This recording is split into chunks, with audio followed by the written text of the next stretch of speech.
Hello, everyone. Good to see you, good to see you. Hello. Good morning, good afternoon. I'm just running out of good YouTube videos to watch. Hey, absolutely, I'm happy to facilitate the procrastination a little bit. Good morning, everyone. Hi, hello. I swear I'm employed. I swear I'm employed. I was thinking to myself, I forgot to stream yesterday. More or less, what ended up happening is I crashed right there and I've been asleep almost ever since. That's not true. I had to wake up from my 9 to 5. But my clothes, even from yesterday, you can tell that's my suit jacket from the commentary for yesterday's premiere, which was extremely exciting. But it's currently still chilling on the floor where it's been after we signed off and did our little goodbye. So that's been a lot of fun. But the big thing for today is that, well, one, is the music too loud? Real quick, let me do my audio check. I always forget to do a big audio check before anything else happens, and it feels so funny to do often. Yo, what's going on, Jack? Hello, good to see you. Lunar Best Deck. I'm sane. Fraud Watch, more like Moth Watch, which is, I guess, the same thing. Lunar Best Deck versus Moth. I'm sane. Yo, what's going on, Oscar? Hello, good to see you, good to see you. Actually, when are we gonna get you in webcam premiere? When are you gonna take down webcam premiere for us? Yo, what's going, Serge? Good to see you. Hello. Doing very well. Doing very well. I was just saying that I was gonna do this last night after the premiere, but I decided to crash out and sleep instead. And if you can tell by the state of the clothing, it went very well. When I don't have to work on Monday, that's very true. It is funny. So when I was in Japan, I ended up doing one of the premieres for live stream, and it was overnight. I can't imagine the difficulty for the overseas members. Critical support for our overseas players, because like, oh my god. Like, oh my god. Even like for the UK, I think it's like, what, 6 hours ahead? I think, like, I don't know that off the top of my head. I absolutely know that it's 6 hours ahead, unfortunately. Many two experiences to which I hadn't have to ingrain that in my brain. Hello, good morning, everyone. We're catching the morning crowd, or catching the people who are here currently chilling at work. So yeah, it's up to like 2 or 3 a.m. See, and what's funny about that is, like, on a work day, I think that, like, that's really rough, right? Like on the weekend side of things, or not having to like be up until 8 in the morning, yeah, it's a little bit rough. But yeah, yo, what's going on, of course? Hello, good to see you. Hello, Azure. Hello, good to see you. Hello, hello. Hi, good morning. Good afternoon. All right, is my audio good? Is the music too loud in the background? I have to.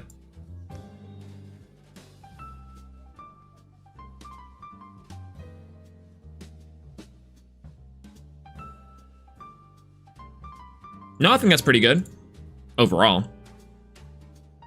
Okay.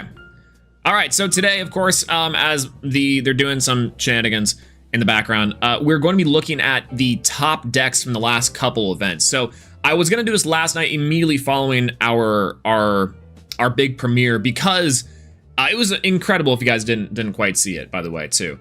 I was so hyped and excited. I was on the desk doing commentary, and the one thing consistently across the board is that y'all were just impressing me left and right. I was sitting there and I was saying to myself over and over again, there were so many cool decks to go through. And even in some of the other discords and stuff that I'm in, people were saying like, oh, well, we were expecting a lot of these decks to be good. It's like, yeah, absolutely. But like the individual composition of each of the decks were very exciting to me. So I'm not going to be going over every single deck like some psychopaths here in the community.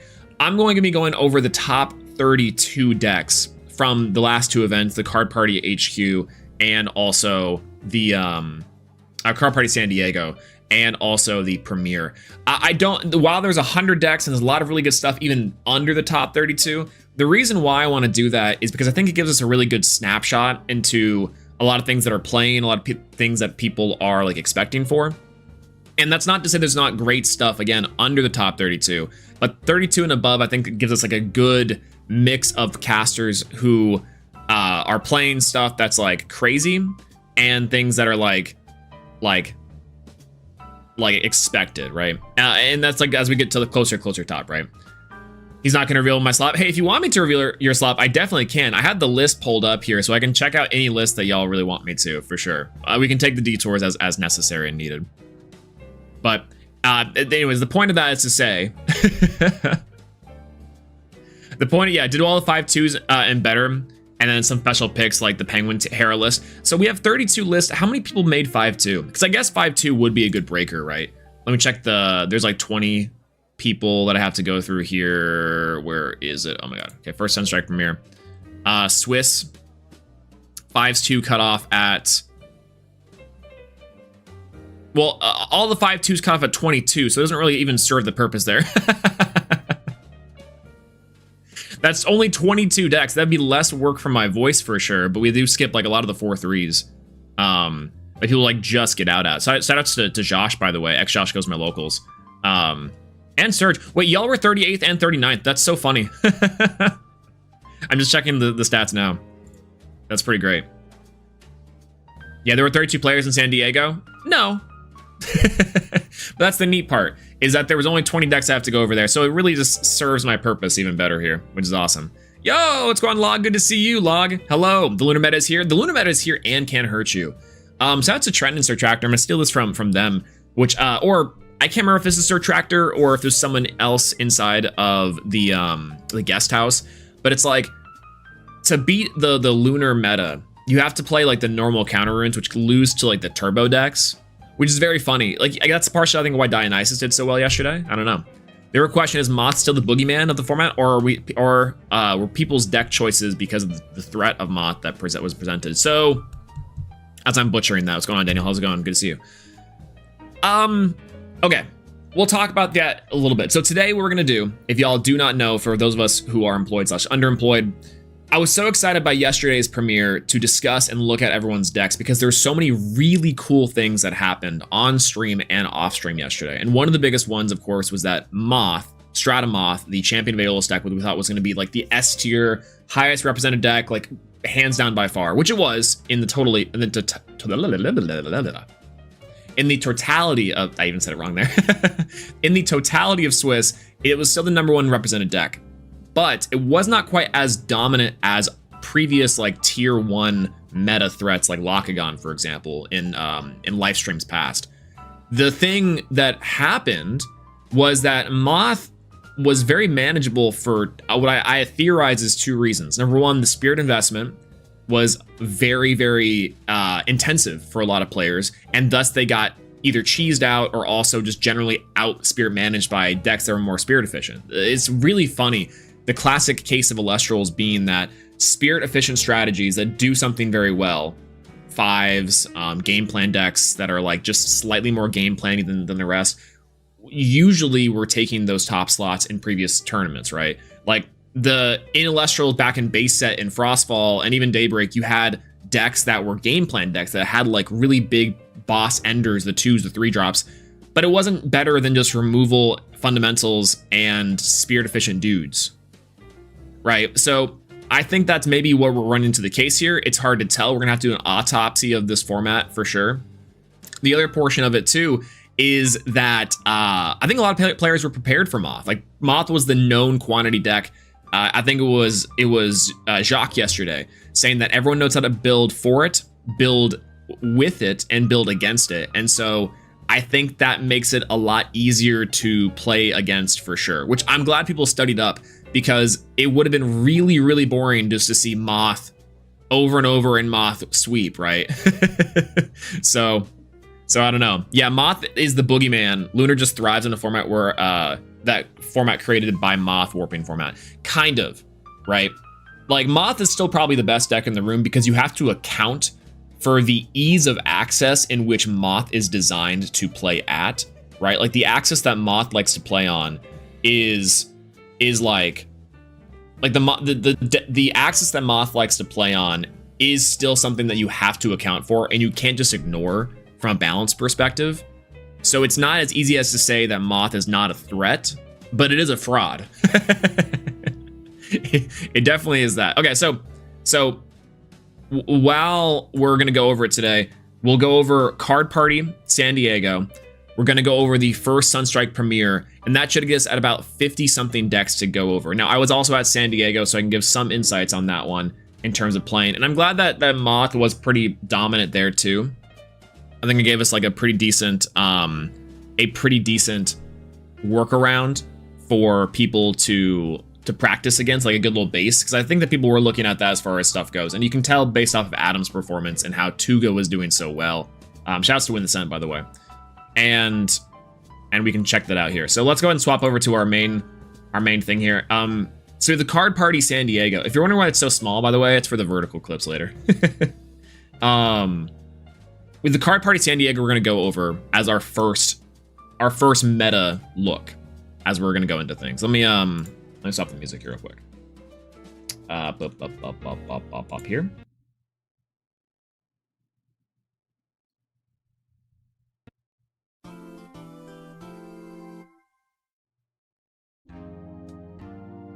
Okay, let's take a look at the Card Party San Diego store open. So this was the first taste of competitive Sunstrike that we got. Obviously, we could go over decks from the PNM, which I think might also be worth doing. Let me just do that now. Actually, let me put these. We have only 13 decks to go over in that one. So realistically, we don't have that big of a sample size for the entirety of the Sunstrike competitive season we've had so far. I was gonna exclude this one, but I do think that it's worth noticing because there's a lot of like innovations that have occurred from from this and my tabs thing. You guys can't see my tabs, but let me like pull that down real quick. My tabs go crazy right now. My tabs go crazy right now. All right, I'm eating up so much RAM. It's crazy. Actually, can I check how much RAM I'm taking up? Hold on. Before I do anything else, I'm really curious to know how much RAM is being.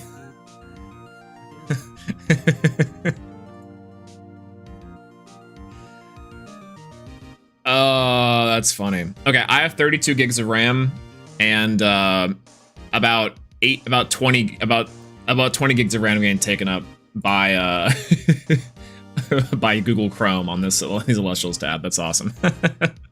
Okay. Yo, it's going, Chloe. Good to see you. Hello. Welcome in, welcome in. We're going over the best decks in the current Sunstrike meta. So for a long time, just kind of set the stage for people who are unaware. The Moth deck, Stratamoth, was announced, revealed, and came out. People were saying this is going to be the worst deck in terms of Elestral's Tier 1 lifespan. Every single deck is going to have to respond, play around this, respect it. And while in some capacity that is true, it's not quite the Tier 0 format that we were expecting. A lot of people, post the first couple events, really hunkered down, and I think in a lot of ways proved that Moth is a little bit of a fraud. Now, for one reason or another, that might be, is it because Moth is bad? Is it because the players are good? Or is it because of another secret third thing? And we'll probably go into that and see if we can discover why throughout the history. We have 3 events to look over. Initially, I wasn't going to include the PNM, but I feel like it's important to do so. But PNM has 13 deck lists to look over. We have 20 decks from the Card Party San Diego. And then we also have the most recent Elestrals premiere, which I'm going to do top 32 for. So we'll see it. Yo, Low Bobfish, hello. Congratulations on your undefeated in Swiss, by the way. Really good top cut showing too. I thought that you played extremely well. Moth is still a problem. It warps the format around in ways that make other cards high value. Yes, so this is like the weird one, right? Is that while Moth has a big target on its back, the one difference between a deck like Moth versus like Locagon, which was like the Tier 1 meta threat before, was that Locagon was spirit efficient. I think is like the big thing for me. Like my big brain theory to start off our analysis is I think Moth loses to an Elestrals staple, which is spirit efficient plays are converting into wins. Like how can you achieve your win condition in the most spirit efficient way possible?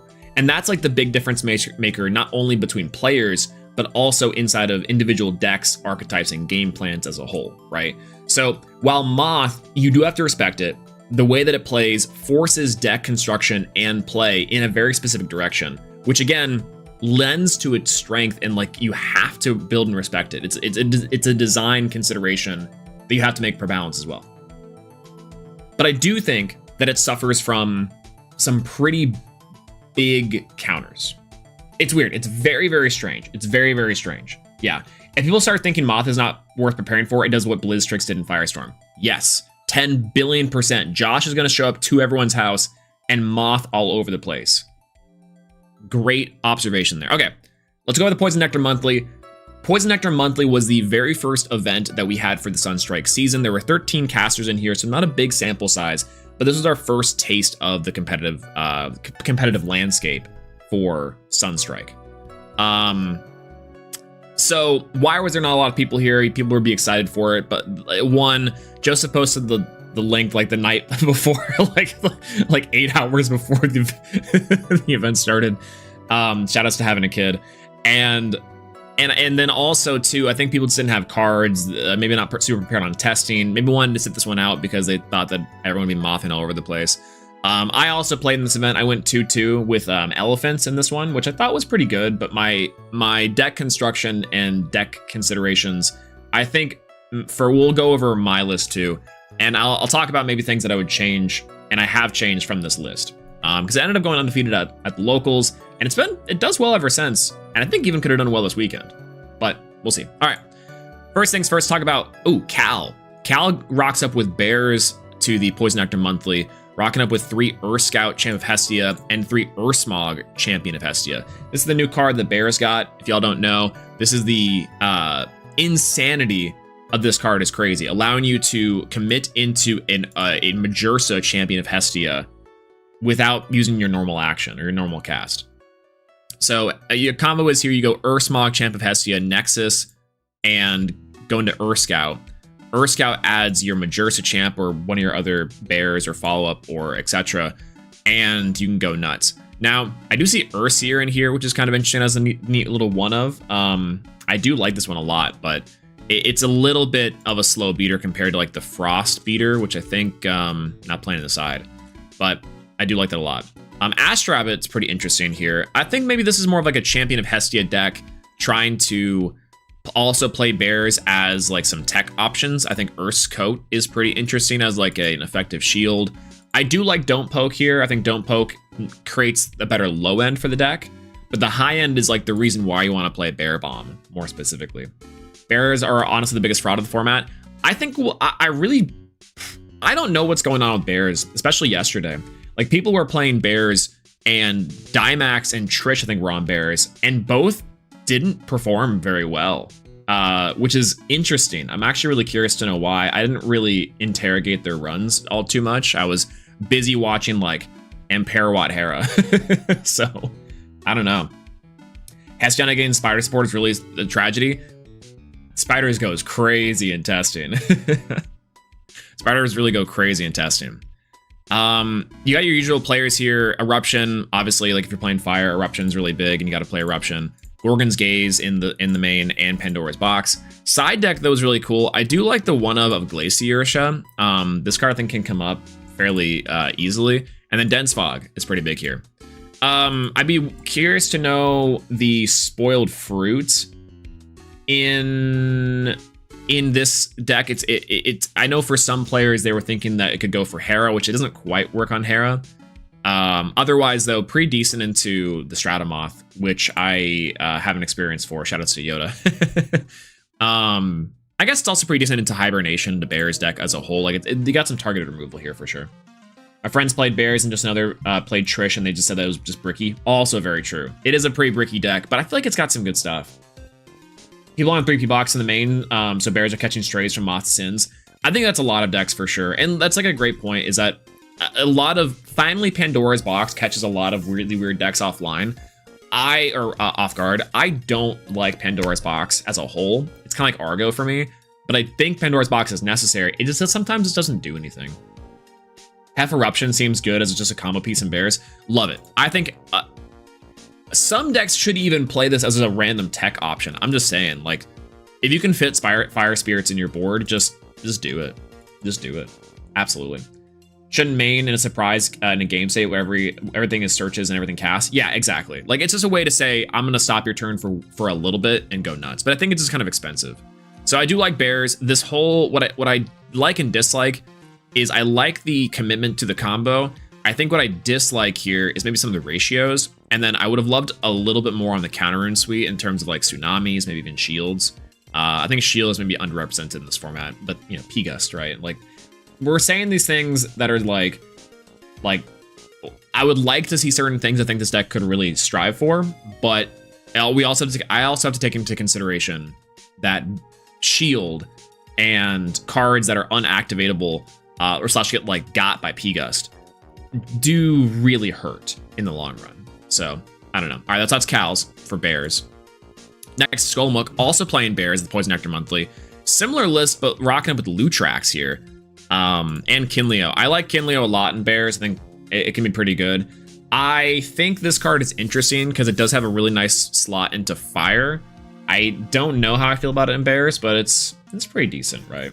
Shield was cited a lot. Absolutely. Especially if we're rocking up with Patroclus's dice. Shoutouts to, well, Happy Pride. Wait. Sorry, y'all. I just thought of something. We have to go to collectelestrals.com real quick. We have to search for...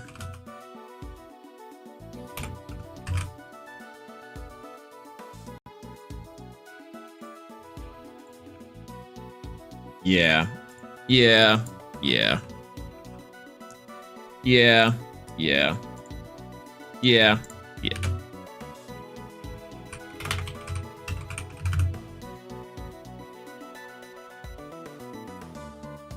Yep. Okay. Cool.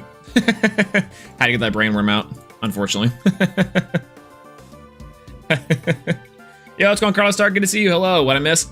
Nothing much. We've gone over one deck so far in the PNM. What we're doing right now is we're going over the last 3 events for the kind of meta relevance and maybe some autopsy on particularly why Moth hasn't performed. And so far, we've covered one bear list and then this list, and I had to do a little brain rot. So, you know, we're in there.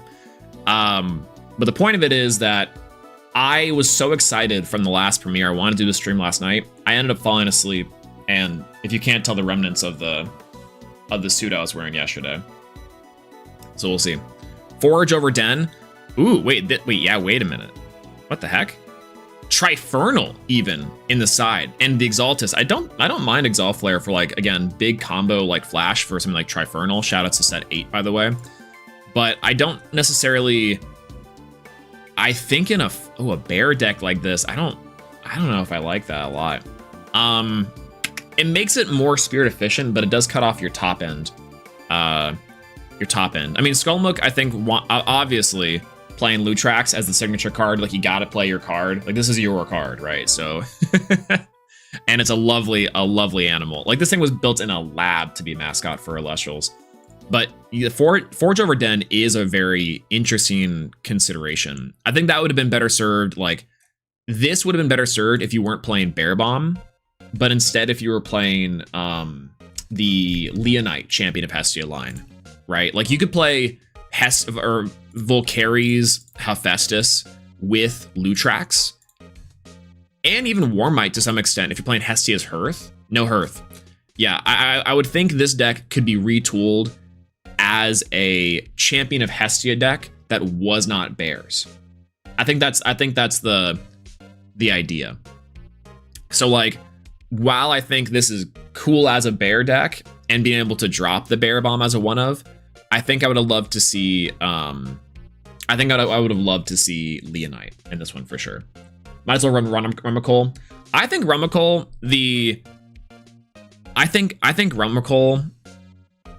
would have been I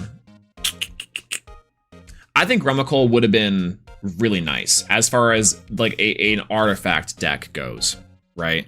I think that's the one thing that personally I would have loved to see more, is like maybe like an expansion upon the, I don't know, like Rummikol and the adding and recycling back Corvusmith. That's the one I was thinking of. Corvusmith could have been really cool too.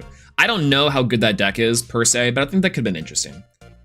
Super good from what I've seen. It's kind of neat, right? Because like the champ Rummikol, and I guess old school Rummikol in some ways, adding with the stadium and then also recycling things like Tongs. Like Tongs control, I think, is real for sure. And it all revolves around Volcaries, obviously, as a big choke point, but there's something to it. Base Bellaby. Ooh, Base Bellaby is very funny, by the way.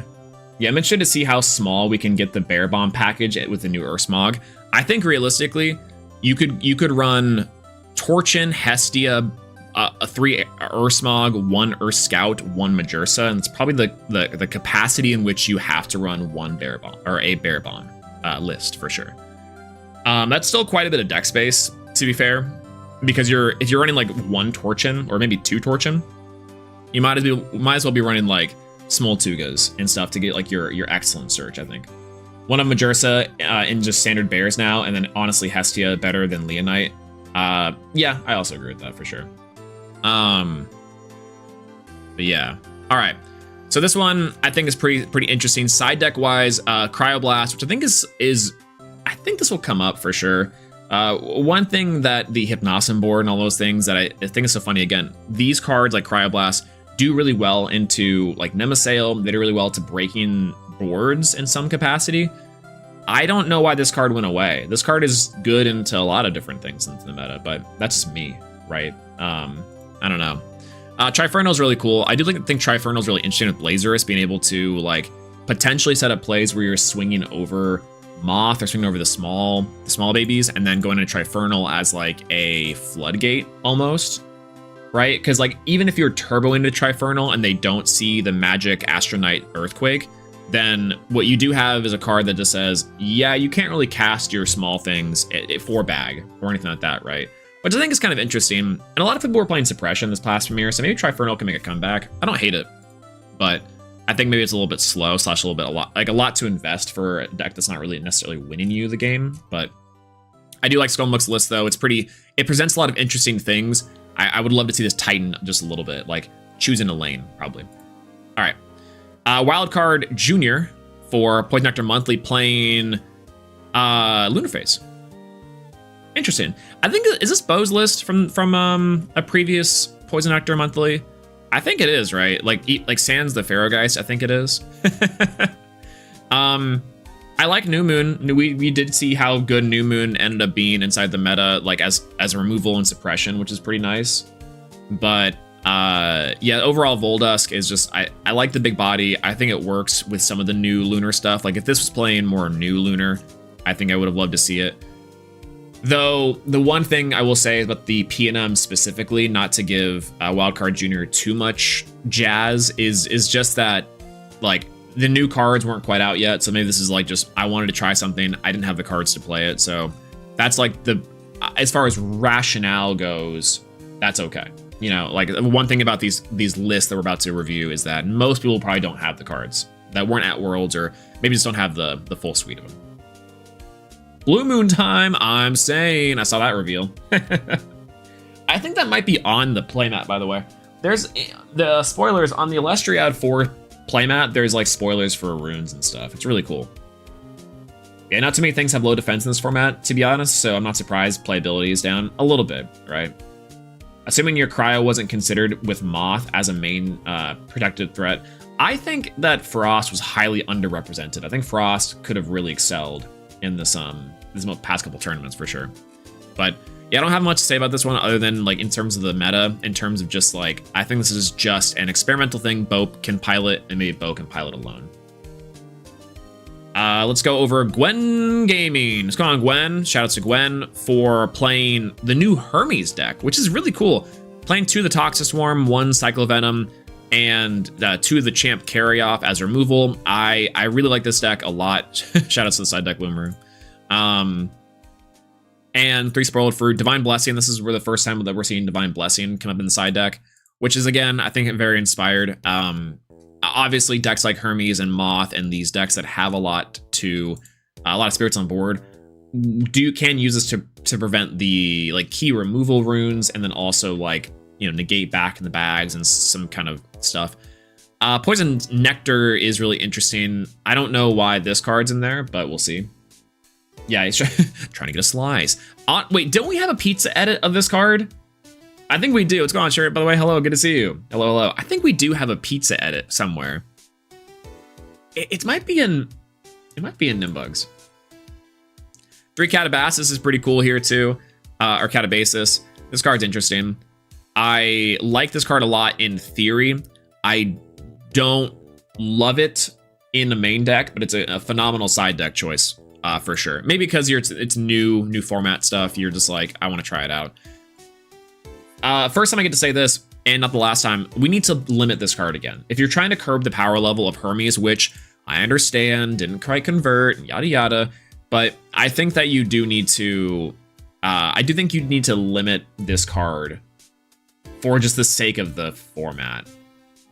Honestly, yeah, it's 6 copies of Aelith. All right, because you do have other ways to shuffle it back into the deck with this, and also carry off Champ, right? Like in theory.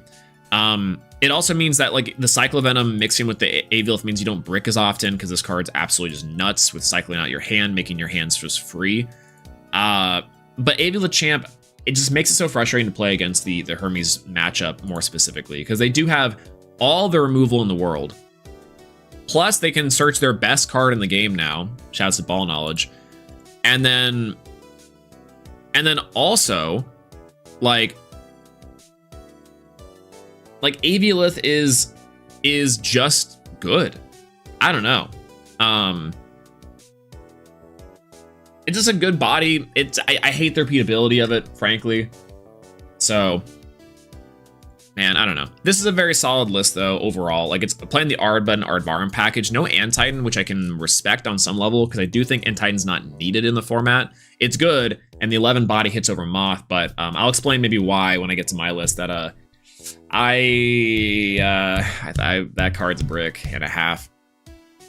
Inside of a list like this, though, it's mainly facilitated, I think, for the Moth matchup and just to get you into big body. So we'll see there. I love my extra spirits. Yeah, I bet you do. As the best Hermes pilot in the US, absolutely. I didn't skip Wire Rebellion on that one. I can't not discount Wire Rebellion.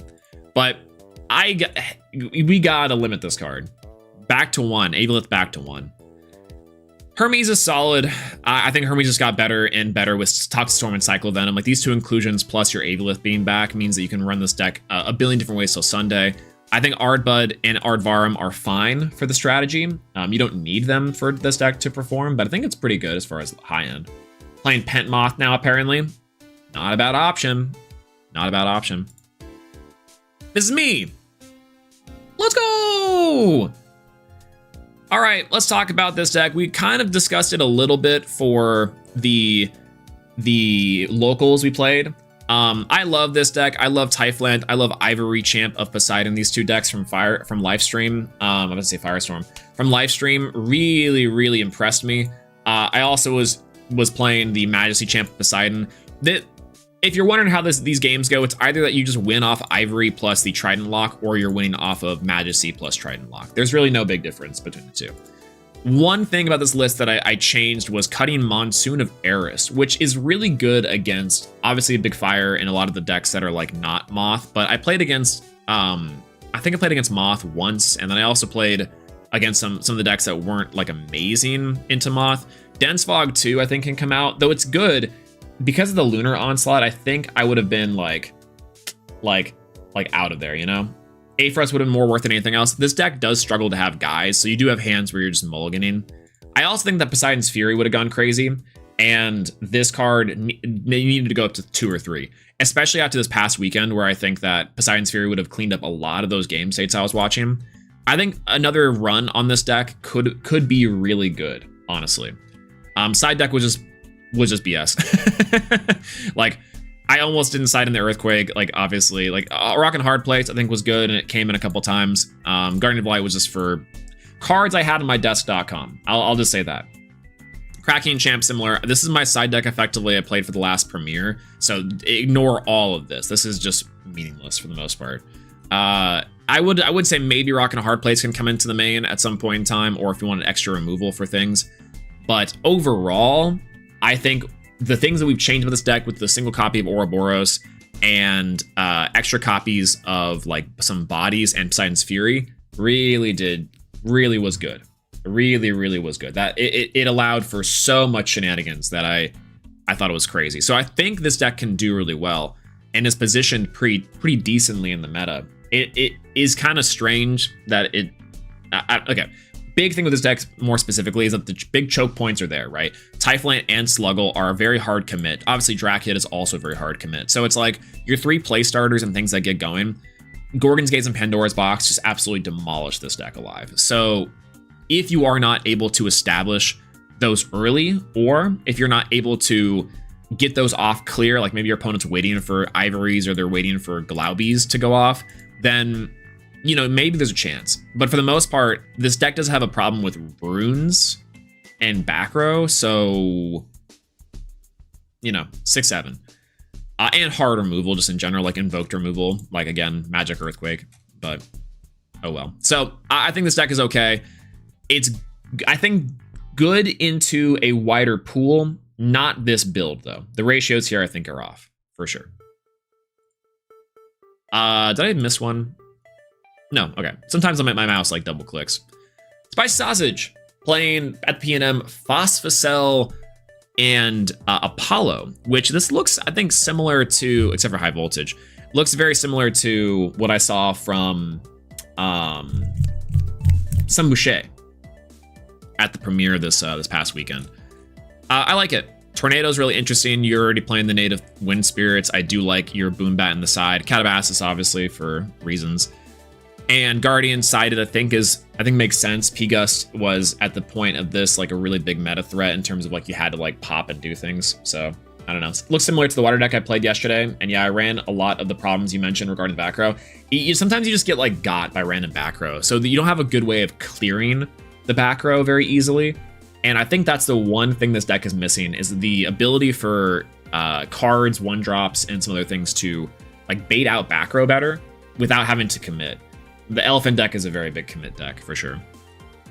But Fortel, Phosphocell, Fortfashell, either way. Yo, what's going on, Bo? Good to see you. Hello, hello. Everyone say happy birthday, Bo. I know it was a couple days ago, belated birthday at this point, but hi. Hello, good to see you. We're going over the decks from the PNM. We're going over decks from Card Party, and we're going over decks from the Premiere, just for today. Yeah, explain why I'm like, why 5 Catabasis is good.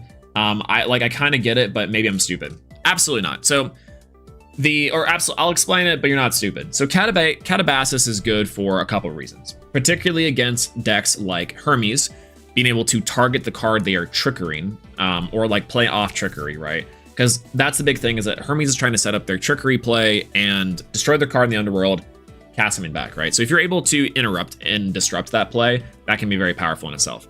Catabasis, also very similarly, is a good thing against Fire Discard. That's the particular one, which is that against Fire Discard, target their Soul Fury, target their Brim Scale, excuse me, to shuffle it back. And that way you interrupt them on their larger plays and their larger pushes, because those cards are activated. Or for example, you have a chance to respond against a Fumarole. When you go Fumarole, target the Soul Fury to add back to hand, you can just go Catabasis and shuffle that thing back.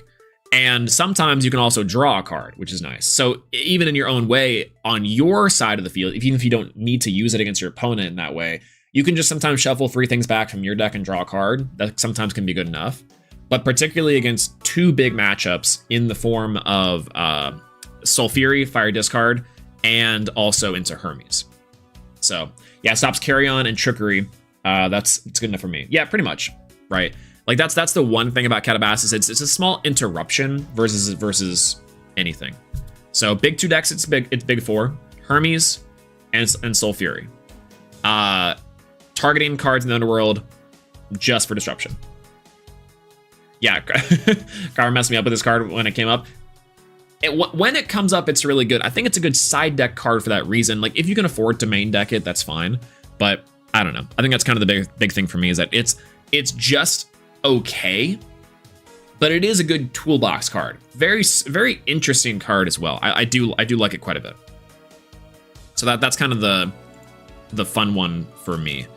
As far as the solar discard Phosphocell line here, I think this is solid. I think that overall, Fortel Phosphocell is really good. I can't tell if this is the better version of the Phosphocell deck, is to play Fortel or to play Ares. You know, High Voltage is definitely throwing, but I think it's very interesting. Overall, this card is just fine, but I don't think it particularly does anything crazy. So maybe it's a little fun thing, but we'll see. One Anacell, I do love the one copy of Anacell Supercharged. This recycling your copies of Temple and also Nova Core is really good. And then overall, like First Light, I think is fine too. You can get it off of the Anacell if you need to. And then Solar Burst, obviously, is Solar Burst. This card maybe could come back, realistically speaking, just to give Solar an extra bit of like push for removal, especially into a deck like Ares, which wants to play a lot of different types of Solar cards. And you can add it with Ruminous, which is cool. So I do like this card a lot. I think this could come back to 2, maybe 3, maybe. Neutronogen. In this deck, I don't know if it was properly enchanted. I didn't quite see Spicy play this one, but more often than not, we're used to seeing this card instead of Moth, which is just a big beater, But it can be good enough. I do like its little like choosing effect with the little like target 3. That's kind of cute. I do like it. Ares feels like Foss dies and you just roll over. Apollo just has more as Novas, at least. Yeah, I think that pre-card party, but we're having trouble with the last 3 slots, which were High Voltages. That makes sense. Yeah, because again, this could have been Alter, maybe. Like that big grain of salt here as far as like, this is pre-card party. This is the first little locals effectively that people are playing for online stuff. So we'll see. Fossil also plays Nova. It should probably. I don't know if that's good there. I think it's better inside of Apollo, but it still can play the Nova core, right? But I think it is better served here for sure. I think it's better served here as far as Nova core goes in Apollo, just because you're finding it more consistently. Maybe like more Exaltus if you're playing the Nexus form, but yeah, we'll see. 6 playing Imperial. This is our first look at Hera of the new format, taking notes from Bo here on Zeus and Hera inside the list, which is very funny to think about. I do think that this deck is well, funny enough, I do think that this is like kind of showcasing off why the Ricer Ridge deck we saw this past weekend from Gibby is maybe the better option. I think this deck is just slow. One thing in my Hera testing that I've noticed is that while you can sometimes like jump scare people with Arcolith, like obviously you can play native Boombat, which is really nice for removal. It's actually pretty decent. The big thing is that like how often are you really getting the Imperial cast out, right, for this disenchant? And in some capacity, is OG Imperial just better? Like maybe, I don't know. Magneros, I don't think is that great. Like it's okay for some cutesy stuff, but I don't think it's amazing. Quackle is good. Quackle searches your Hera. Hera, I think, is a pretty good card. Scepter is pretty decent, especially with the Bunny and also with the Jolton, because it makes your cards little 6s. So you go Jolton and get out some extra advantage. But this deck feels like it was plucked out of Firestorm, and then it like was placed in a super turbo format, you know. So hopefully as the ban list changes things and as the format slows down, Hera will be better, and this version of Hera will be better. But for now, I think it's just okay. So I don't really have much to add to the Hera conversation other than I think Platypulse good. I think Jolton good. I don't love Magneros. I want to experiment with Galvenom in this list. Like I think Galvenom with Hera is really cool. You can go Platypulse, cast over Galvenom, and then heal back those spirits from Hera. So if you have like multiple Hera or you have like multiple like ways to heal back from the underworld, that Galvenom like expend 3 isn't quite as costly. It's not a great deck even with that. I'll point that out. Like the Galvenom idea isn't good, but I do think it's like a thing for Hera to be doing. Because right now I look at this list and I say, what is Hera doing? And it's like unk, you know? I want to play Elestrals, so I may play Moth format anyways. I might bring Hera. Honestly, Ricer Ridge Hera I think is cool. I think Ricer Ridge Hera is pretty cool. Side deck wise, loves Thunderstorm inside the side deck here. Mount Olympus Jolton I think is pretty solid. I do think this deck, because it's slower, it might need to rely more on the beater strategy. So I would even love to see maybe Jolton inside of main for Mount Olympus. And at that point, you could play Race to the Top, because I think Ricer Ridge can add Race to the Top too. So you have a lot of ways to play like a removal Thunder deck. Maybe that's like the way to go. So I don't know. Big fan though. Shout out to my girl Hera. Link Sun, rocking up with actually, yeah, 100%. Wait a minute, Carlos Dark hits it really well. Going with the puppy package, Ampup package, I think is definitely the way to go too. I think you need to play both, because you do need a way to get spirits in the underworld for Hera, and you also need like another top end / big jump scare that's fast. So for sure to get the speed up a little bit, I think that can work. I don't know if Bronzeglow can work, but I think that you can definitely do some stuff with it, like for sure. And maybe the Thunderstorm stuff can work too. Speaking of which, we are in the Thunderstorm line with Linkson's deck. I think this is, playing Race Top and Magnetic Force Field. This is very funny at the least. So we'll see. Amp Up is good, gets over Moth. I think so. I think it's one of the best reasons to play is you can bait out and clear back row and then go nuts. Divine Blessing in the side deck's also really solid. I can't tell if this is, well, yeah, this is 20 Spirits of Thunder. I do respect it. I respect the 20 Spirits of Thunder here from Linkson. Let's see. Interesting in this. Where did Linkson end up inside the Swiss rounds? I think it was 6th. Top 8 is not bad here, especially against some of the other decks and plays. I like the concept. Again, there's only 13 players here, But I like Quackle. I think Titanostrike is pretty sweet. Both the OG and the regular can pop Moth, can do stuff. They're a bit newer. Yeah, I recognize their name a little bit.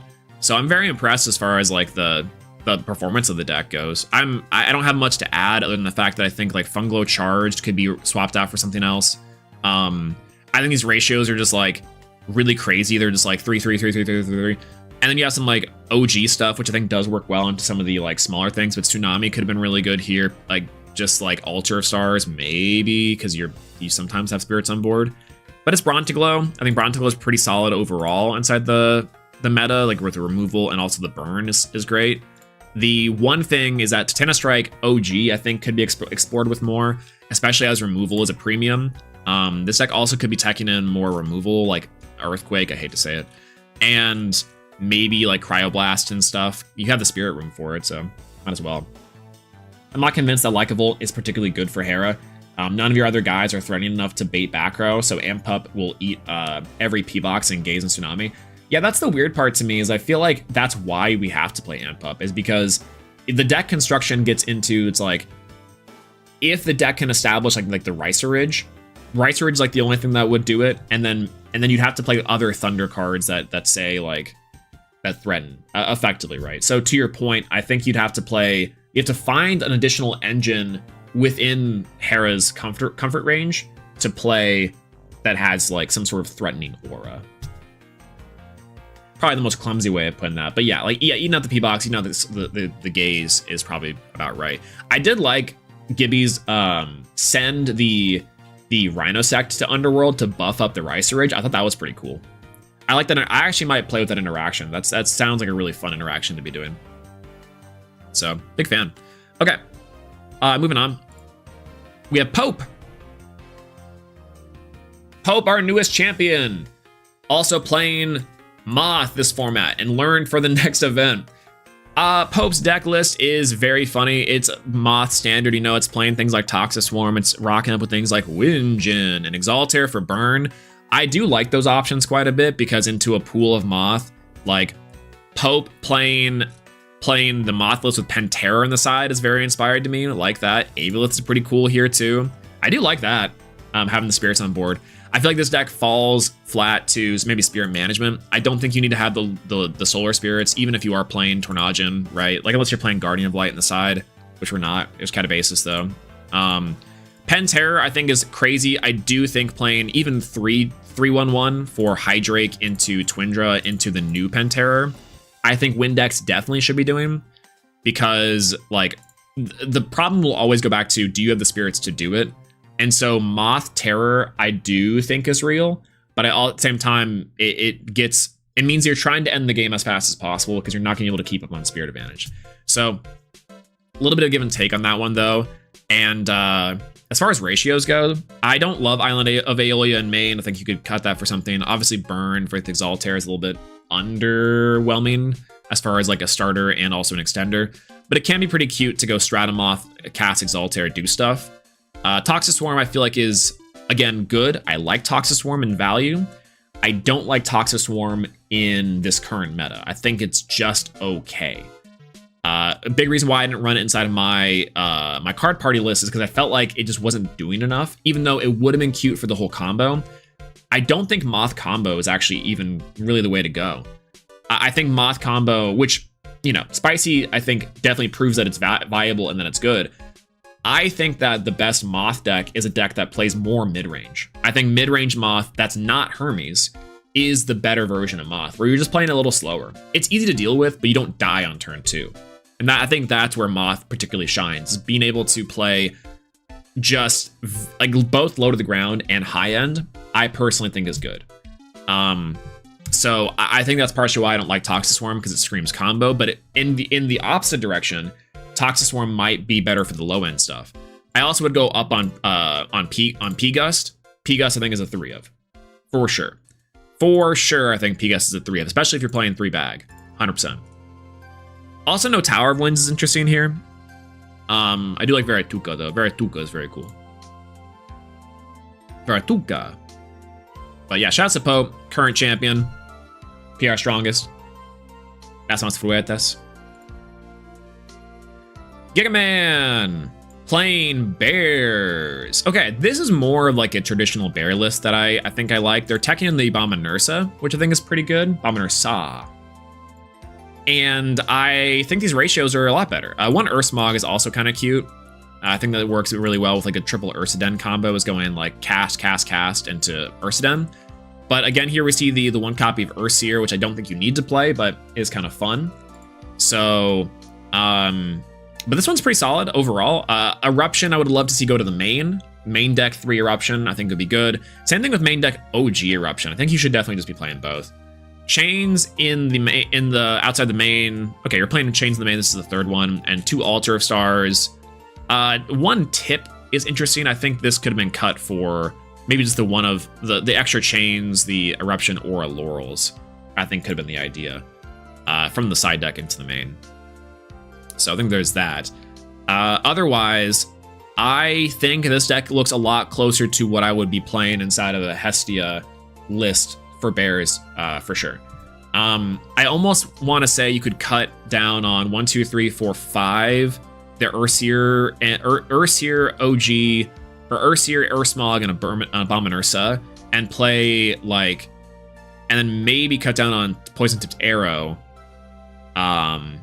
And maybe like one of Don't Poke, and you could do instead here like an artifact package. I think that could be the word this deck like revamps a little bit. Yeah, still keep the Ambrosia. I think it's pretty solid. Just play like a small artifact package, and definitely find room for Eruption, either the Jealousy or the OG. Jealousy, I think in bears you should play it. Enchants to the Stadium Rune, or your Hestia. And it's just free removal. This card is so tricky to play around, and I think that all fire decks should be maining that right now. So, thoughts on adding Blizzard? I think Blizzard could be okay. You'd have to play at that point. I would personally like to play the Brummelinks to search it. Blizzard as back row removal could be fine, but Bear has no problem. Bear Bomb has no problem playing around back row, particularly because you can bait out a bunch of interactions and usually have enough gas left over to go at least 1 Bear Bomb. Sometimes you can go 2. So if you are playing Blizzard at all, I would want to search it for consistency. But even then, you might not even need it because you have ways to play around back row like Blam. Trenton, Tractor. This is like looking at the atomic bomb. This is like looking like at Oppenheimer, who's created the atomic bomb, by the way. This was the first big showing of Ectopossum here in the top 4 of the Poison Nectar Monthly. I think that Trenton, aka Sir Tractor, created something of a monster. Cryoblast in the side deck I do like once again. Catabasis in the side deck makes sense.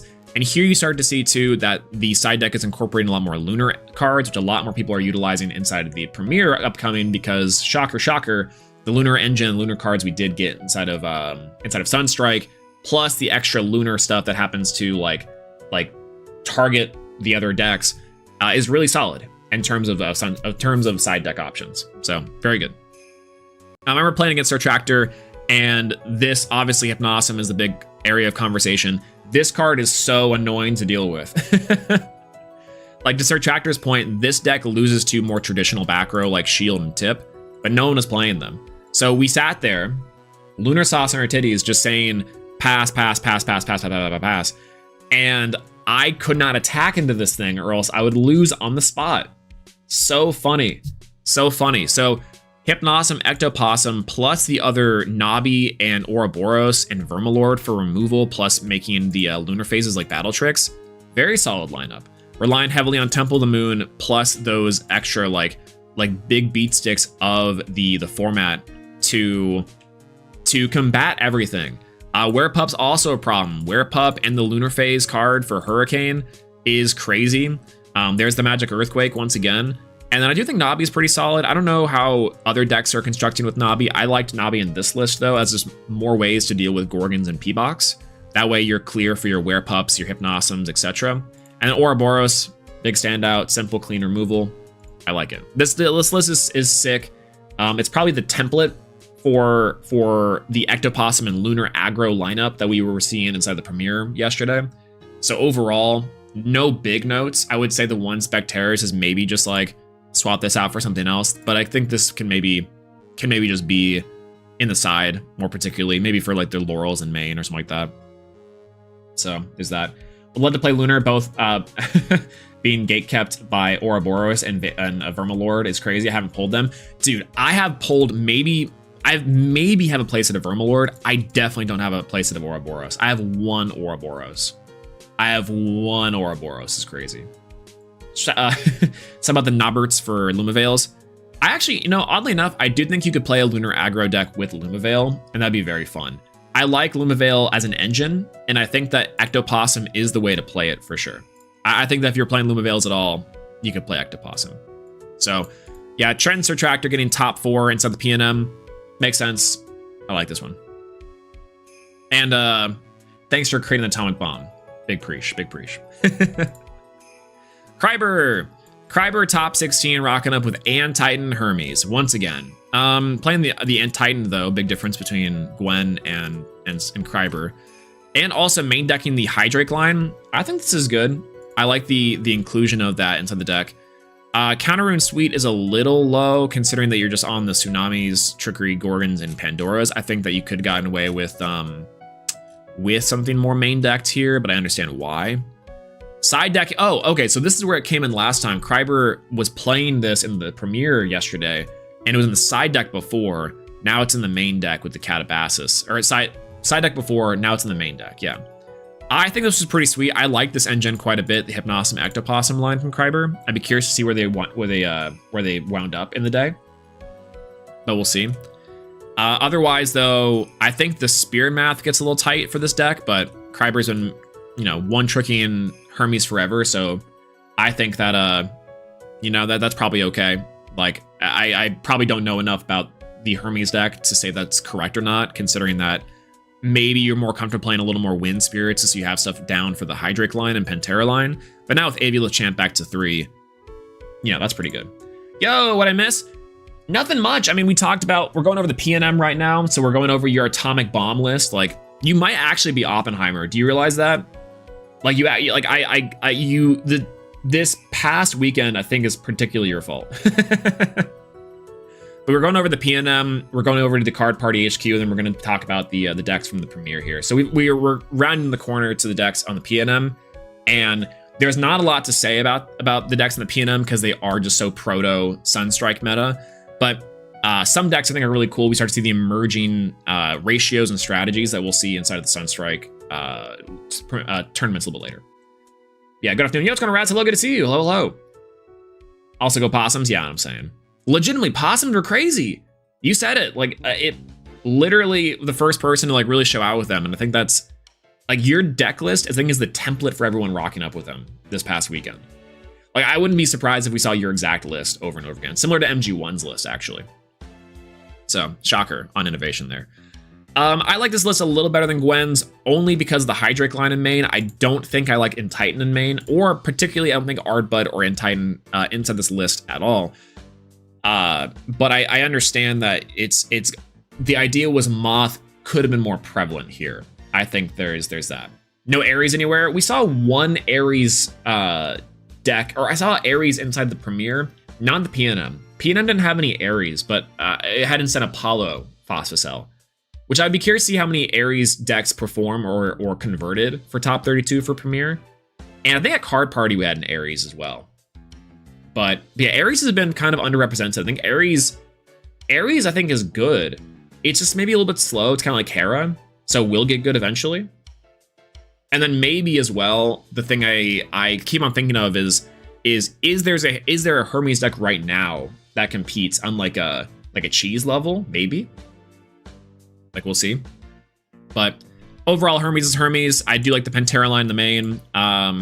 This deck is scary for a lot of reasons. The ratios are very similar for Carry-Offs and Cyclovenom. 2 Carry-On is kind of interesting, but I guess you could really just, in theory, you could run 1 if you wanted to. Ares is so frail. It's a Jenga tower. Yeah, it is a big go tall deck with Ruminous half the time and doesn't really do anything outside of that. I do think Ruminous is a great package, though. If they had more removal, I think that would be good. All right. The champion of the Poison Nectar Monthly. MG1. playing what is effectively the most standard of standard decks for Sulfury. I think Yoda, who got top 4 at the card party event, played this exact list. And I think this is just tight. It's a very solid strategy.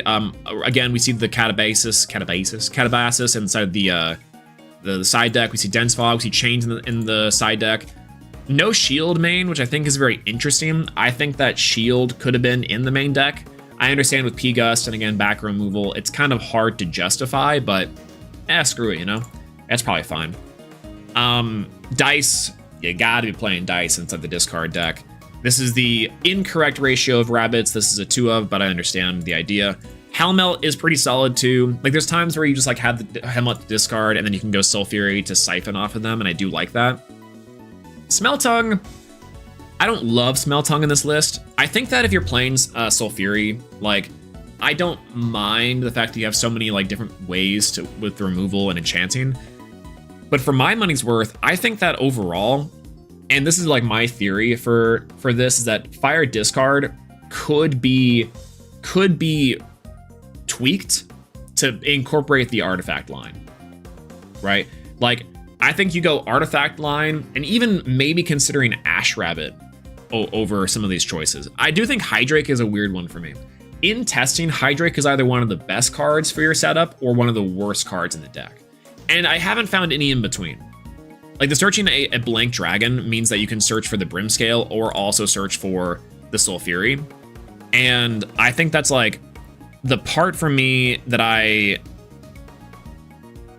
think that I find very interesting is that the problems I find with the Fire Discard deck, and MG, you can maybe chime in with like your insights on here too, is that either you're so low on card advantage that you're just saying, yeah, I'm gonna just try to do my thing consistently and keep on going. Like I have like 2 cards in hand, but I'm surviving off this Brimscale. Or Sulfury doesn't come out fast enough. And I feel like that's been my experience for it, and partially why I want this deck to maybe see if I can do something with a little more pressure on it. Yeah, Hydrake searching Hydrake comes up sometimes though, right? Like it's a decent follow-up and start for over and over for advantage. I think that's like the weird one, where like I love and hate this card. It's good and so cute, but also sometimes is bad. And so I don't know. That's why I'm like Smeltung. I think Smeltung, Helmelt, and Hydrake are up for suspect here. Rabbit, I also think you could maybe, like, if I were to retool this deck, I want to experiment with this list and see if we can refine it to be like Fire Artifact discard. And I don't know if that's good or not. I just think it gives the deck like extra bits of starters to do, because your only starters are your Hydrake, Rabbit, and your Comagma. But I don't know if again, I'm of 2 minds of it, because it's like, is this deck list better into Moth? Probably. But is it worse into other decks? I don't know. So I don't know. That's like, I'm very back and forth on this deck for sure. 3 Eruption in main is correct though. Look out for Bruloc's list later. True. Wait a minute. Correct. Wait a minute. Banger, by the way. On the right mind, Bruloc, kind of. I think Eruption in 3 main is correct. Up in Flames, absolutely. Big fan. Eruption, cycle the Eruption with Noxid, classic. Comagma. Wake up, Comagma. Wake up, Joe Magma. Side deck, nothing really to say here as far as like extra 3-0, Spoiled Fruit coming in here for sure. Catabasis, Dense Fog, Owloon. Chains of Prometheus, I think is fine. I didn't really like Chains of Prometheus testing. Like it was good, but it kind of came up sometimes. So that's partially, I think, maybe why it's a 2 of in the side deck is like A-okay. So anyways, congratulations for TMG1 for taking the point. Congratulations to MG1 for taking the Poison Nectar monthly. This was like our first big look at Sunstrike in the meta. And a lot of the decks inside of this event weren't necessarily refined. A lot of people were just like playing because they wanted to see the new cards, didn't have the new cards. So this giving us a pretty decent standard as far as what we would see inside the meta, which is, again, Lunar and the Lunar aggro stuff, Fire Discard, and even a little bit of Moth. I think this event did what it needed to do as a good little taste and preview of the meta. And I think hopefully we'll be able to see these decks refined a little more. I like some of the early thoughts. Obviously, Catabasis being inside the side deck is huge. Dense Fog being the side deck is huge. And Fire being pretty prominent, I think, is really solid. Bears also underperforming is nice. So, yeah. If I had a nickel for every time chainsing my opponent chains won me the game yesterday, I would have 2 nickels. Fair. What's going on, Adam? Hello, good to see you. And also, by the way, congratulations on your run, too. That was insane. Small question, and not a leading question at all. I'm just asking for record's sake. In your top 4 match, did you see Earthquake at all?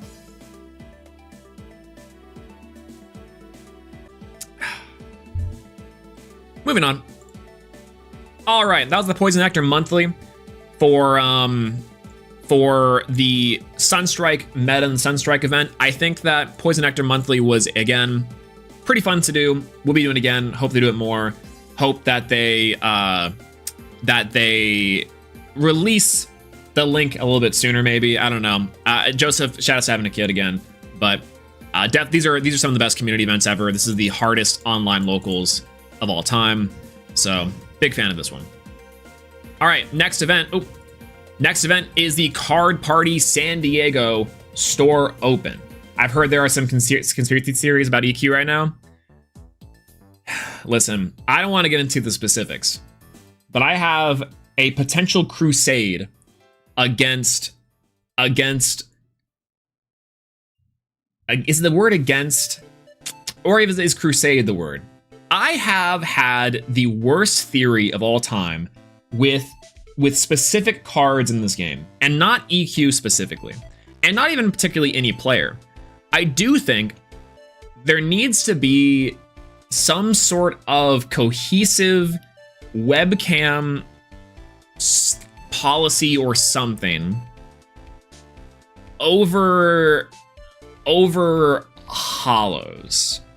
I'm not insinuating anything, not accusing anyone, but I will say that it's no secret that some historic Elestrals cards have a tendency to absorb more moisture than others, up to a certain point.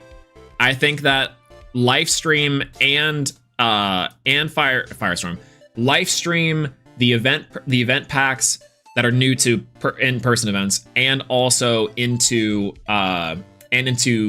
Sunstrike are completely fixed, no problem. And the Kickstarter hollows as well, but that's also kind of hard to get. So it's like, I do think if you do not have sufficient flattening methods to your availability, it makes this really hard to enforce like flattening cards. And even then, you could flatten all you want and do like recommended methods and do whatever. And sometimes the card will still just curl back and your deck is all sorts of like up for suspect, right? The big thing for me is obviously like counter runes, the full art counter runes, and also like full art staples and like really nice cards overall. I'm not saying that anyone is doing this, but it is sometimes very hard and difficult to shuffle your deck and then cut, in all honesty, and then put cards on top and not have like hollows show up. This is a reverse hollow, so I'm not quite sure if it particularly counts. But like, and this deck is particularly made of commons or newer stuff. Yeah, that made me press on the side cards to check for bend. And that's the good thing, right? Like in our deck checks, our judges and our staff are aware and are looking at this sort of thing. So it is not of me to say like how that is how that will be enforced or going. But I do think that it will become increasingly difficult as to the competitive nature of this game to enforce a sort of standardized flattening / like anti-stellar stacking like agenda, right? It's maybe not, I'm not the most graceful at verbalizing this because I'm trying to be careful at saying like people are cheating, because that's not what I'm saying. What I am saying is that I do think that having specific hollows from certain eras of Elestrals is more noticeable in some decks versus others. And particularly if people aren't sufficiently flattening their hollows out, that can become an issue. it's not intentional, and it's not something that I think players are particularly aware of half the time. But I do think that for my own sake, I make sure to have like the lowest rarity possible of my cards, or have my cards flattened to the highest extent of the law, like when I'm out at events and I'm playing in venues and stuff. Like I tried to very hard not have any curl, because to me, I don't want to be shuffling my deck and be like, all right, I split on top, and look over and be like, I know what card that is. And it's never happened to me. Like it's one of those things that this is like maybe too inside baseball. And I'm not quite sure how dangerous this is, so I am trying to be careful. But I think it's not an uncommon thing for Elestrals players to be like, to look over at like your opponent's deck, your back row or something, and be like, is that curling? And it's such like a weird feeling to have, you know? Because like you don't want to go down that rabbit hole, but I don't know. And again, it's such like a hard thing to enforce, a hard thing to look at, and especially over webcam, because it's at that point, does it matter? I don't think so. You just have to make sure you're sufficiently randomizing your deck and always cutting your deck appropriately, oftentimes at the best of your opponent. And that's it. And that's really it, right? Yeah, people are also letting opponents just cut half deck, make 3 piles, a certain number of cards at the bottom. Yeah, you do have to make sure your opponent's keeping themselves honest too, and like doing that stuff. I think it's a great point, for sure. Laminated every foil in my deck Saturday night. Exactly. Like, I think that most competitive players do like go through whatever high extent they need to, and it's just a condition of like the manufacturing ultimately. And it's unfortunate that that's the case, but yeah, I don't know. Like he's in front of a Congress hearing, kind of.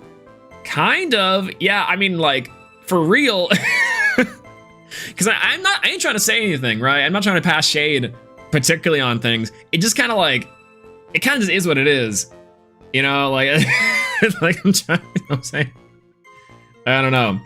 Like there's an early event in the Firestorm where I think I had min rarity except for Brumalinks, because I only had EOP the Marble Brum. Yeah, like I think the had a very warped background and exactly what it was from a previous game. See, and that's the thing, is that either your opponent's messing up because you know what they're seeing, or you're messing up because you know, because they have something, right? Like it's yeah, base set P-Box classic.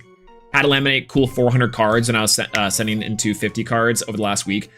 Legitimately, it's so important to flatten your stuff.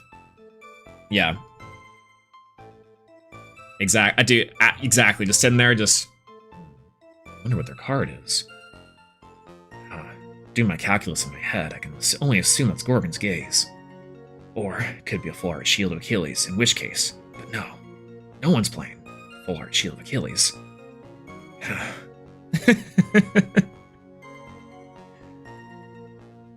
I do the desk method, but I should laminate. Desk method is pretty decent. I do the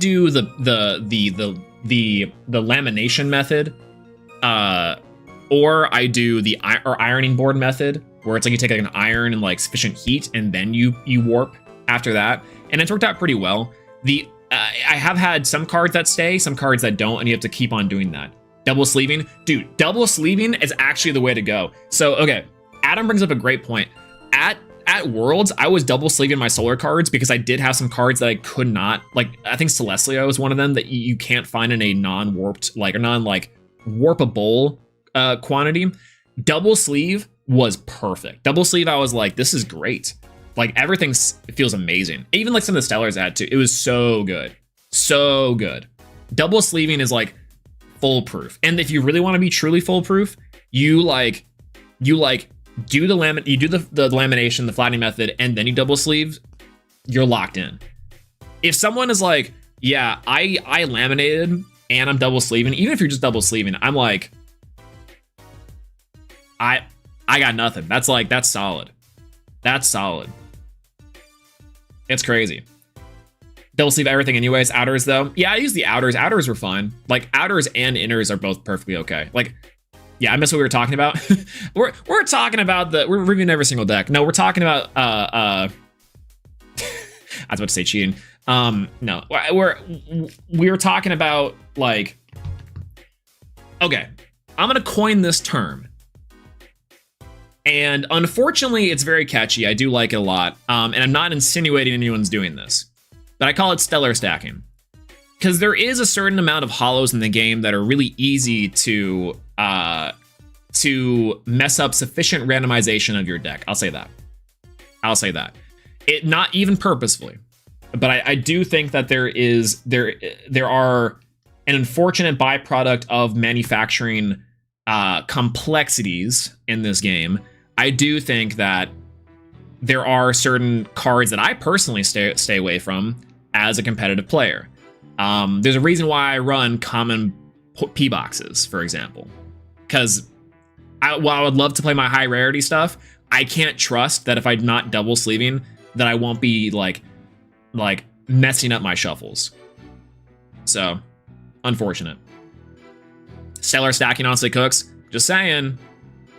Like, listen, I love my full art Hephaestus. My full art Stellar Hephaestus is sick, but like, it's got a little bit of a bend to it. You know, like, so like I can use it in like maybe more casual matches. I can try to like iron it out and do stuff. Like, unfortunately, I have done that with this card where like I've done the heat method and it's still kind of curling a little bit, you know. And even then, like, so this is a Sunstrike Stellar from the Volcaries, and even it's got a little tiny curve to it. Like, it's not perfect, but it is definitely less. And this thing won't curve any more than this. Some of the newer hollows won't curve anymore. So it's like, it varies based off of the rarity, where it's from, what set it's in. And the new hollows won't do that. Like, there is like this Hephaestus, by the way, the other Hephaestus, which I do play as well, like, doesn't have any curve, and it's good. So it's funky. Similarly, like, this is the Smell Tongues from Livestream. No bend at all either. Like, these two are fine. So that's like the weird competitive edge of like the weird competitive like calculus is like, where are my lowest rarity / like my straightest cards? Happy Pride, by the way. But like, that is it's unfortunate. It really is. But stellar stacking is just a conspiracy theory. But it's also just an unfortunate byproduct of certain things that have occurred inside of this game's history. Okay, that's it. All right, there you go. Is it a big problem? I don't think so. I don't think that I realistically do not think that the competitive nature and a lot of players in this game are actually doing anything to maliciously manipulate their randomization. There we go. Skyhawk, don't kill me.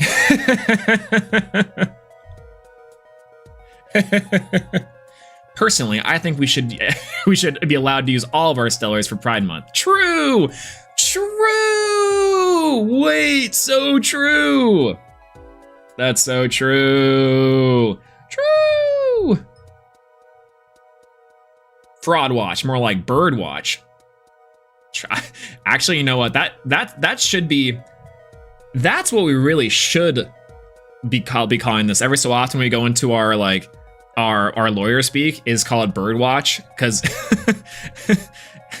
it's like Skyhawk is sitting on a perch and is watching over us, looming, and I'm having to like asleep or something, and I'm having to like say words, and as soon as I say something incriminating, it just like eyes light up and just like zeroed in on our location, like the lasers just fire off in the eyes. That's, you know what, that cooks. That goes hard. If only Jayak learned to play Stellars. R.I.P. R.I.P. All right. Before I get into Card Party San Diego, I'm gonna get some more water. I'm going to go pee real quick. So I'm gonna leave y'all with keys, and then I'll be right back. I'm gonna leave y'all with keys, and I'll be right back. And keys.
Keys!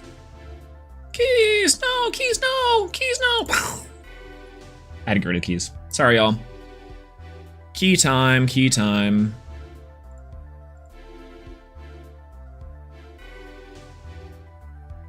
My boy!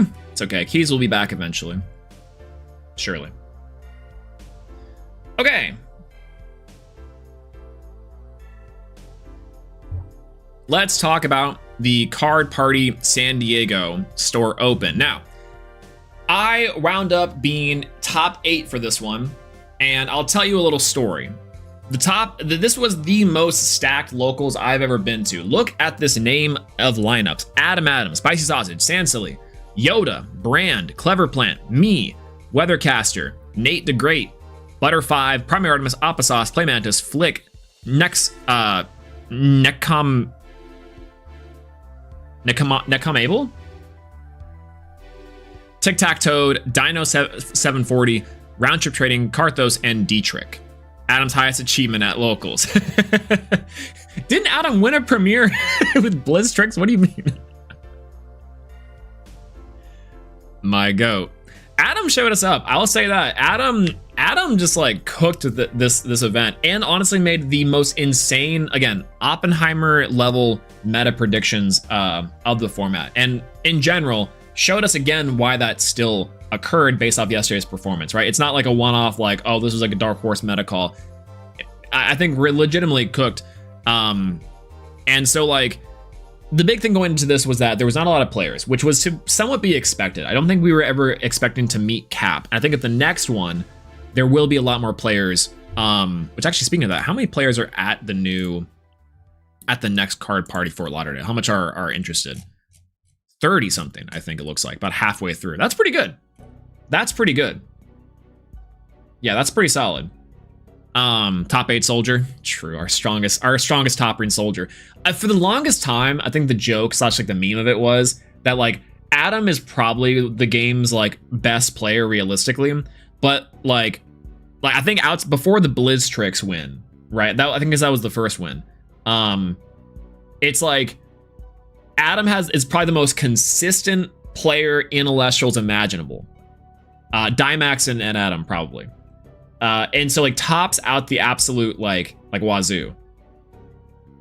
But it's not necessarily similar to Trish, who was always getting second, but similarly is like, yeah, like when you talk about goats of the game, everyone's always forgetting about Adam. It's like, no, Adam's like probably the best player, like almost period, right?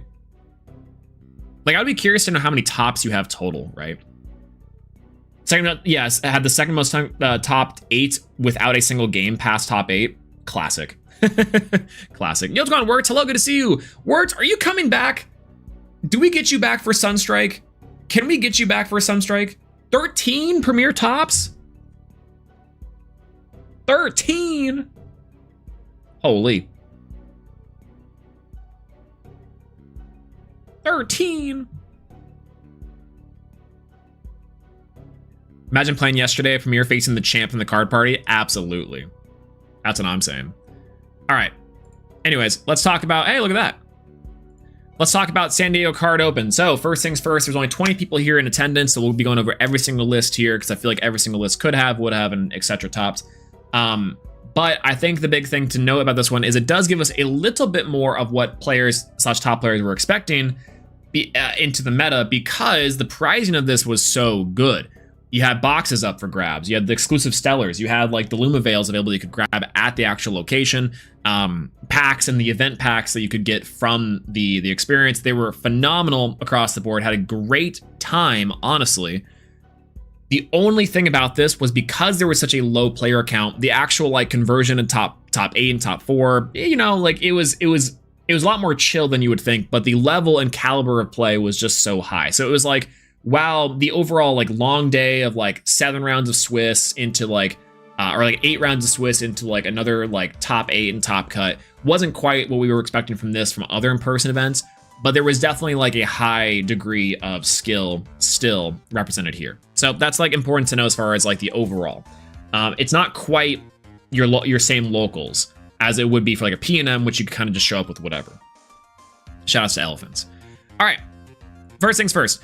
DD Trick, I think showed up with an unaltered Hephaestus starter that I want to say they were someone who was in like the venue, and because there was someone there that was inside the venue that just like said, hey, Alan, get a Hephaestus starter and rock up to the tournament with.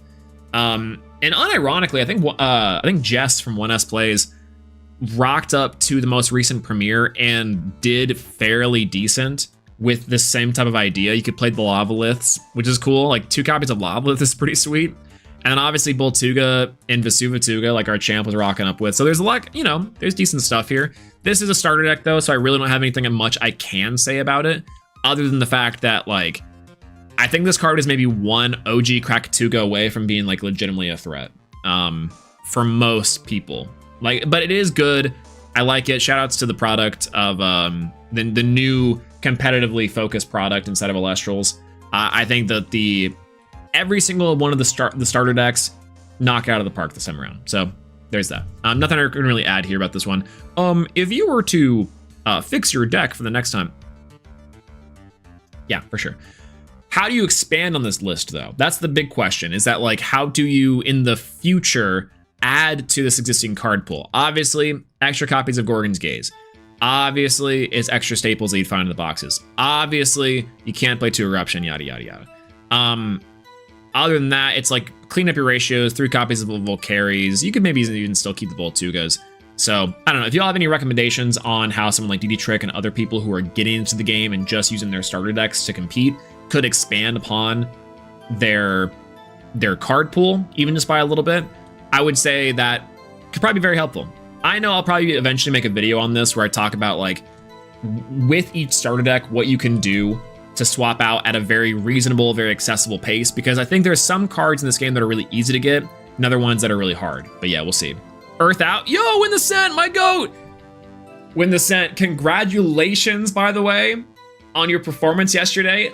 I think it was on the tier list that I was like, Krakatuga's low, and you're like, you have to change this tier list after this upcoming premiere. You were so right. You were so right. I was freaking out. I think one of the rounds that I wasn't commentating, you were playing, and I was like, goat. Like there were so many cool things you were doing.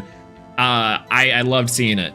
Unfortunate, I think against Astro's Knight later in the top cut, where you almost had it with like the spirit management. It was again Magic Earthquake shenanigans, like I don't know.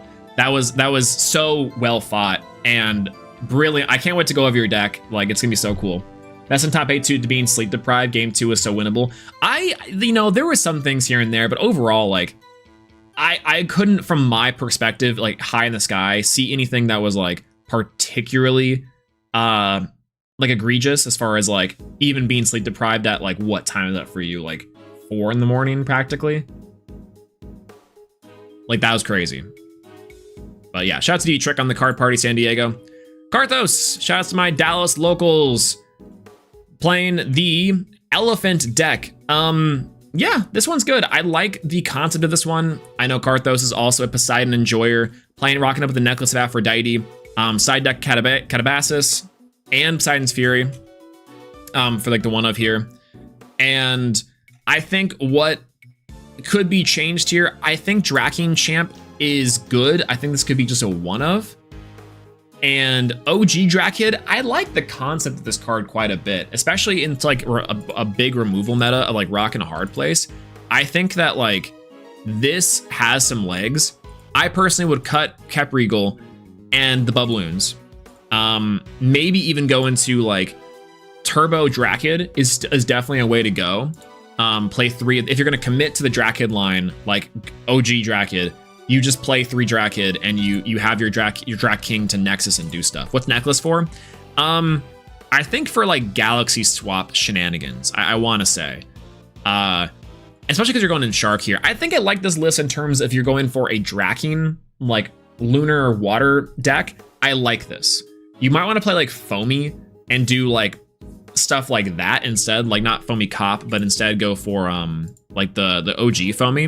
Kind of do some shenanigans there. And then Ivory Typhlant, I think solid overall too. I think this list has legs in terms of which direction you want to go it for. But overall, it would be like either lean into Drakid further and just say like put your opponent on better habit. Like obviously P-Box, obviously Gorgons are things inside the meta, but overall like Drat King is such a strong card that if you drop it down, high chances that your follow-up plays of dropping multiple Drakids or other champions of Poseidon will mean that this card is such a much more annoying removal card, considering also it nexuses from an opponent's card, not just Elestral. So it's removal for divines, it's removal for stadiums, it's removals for artifacts. So I like the legs of this a lot. Tidying up ratios, I think, is the only thing I would see here. And maybe even leaning more into Poseidon's Fury for the times that you can't really like clear board. High Tide, I understand why High Tide's in there, I think for the Snark. And I do like overall the other side deck inclusions of Laurels, Pandoras, and Spoiled Fruit. So overall, solid, just ratio check is probably just the only thing for me here. So, boop. Round trip trading. Rocking up with the Sorlet champ and Chrysor. I like this a lot.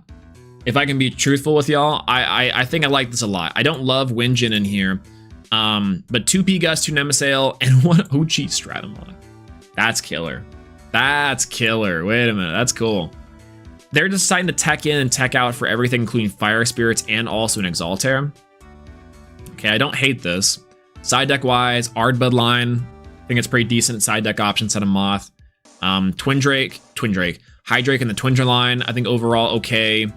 I think if you're playing the Penterror, you definitely want to play the OG Twindra, but otherwise you're playing one or the other, and like attack boosting wise, like you're playing Island. Okay, you are. Okay, cool. I guess maybe OG Penterror because you can go like, or new Penterror because you can Tower of Winds into it, which is fine. Toxic Swarm for the combo line, Tornado, decent. Pandora's in the side, I don't love, but you know, it's there. Chains, once again, I think Chains and Moth is not great. Like Fire and Moth, I think don't really mix unless you're playing the Flam Moth. But the realistic speaking is that like, I think those are better served as just like Water Spirits for Tsunami. And then you can like play 3 copies of Tsunami, and this is now a little bit more consistent as far as back row goes. As well, I do think this deck is there as far as concept goes. I do think this deck does struggle with wanting to pick one thing it can do. It's really leaning into the toolbox engine, but I feel like can be very much refined. I think you could cut the Winjin for sure. You could cut the OG Stratamoth, though I do like the idea. And you could cut the Exaltair. I'm not a big fan of Exaltair inside of the Moth decks. And so that's 3 cards already you can replace with maybe even more copies of Sorlet or Chrysor. Because back in the bag, being able to like bounce between your champs and doing like the champs Chrysor and Sorlet line, I think is very solid overall. I don't even hate Island of Aeolia in here as a way to like boost up those attacks and everything. And obviously we saw how Findust is effective. So maybe if you're playing Findust, you should play Monsoon, but that's just me. Same thing with Galaxair. I think Galaxair maybe could be cut for other, like, because your other cards are doing just fine. So I think Sorlet is a spicy tech. Big fan of Sorlet for sure. Exaltair was a nice side deck piece. I think that this could be sided for definitely like slower or burn matchups where they're like trying to slow roll you. I think you can go into Exaltair to burn and like do some like really weird spirit math. So it's a good point. I would have loved to see Catabasis because you're playing the lunar side as well. I think Dense Fog also could work, but sorry, not Dense Fog. Monsoon could work as well in a side if you're not playing in the main. Cockatoodle is cool. Cockatoodle is very cool. This card being able to allow you to get over stuff like Phosphocell and some targeted removal stuff is strong. Plus, it's like if you can't clear a board and you have Cockatoodle out, like let's say they have a small Tuga on their board that like you stopped once and then you can't like comfortably clear because of, let's just say, stuff that has happened over time. Cockatoodle, what it can allow you to do is like target suppress that card, and then it can't, like, it's suppressed as long as it's enchanted, so you're chilling until you can deal with it more effectively. So I think that as far as like an option and tech card goes, pretty solid overall. Though it's really only good in like Phosphocell for the most part, and like Death Rattle effects, like to steal a Hearthstone term.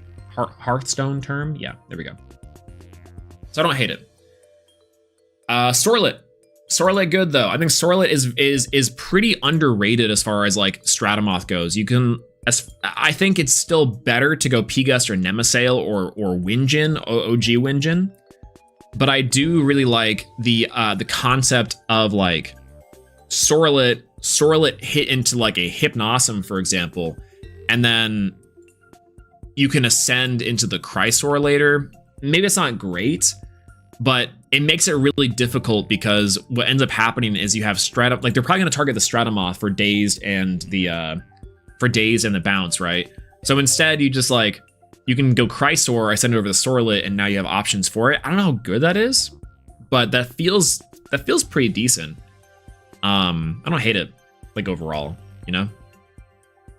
So again, I like what it's doing. I like the toolbox options. I think that it's pretty strong. I think it's just trying to do too much. You need to like rein it in just a little bit. But I like it. Moth. We had a lot more Moth here at the San Diego card party. I think because like it was the known quantity factor and everyone was like, let me just keep on playing it. I only played against one Moth, which was Sansely. So luckily I didn't have to deal with it too much, but there was like so many casters that I was like, oh God. You can dodge Hypnosum with Sorlet, right? I don't think so, because let me go back to the list and check it out real quick. It's round trip trading. How come I can't see your deck?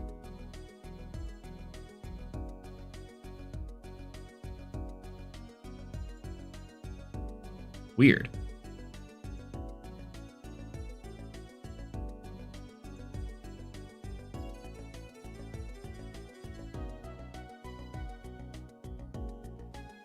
They just nuked the list for some reason. Oh, weird. Okay, cool. I'm glad I have all these tabs open beforehand. That's really helpful. Okay, so I'm not sure. I think, oh, here it is. I'm so dumb. I think it's because the Chrysor is like, it's not a immediate special cast. It's like a you can special ascend.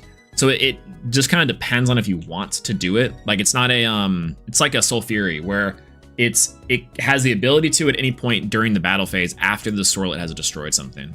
So I think that's why it doesn't quite get around the Ectopos, the Hypnosum. It does if can bounce the Sorlet before you ascend. Exactly. It should be here on Elestrals DB. Yeah, they're on Elestrals DB. I also have like a billion tabs open at the moment. So luckily I opened all the tabs before and it's chewing through every single bit of RAM I have. It's very funny.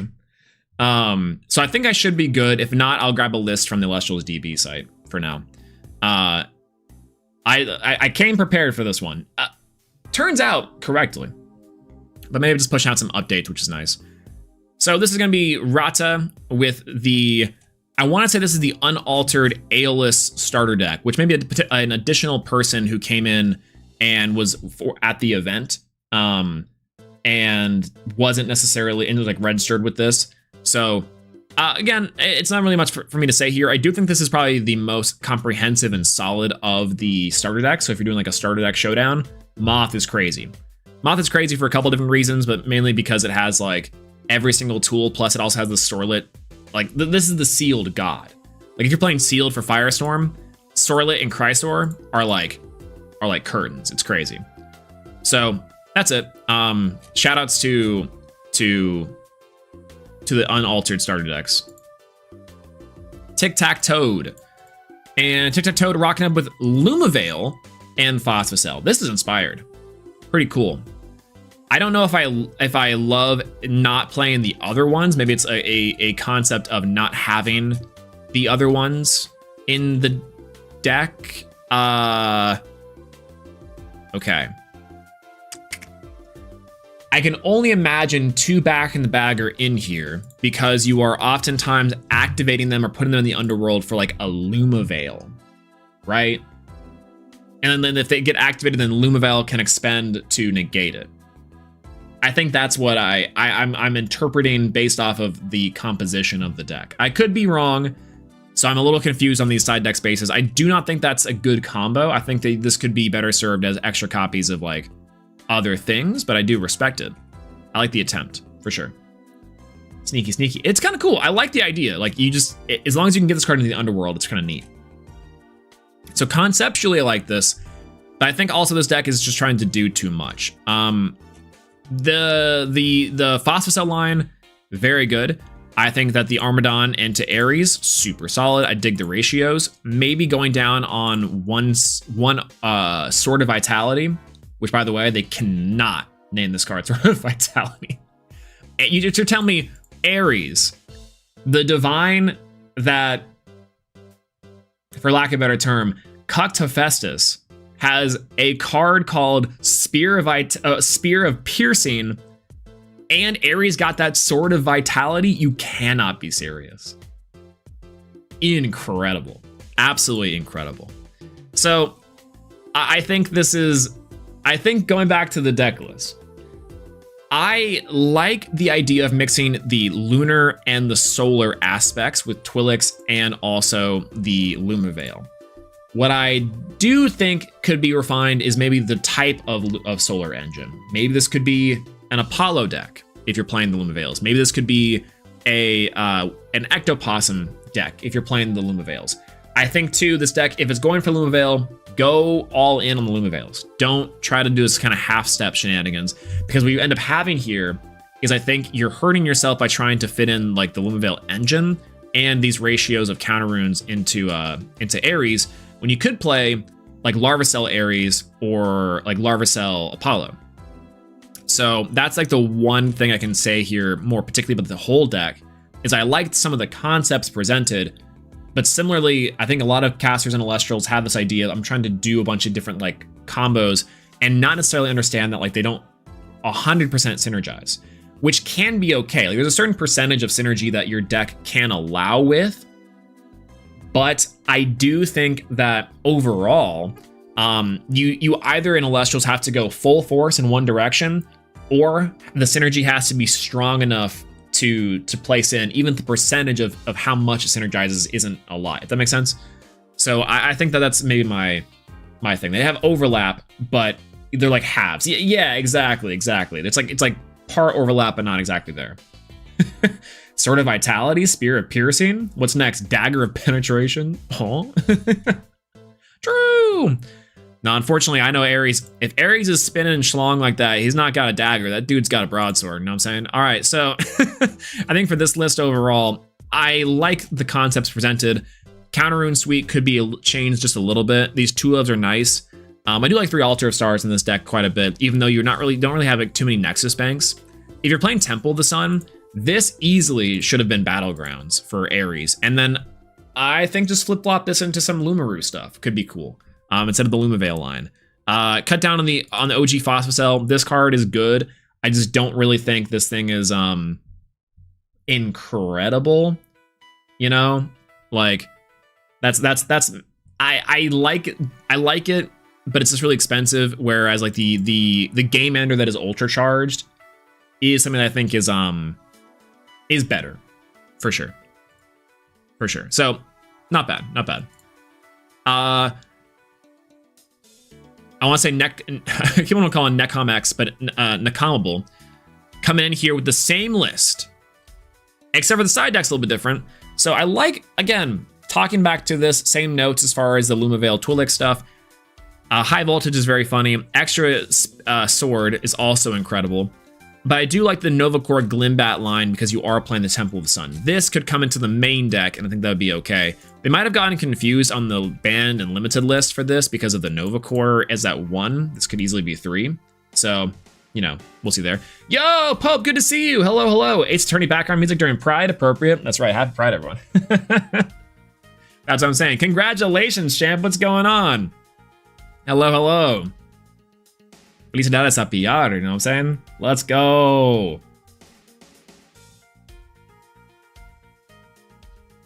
Insane showcasing. That finals had me on my seat the entire time. I'm like, when are these dominoes gonna fall?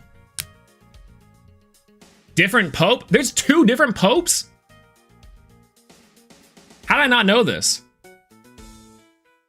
Why is there 2 popes? How are you Pope and there's also another Pope?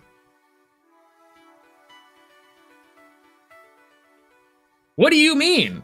One of y'all has to fight it out. That's amazing.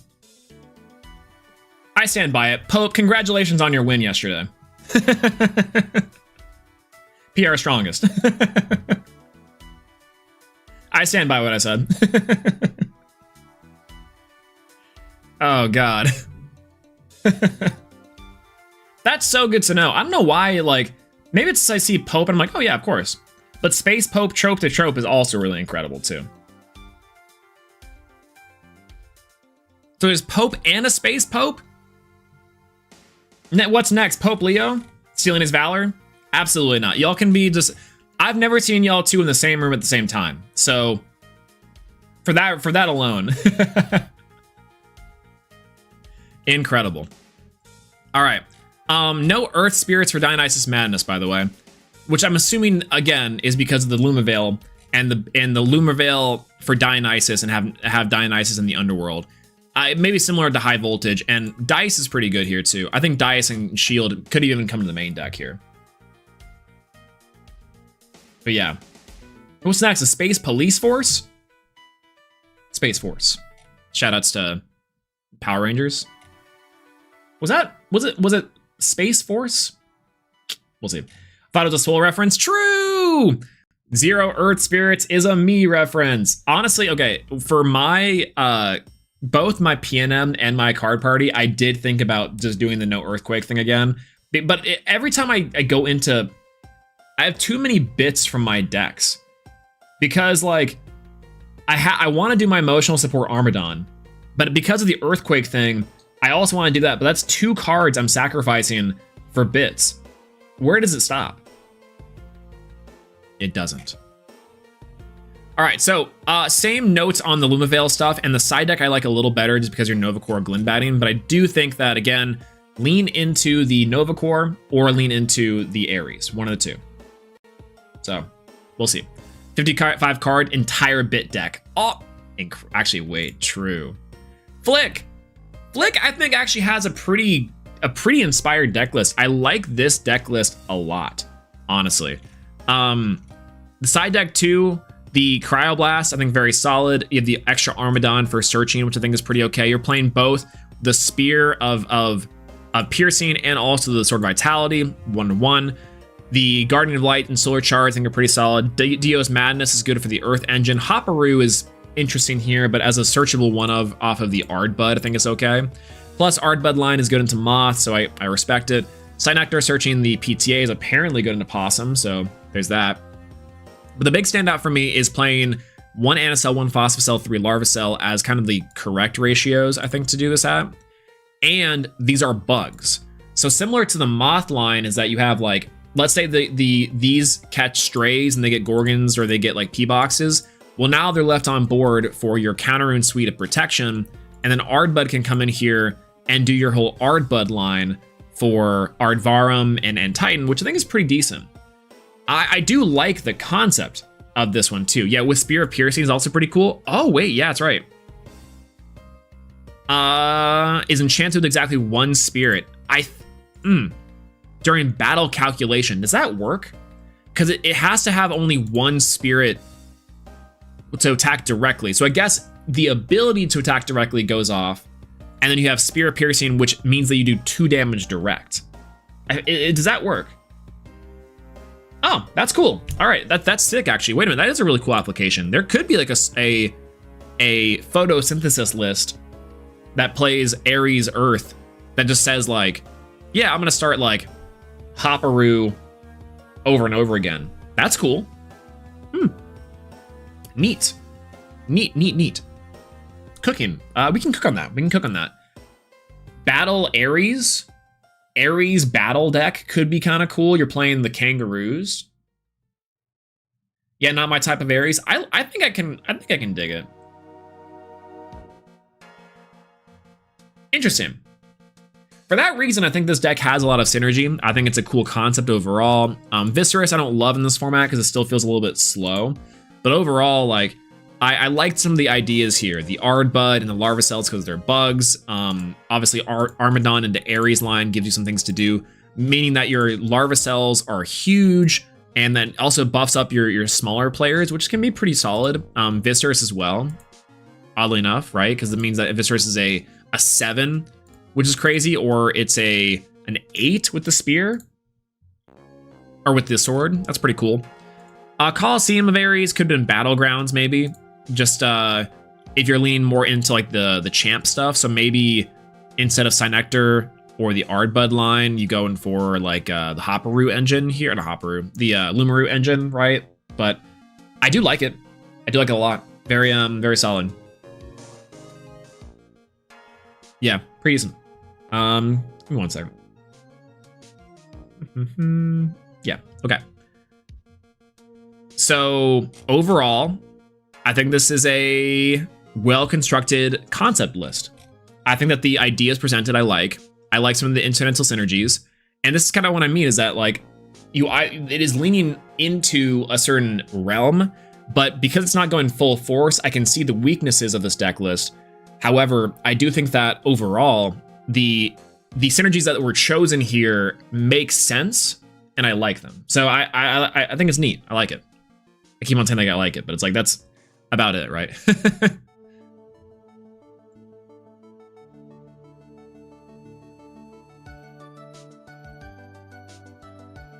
Excuse me. All right.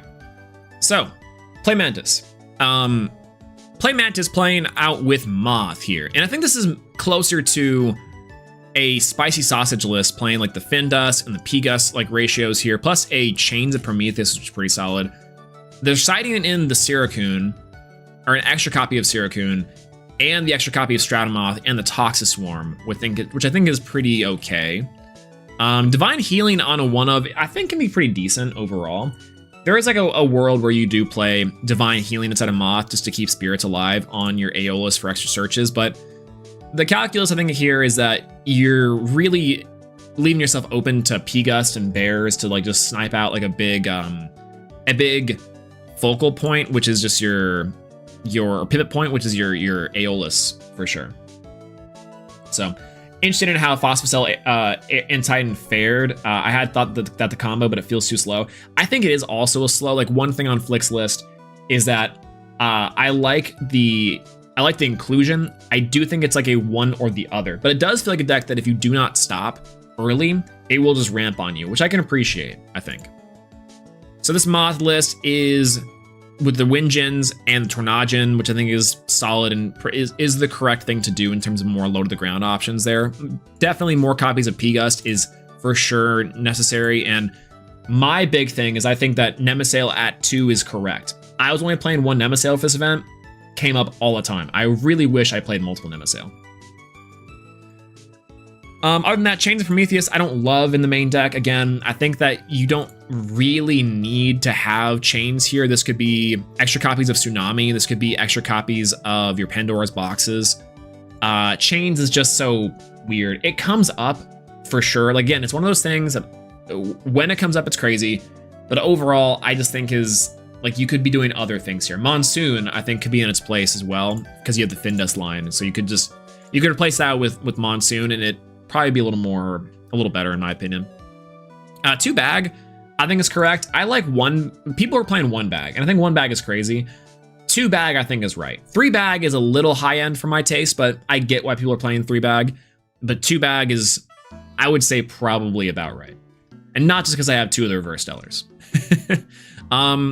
2 Toxiswarm, interesting. I like the burn, extra Tsunami, Earthquake in the side. No lunar inclusion for like Catabasis or like targeted specific side deck options. I would love to see some targeted side deck stuff here, more or less.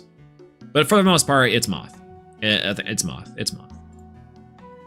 Apasauce. Hey, a little better record. Similarly doing... Ooh, Ouroboros on the side is pretty solid. Do you think this is there because the Twilix Lumavale thing, or because they actually had 2 and no one has 2? Playing extra copies of the Eruption and Bag of Winds for sure. Again, that's more, I think, for the Lumavale inclusion. But kind of high rolling on the Phosphocell side of things, I think is kind of fun. You know, the Solar Charge here, I forgot to mention that in the other deck list, is that you you're turboing into the Larva Cell as a starter, because a 2-card combo versus having to see Larva Cell plus a Nexus Bank and then get the other Larva Cell, which is obviously the optimal combo, but you don't always have that. Yeah, I think Moth list, we're on chains, we're copying the MBT's list, probably, just because, like, you know, going second. See, that's my thing. What is chains doing in Moth? Right? Because, like, if you're going first, does it protect your follow-up? You're probably winning already if you're able to establish a going first board. And if you're going second, you can't activate the chains anyways. So it's like, does it stop eruption, I guess, on your opponent's end phase? Like, maybe. But so, like, yeah, that's actually a good point. I didn't even take that into account. But I think that's probably the calculus. I keep on saying calculus. That's probably the calculation there. Anyways. All right. This one, similar notes. I like the Twi'leks Lumaveil. It's cute, but overall, could be tightened up one or another. Ouroboros on the side, I think, is good. Definitely the way to go as far as the line goes and having your sort of lunar toolbox for your side deck. Ouroboros is a good call. You probably could have even played this in the main. Like, if you're rocking up with Lumaveil and Twi'leks in the main, I think there's nothing that says you should not be also running more lunar stuff in the main deck. If you really want to play the Twi'leks line. Primary Artemis, Andrew rocking up with Card Party San Diego's like 4th Moth list, I think, at this point. And they're not playing the other toolbox cards, but are playing cards like Galaxair in the main, which I think, and Findust, which I think is very solid. 3 P-Gust and 2 Nemesail, I think, is the correct ratio for Moth. This is correct. 3 Stratomoth going full force into the combo, I think, is also pretty solid. Tacking in our first appearance, but definitely not our last, of Mistral of Boreas. This card is pretty solid. It's not amazing, I don't think, but it's a good toolbox option against the mirror match and then also against like artifacts. It's just extra targeted hate for the artifacts and like Hermes and Divine stuff. I think it's pretty solid overall. I like that it gives Moth a searchable tool that's targeted for certain things, and you can decide it out easily if you don't need it, right? I do like that quite a bit. I know it's off topic, but do you think we'll ever get a Norse mythology in this game or strictly Greek mythology? Ooh, good question. I think eventually we might get Roman, and we might get Norse eventually. The game is positioned pretty well to get some divines that are there, but I think right now Dan has stated that that he's more occupied with staying in the Greek side of things. But definitely, I think other mythologies could be very explored for sure. Like Egyptian mythology as well, I think is a big one. Not to hit the Percy Jackson, Rick Riordan shenanigans, but like, you know, you know, I think that's like the big, like, I think that could be pretty big. Chinese mythology next for sure. When we expand into the Chinese market, it's over. It's over.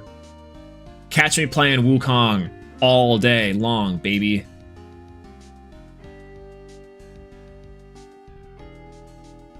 Egypt was under Roman control for a long time. Man, F imperialism.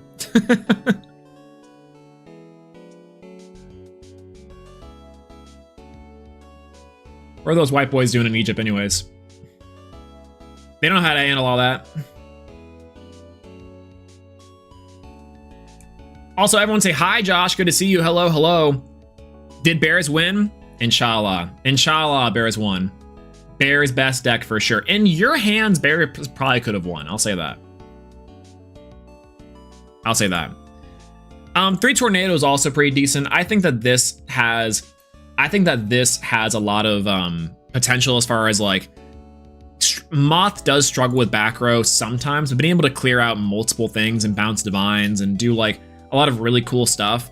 Like, for example, play around Hermes pretty well with this card, I think is solid. Because P-Gust is kind of committal into Hermes when you think about it, but overall, I like Andrew's list a lot. Galaxair is cool. I don't love Galaxair overall, but I think it's a decent tech, and the reason why I like it here versus in the other decks I saw it in was because I think Andrew is definitely refining down what the toolbox options that he wants here. So I think I really like that as far as the deck choice goes, is here are the toolbox cards that I want versus I'm just going to put everything in there just in case. I think that's like the big thing with Moth in terms of like scope. You have to kind of scope creep it just a little bit. So I don't know. Side deck wise though, playing more Boreas and Monsoon, siding the Cock, which I think is right. Like if you're main decking these tech options, like having extra space for Cock is just really determined of, you know. 3 Catabasis is good. 3 Divine Blessing as well. This is a very solid side deck card, especially in a Moth, where bringing this in, you just have so much to deal with that having the Divine Blessing to play and play off of is, I think, correct. Like Moth, I think is like one of the only decks reasonably that wants to play Divine Blessing. Other decks can, but it's like, okay. Rock and Hard Place is weird. And Maria Andrew talking about this one, saying I'm playing Rock and Hard Place and the Tornadoes and the Boreases and the Catabasis.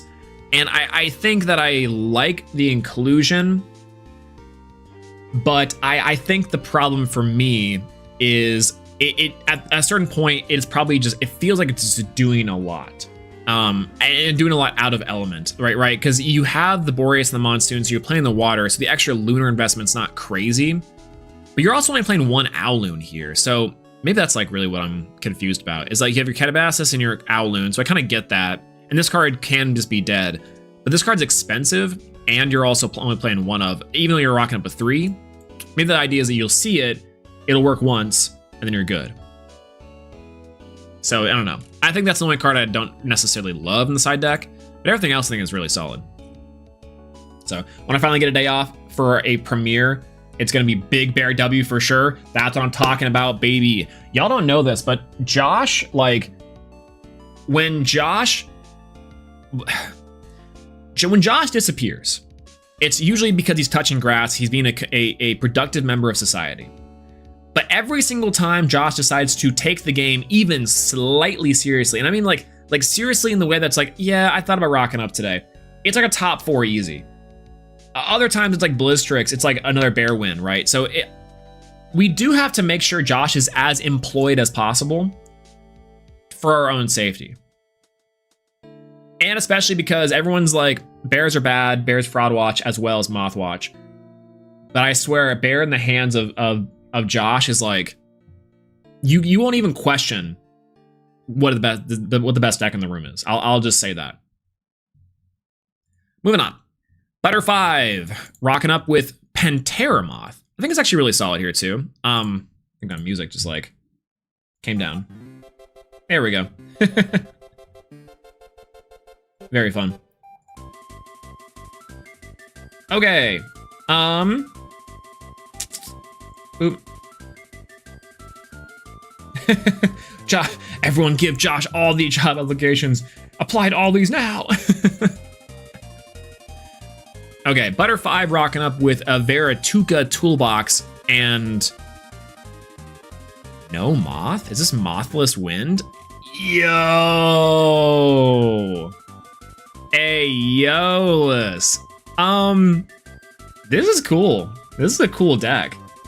Wait a minute. Okay, what are we looking at? We're looking at, and also not the new Pantera. In the side? No. No. Wait a minute. Where's the new Pantera? Even like a 1/1. Interesting. Why? Like, okay, even if this was a Hydrake Moth and you're doing like a 1 of Moth, and you're playing the Pantera line as like your going second Battle Moth, right? Battle Moth. Wait, is that how we fix Moth? Is we go into Battle Moth? Interesting. Probably didn't find it yet. Actually, yeah, that's probably a good point. This is still early. Wait a minute. This list is not necessarily great, I'll say that, but I am inspired. I am truly inspired to say that there is some cooking here. There is some cooking here that's afoot. Because the idea with this one, it's just 5s, but it's battle 5s in the way that like it searches your toolbox with Exaltair. I think I would have loved to see Island in the main deck here, just to make all of your wind guys beefy. So if you're playing the Exaltair to search for, effectively, the ends to means here is your Aeolus to then search for your toolbox stuff like Hydrake and Sorlets and Vertukas. I personally would have loved to see Islands of Aeolia take a better or a bigger stance here.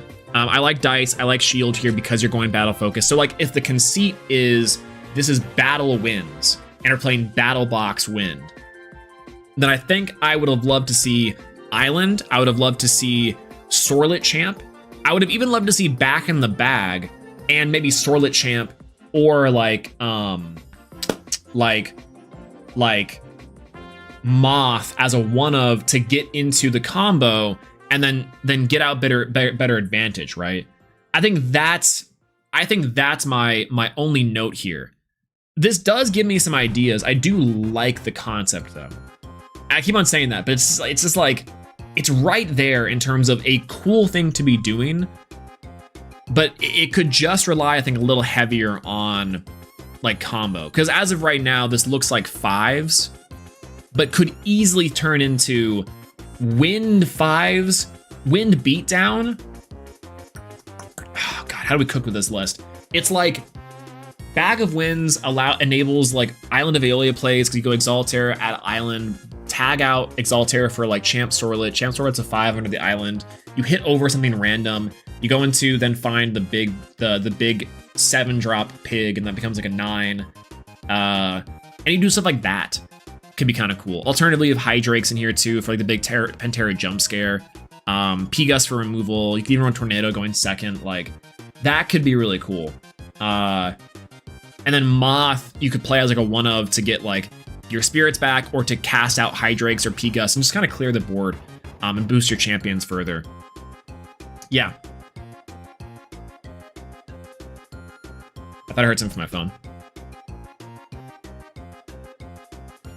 Interesting.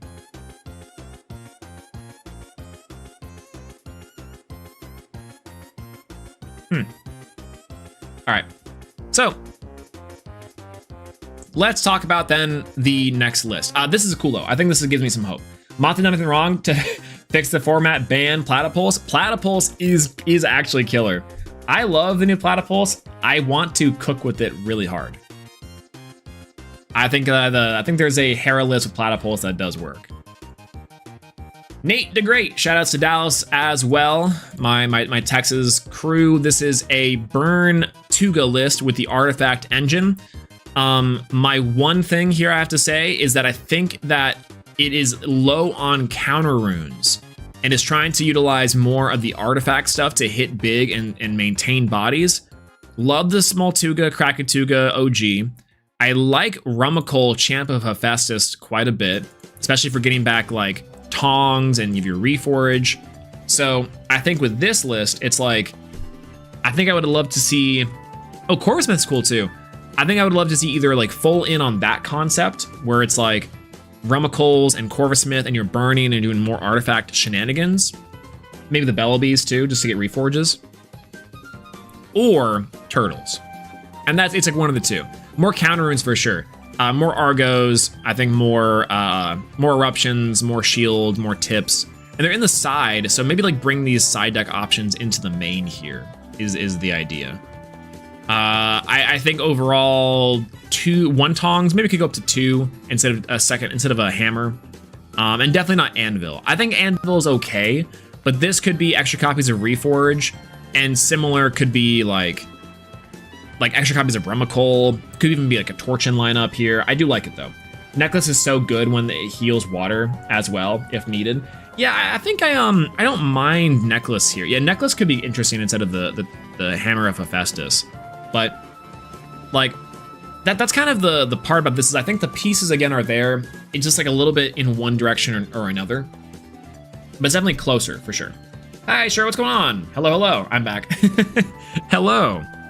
We're still on the Card Party HQ so far, so we're still rocking up per the list, but this I think is maybe, I like the bones of this. We will see more stuff like this from Adam's deck later, but I think for Nate's list specifically, if you're going for like a more fire artifact deck, first things first, I would say some of these more like counter rune sweep into the main for sure.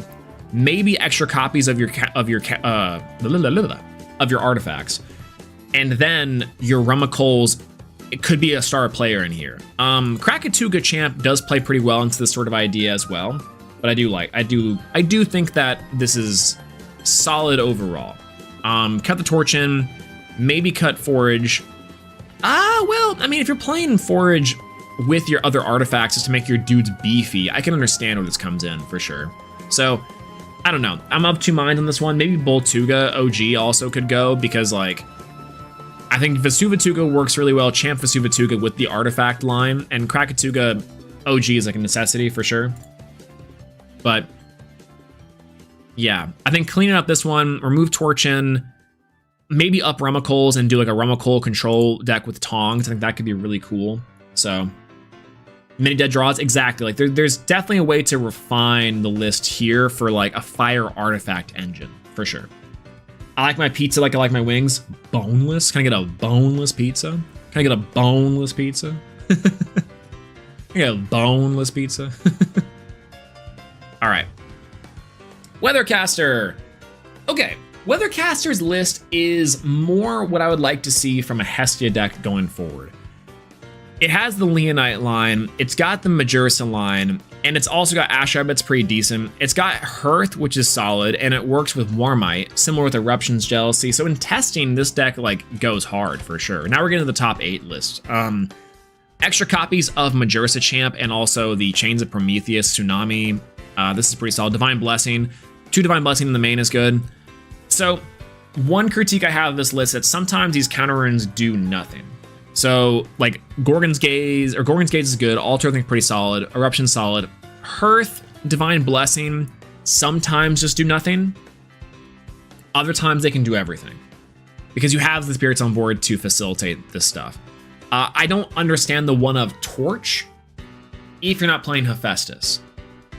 And I also don't necessarily understand, at this point, the Ash Rabbit, unless you're just trying to prompt like the spider and the Leonite stuff over and over again. I get that portion, I think, maybe. The one of Majursa is really interesting because it gives you the option for a Bear Bomb without having the other bear lineup, which I think is okay. I think that's pretty decent. Like if you're playing a Champ Hestia deck with the fire stuff, this is probably the way to go for sure. Torch and grabs Torch, does it? Oh, I see. Okay. This card searches Hestia to me. So, I don't mind that. You're playing the Water Spirits in the main. I think you just main deck the Tsunamis. Even over Divine Blessing. This is pretty decent for bag and also for like Earthquakes randomly, the Magic Earthquake lineup. But I think instead you'd probably want to play your Tsunamis in the main deck, just for the fact that it's better for your smaller players, because a lot of your champs of Hestia are kind of weak, and Kinleo, if you already have wasted your normal cast, you then can't really do the combo with the Leonite, so you might as well just like save your Leonite and save your material to ascend over in the first place. It also makes your Ursmog a lot better by keeping your small dudes on board. Like Torchin being a 1 is kind of unfortunate, Ashrat being a 2 and a 4. It just saves so much if you have the Tsunami in the main. So I think it would be like two Hestia's Hearth, and like the 3 Tsunamis and get rid of the Divine Blessing for the side deck. Forage I don't hate either. It's good because it boosts up all your dudes like the Leonite, makes sure it's like harder to get over. Otherwise, I think this maybe could be something else. Maybe we put in we adjust the ratios of the Ash Rabbit and stuff to put in like a small package for the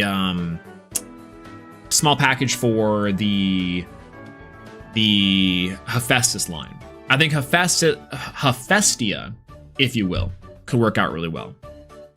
Yeah, a Hephaestia deck where you're playing Bear Bomb and Leonite Champ could work, I think. Part of that's because Tongs makes Leonite, it's like does its thing better and does it like pretty well. So I don't mind that at all. But it's pretty good. The listing's a little bit of refinement in terms of what to put in the main, but the bones are here. I think Fire wants to be doing something like this, though. This is a good proto like fire lists into the meta where Hestia goes crazy, and Leonite I think is pretty decent overall.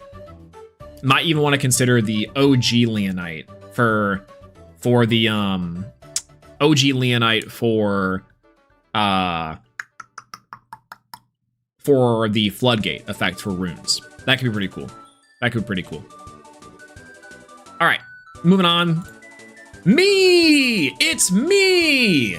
I was the turkey the entire time. Okay, so I'm playing an experimental Moth list. The idea with this one was that like early on, Moth Titan was pretty cool.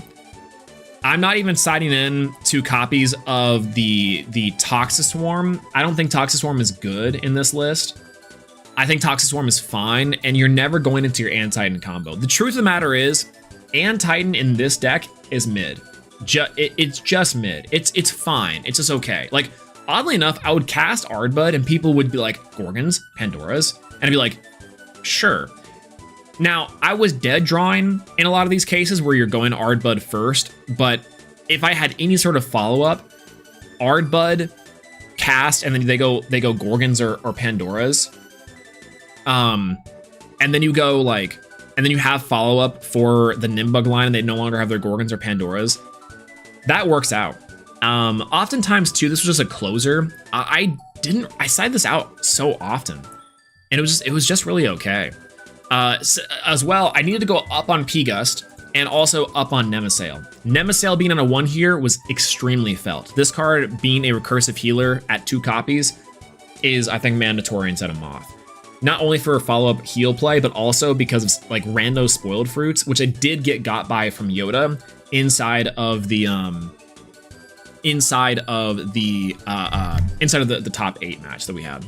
So unfortunate. However, I think that for the most part, this list is about what you want. The only exclusion I would make here is the Ardbud and Titan line, which to MG1's point, for the side deck, of course, we got our emotional support Armadon. Of course, we're rocking up with Earthquake. I think the side deck for me was pretty targeted. We had Monsoon of Eris for any sort of decks like the we have Monsoon of Eris for any sort of decks that are like artifact decks. I was afraid of a lot of Moth here, which I think was correct. I just didn't play many of them, so Monsoon was like almost a nothing card. I also wasn't going full in on P-Gust, which I think if I was going full in on P-Gust, Monsoon would have been mained, but you know, 6-7. Did you go Windgen opponent, ask what you're calling, you call Windgen, there's 5 in the deck, then you look at the hand and there's 4 Windgens and proceed to foretell 3. No. That sounds kind of cool. That's insane. Black cleared Pentera Moth and one of the small dude in 1 turn with Ardbud basically yesterday. See, that's the cool thing. I think Ardbud is really solid into the mirror. So I think side decking this is pretty good, especially if you're going second. If you're going first though, talking about my side deck, I'm playing this card. I talked about it before and I talked about it to a few people already. Terrasail, if you all don't know what this card does, says your opponent's card effects cannot return Elestrals to hand.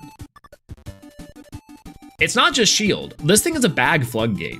So if you're playing against Moth, Terrasail, this Terrasail prevents them from playing back in the bags. So they have to have Tower of Winds or Nexus with a Nimbug and do some shenanigans, which they you know, probably would have. But that also helps against the this also helps against the Ectoplasm stuff too, now that I'm really thinking about it. I think that Terrasail too, with the OG Terrasail, gives you better access to your healers overall. The only problem is you can't play 2 of the Lifestream Nemasail and also the OG Nemasail. Unfortunately, they're not titled forms. But you're giving me ideas. It's legitimately this is good. I think that the side deck for Terrasail is strong because like even if you're playing the 1 Nemasail here on the heel, I think Terror Moth, not Pentera Moth, but with a P, and stops Ouroboros too. Exactly, stops Ouroboros. I think this line is probably real. It is real. It's good. If I was playing in this last premiere and I wasn't on the desk, I would just be swapping out my Ardbud line in main for Terrasail. Like I'd just find one more card, which would probably be the 3rd P-Gust.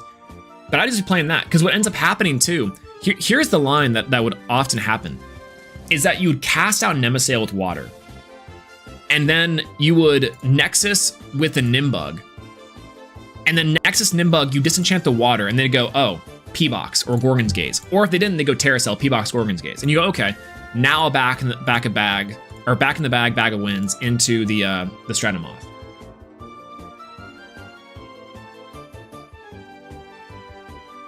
It works. It's like a really big bait into stuff. Like the idea is that Ardbud, the biggest weakness for me all weekend was I would have hands that are like Moth, Ardbud, back in the bag. And if Ardbud was the Nemesail line, I could at least like bait out the Gorgons or the P-Boxes and then continue my plays from there. And the nice part is too, is if it goes and if it sticks, Terracell in itself being a 7 is very, very strong going into the heal and doing it often, right? So that's like, that's solid, right? Isn't Aura against Terracell actually better? How? This card effects, cards can be returned to hand. Unless I guess the spirits get returned first and then, oh, you're right. Actually, that's true, because it gets returned first, right? So then it's under enchanted for it. No, yeah, maybe so. I like the idea into Lunar. I do too. Into Lunar, it's pretty solid, but yeah. Turn to Spirits, Fall Bounce Guy. Yeah, I think so. Yo, Jock, good to see you. Everyone say hi, Jock. Hello. Excellent job on commentary yesterday, by the way. I had a great time commentating with you. This, yeah, I think that it is real, because here's the other thing too. Your board can either be, and I think that the correct board to go with the Moth combo is just go like a Nemesail with two heal spirits with the Moth, and like a couple of counter runes in the back. I think that's like perfectly fine. Otherwise, you can have a Terracell, a Moth, and also a heal of Nemesail out. Isn't that good? Isn't that good?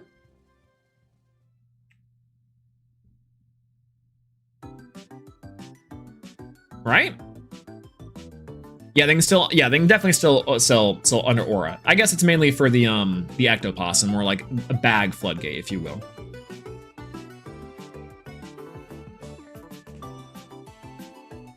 I think that's sick. Plus, you have the option for the Winjin line if you really want to. The point is, I would replace Ardbud 10 billion% out of 10 billion %. It would go into the side deck for sure. And again, Catabass in the side for Sulfari discard. It did come up. So overall, this is probably what I would say is like the standard Moth deck, which is like your Moth lineup, probably up the ratios of the Terracell, of the Nemesail and P-Gust, and then counter runes, like decent to good counter runes overall. So I do like it.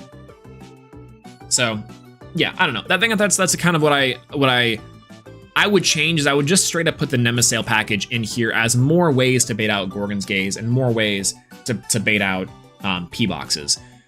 And if I'm doing that, there's a possibility I'm not playing double Nemesail, and instead maybe playing an Ambrosia in here randomly, just for like the extra little bit of heal, or a Divine Healing could be pretty good, because that does kind of come up, but either way. All right, that's me. Clever Plant was cooking up something fierce. Ardbud and Titan with Larvacell. We've already seen that concept work before with Flick, and I do like this deck a lot. But it's also playing Kaufmel as a way to recur spirits, and of course,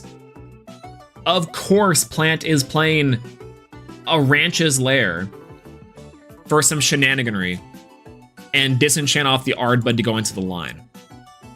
That's ridiculous. Big ridiculous, but it worked into Moth actually. Clever Plant, I think, had a really solid like way into Moth, and those games were really close, honestly. Side deck wise too, I think the side deck here is very strong into the Catabasis, the Guardian of Light, Boom Bats even. Altar and Shield, I think are great. Ouroboros being the side is awesome. One of the Anacell Supercharged I can agree with, because I think that overall the OG Anacell is better, but there's no harm in having it, I think, in the main or the side, personally. Kaufmel might be a little slow in this format, so I don't hate and I don't love Kaufmel, but you know, it seems relatively decent. similar case to this, I think I would have loved to see maybe a little more Nexus Banks pop up, which I guess you're just always misenchanting the Arachne's Lair if you really want to, right? I don't know. That's maybe the part to me on this list that I think the ratios could be kind of difficult for someone who's looking at this list being like, yeah, it's crazy. But as a concept list, I like it. Again, Foss, Ardbud, I think is pretty cool. And Clever Plant is a really crazy player and a really crazy cook. So I can dig the incidental synergies. And the side deck I think is solid too. Again, just like a pretty decent lineup of things for targeted removal and also for targeted for like the Hermes or the Fire discard. So overall, I like it. Brand. Now, Brand playing top 8 with the with Hermes, I think is also really strong. Ardbud Hermes I think is pretty decent, especially into Moth again. Having the Hydrake deck Hydrake line mained, very solid. 3 copies of Hermes Trickery off the Toxic Swarm, Cyclovenom. Brand kicked my butt in Swiss.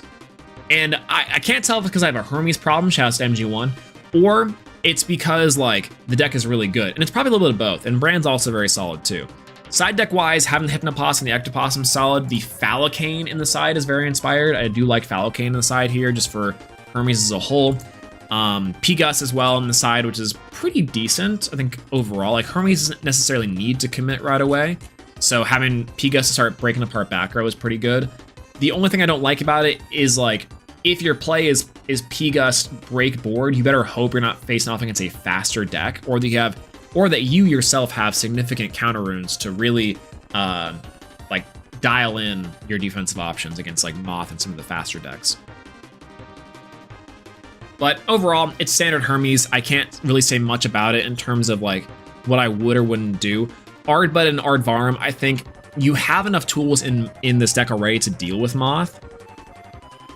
But I think that it's not bad to have it just in case you're playing Moth. I think post this weekend, I think the Ectopossum line might be a little more popular instead of Hermes, just because you're able to like you replace this line with that stuff. I don't know if that's good or bad, but it seems okay. Like, I liked Crybird's list from this weekend, especially in the main, but Ardbud and Ardvarm seem great against specifically Moth, and that's about it. Hydrake and Twindra I think are good. This should stay in there. Probably just a new Pantera though, which Brand might have not had a new Pantera. Again, considering this is Card Party, like one of the first events of the Sunstrike meta. So I like that a lot. I think that closing out Hydrake is good. The Trickery and Hermes solid. Shouts to Toxic Swarm and Cyclovenom. These cards are bonkers nuts. So yeah, that's Hermes. Yoda. Now we're getting to our top 4. Yoda. Shouts to Yoda playing, I think, MG1's exact list, which we went over from the PNM. This list is just still solid. It's good into the matchups it needs to be in. Again, I think my points in this one I made before are I don't love Hydrake, and I can't tell if this is the best card or the worst card in the deck, and it's probably a necessary evil. I think it's just a matter of, like, I guess how this deck wants to play specifically. And it's like Hellmelt, Smeltung, and Hydrake are my 3 suspect cards, and I think these things could be taken out or changed into the artifact line for Tongs and Hephaestus. Could be kind of cool. Otherwise, Ash Rabbit. I want to play around with Ash Rabbit just to give more, have more procs of the Soul Fury, but I don't know. Maybe that's just me. I think that maybe it's me. But yeah, side deck. Yeah, change the side deck just a little bit. That's what I'm saying. This was very, very solid. Shout outs to the Spoiled Fruit in the side. This got my ass so hard. This was crazy. And wow, this was like, I didn't realize how effective this was gonna be against like the Nemasail. And this is the reason why I wanted to have 2 Nemasail in the deck for stuff like this. I played into it so hard, and it just absolutely wrecked my calculus. It was crazy. So I do like Spoiled Fruit in the side for that reason. Volcanic Forge is as a one of, I can like, I think, because ultimately it makes, like, you know, your 7s, your 5s. If you're Smeltunging onto your Elestral, like your Comagma too, for extra procs, it does add to the synergy. I don't love it, but it can be pretty decent. I don't mind it. Let's see. Catabass is good. Thunderstorm, I like Thunderstorm a lot here too, because you can, similar to Eruption in the main deck, you can go Thunderstorm, Noxid, add back the Thunderstorm, Thunderstorm again. So you can get 2 prompts of the Thunderstorm off if you really wanted to. Like, that leaves you kind of low on Thunder Spirits. So maybe the idea is that you bring in extra Thunder Spirits from the side deck. That's solid. That's solid. Catabass is good for like mirror match / like Hermes shenanigans. Laurels, shout out to one of Laurels. And Chains pretty good. I think if playing Fire deck. Side decking the Chains I think is correct for what it's worth. And 3 copies of the Eruption in the main deck, kind of our small checks here. Unfortunately, not the right ratio of rabbits. This is a 2 of. No, I'm joking. 3 copies is fine. Yeah, I think it's good. For me, Hellmelt, I think is up for suspect. Smeltung up for suspect long term. And I think that the Thunderstorm here is probably my favorite inclusion inside the side deck for sure. So I like it. I like it quite a bit. Solid. Soul Fury, one of the coolest decks, one of my favorite decks in the meta right now. It just does its job so well. And it's so low to the ground that it's like, I don't know, it's just good. I like it. And shout out to Yoda for making top 4 on this one. Very solid performance, very solid strategy.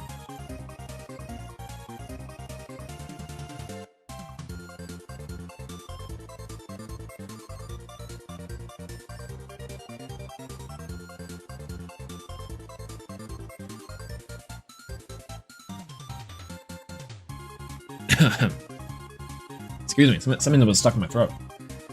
All right, San Sali at top 4, Card Party San Diego with Moth. Now San's list is a much more similar case to Spicy's list, where they're playing the like more of like a turbo list with like the 3 Moth and 3 Bag, but aren't playing things like the what's it called? Are playing things like the Monsoons or the Findus. I think that's the big things. Yo, what's going on, Caballo? Hello, good to see you. Hello. Right now, we're going over the Card Party HQ list. We just went over the PNM list from the other weekend, and we're going to go over the last couple Card Party lists before going into the last premiere to see how everything converts and how everything keeps on going. So, welcome in, by the way, and a great performance yesterday too, by the way. I love the list. And I think that was an insane showcase of the Dionysus. I cannot believe you. What an insane game. New Havocup's kind of crazy too. That card's kind of nice. That card's kind of nice.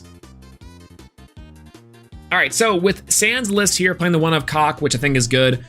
This card here allowing you to suppress cards like Phosphocell, your kind of problematic cards. 3 P-Gus, 2 Nemcel, I think is correct here for the main deck. 3 Bag, I think makes sense in the list where you're trying to do the big turbo out. And the Counter-Rune suite, clean, nice and clean. Tsunami, Alter, Gorgons, Pandoras, your Mirepoix, your standard Counter-Rune lineup into this new meta. I think it's very solid. Winjin at 2 also makes sense. I don't really have a lot to say about the main deck. Side deck wise though, I do think is very strong as well. 1 of Island of Aeolia, 3 Tornado for extra backer removal. Tornado to me is a good side deck card, but I don't think there's any harm in maining it either, but side decking it makes a lot of sense. I think it's very thought out. Catabasis, also really like this one too on the side. Again, I think everyone should be side decking Catabasis. And 2 Ouroboros, which I know that stand only has 2 of these. So 2 or 3 is perfectly fine. Excellent side deck choice. Divine Blessing on the side though, we see it pop up here again for Moth. Reasonably one of the only decks inside of Moth that you can play it. Stops cards like their Bag or Earthquakes or random removals. So I like it. And Resting. So solid fundamentals being showcased here where it's like, I have the combo, I'm going to make it push, I'm going to make it work. Counter runes are very clean and simple. And then side deck is just nice. It's got extra removal. It's got extra targeted hate. Good stuff. Overall, very strong showcasing of Moth. All right, Spicy Sausage. Second place Spicy Sausage, I think got 3rd. Yeah, Spicy Sausage inside of the second place. Runner up here, shout out to Spicy. Playing Moth as well. Playing the combo version of Moth with the 2 Nemcel, 3 P-Gus, and the 3 Stratamoth, plus the 3 Bags. One thing though this deck does differentiate on from San is playing the Monsoon inside of the main, going down an Altar of Stars for that. Plus they're playing the 1 Findus to search your Mistrals of Boreas and also your Monsoon. Here's what I like and dislike. I like this deck is the turbo combo. What I dislike though is I feel like you have a lot of hands in this where you are just like expending and mulliganing quite a bit. So I think in that regard, this is still very strong, but I think overall, it's just kind of like you can get got pretty easily by the curse of the mulligan's curse, if you will. And side deck wise, I think we started to see like a good inclusion that shoutouts to MG1 for piloting Hermes and Carry-Off. I don't know if I like that either in this list specifically. It's cool. It is really cool. But I don't know what you're doing with this whenever you're spending so many spirits already. Like the idea, I guess, is if you open the Hermes with your Findus, like Findus into Hermes, Hermes send Carry-Off, target Stratomoth, go for 3, or like your big removals. I like it, but like the thing with this list is just you're so susceptible to dying by spirit mulliganing, or you are winning on the spot. So the high roll here I think is very valid, and I think this deck easily could take down events no problem, especially with the tech cards and the tech options that Spicy has. But the one difference between Sand's list and Spicy's list, I think the consistency of like something like Sand's list is a little bit more what I like to see from Moth, but this definitely has more tech options. So I don't know. There's a little bit of give and take there as far as top end, but I do like it. Again, I do like it quite a bit. And finally, your Card Party San Diego champion, Adam on Tuga. I was discounting Tuga. I was sleeping on this card. I was sleeping on this deck. I told Adam when I was there, I was like, huh? Like I was just unaware that this deck was even remotely good. And Adam showcasing off why that's not true and why this deck, both the water and the earth aspects, just like absolutely kick butt.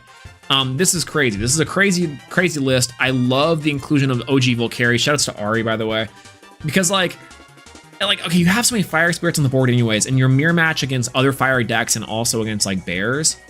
This deck cooks. This deck cooks with that.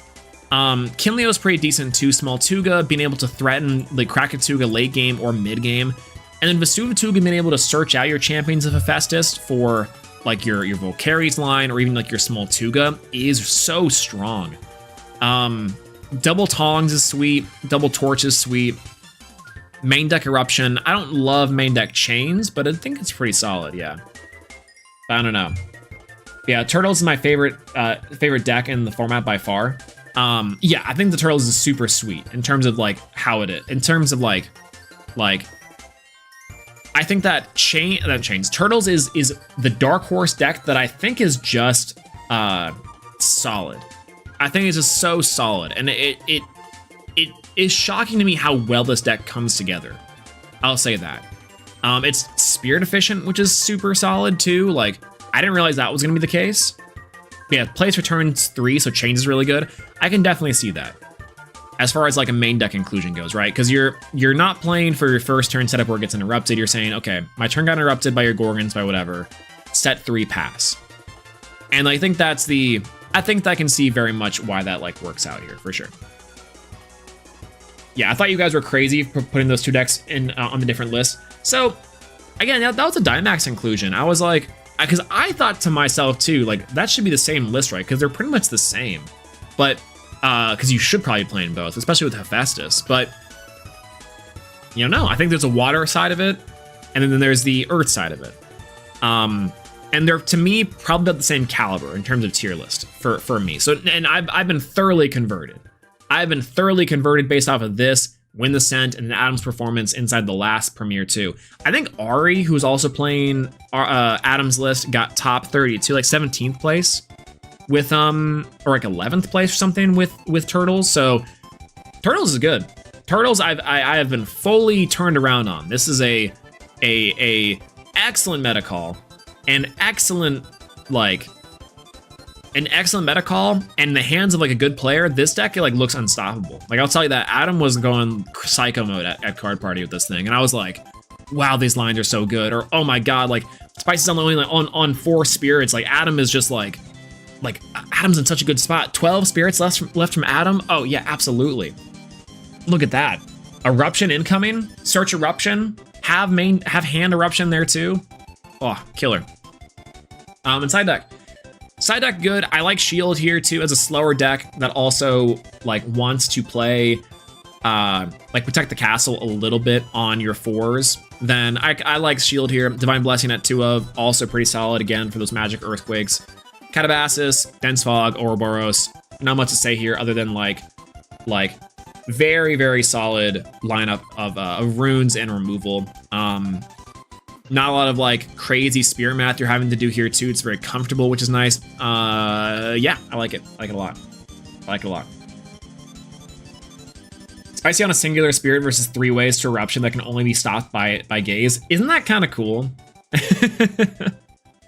Yeah, why are you hitting yourself, ass final? Legitimately very funny. Also, shout outs to Spicy for missing the one water spirit. Happens all the time. I get that. Very unfortunate, but man, what a way to go. I hate Eruption. I do too. I hate this card quite a bit. I don't think this card should be in the meta. This card ultimately should be banned, but I understand why it's there. And in some capacity does check like these sort of turbo strategies. And I get that. It does feel bad. It does feel very bad. Eventually we'll get to the point where this card is like not applicable. But like this card, I think overall it's like the more it pops up and more consistently you can get to this engine and put your opponent on like this sort of mind game, it's cool in theory, bad in practice. I don't love what that does to the game, but I do think at 1, it's better, way better than at 3, for sure. We're in a better spot with this card now than we've ever been. But the thing and you can play around it. Plenty of decks can play around this card for sure. Yeah, recycling it isn't too cheap. Also agreed, like recycling it is kind of hard to do, like the Boltugas or other sorts of decks. So it's like, I think that at 1, it's okay for now. It's only until other decks can play around this card better that I think it'll be like just a good card, like a fine card to have. But right now, there's only like 1 deck that can play around this card efficiently and make sure it's playing around it like at all.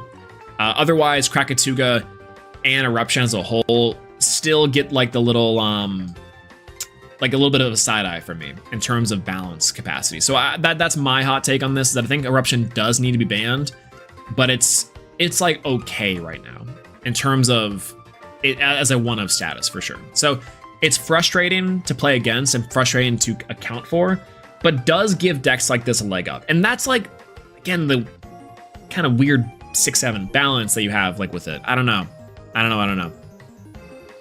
I do think that with like cards like Corvus Smith and Tongs as like a pseudo eruption in itself, that's fine to me. At least you can interact with that. This one, it's really hard to interact with unless you have like Divine Blessing specifically. So either way. All right, so that's our Card Party San Diego deck review. Overall, a lot of Moth, some dark horses we'll see pop up again in the premiere, and a lot of shaping up to be the side deck cards and trends we get to see for this next premiere. Ouroboros and the Catabasis line for Lunar.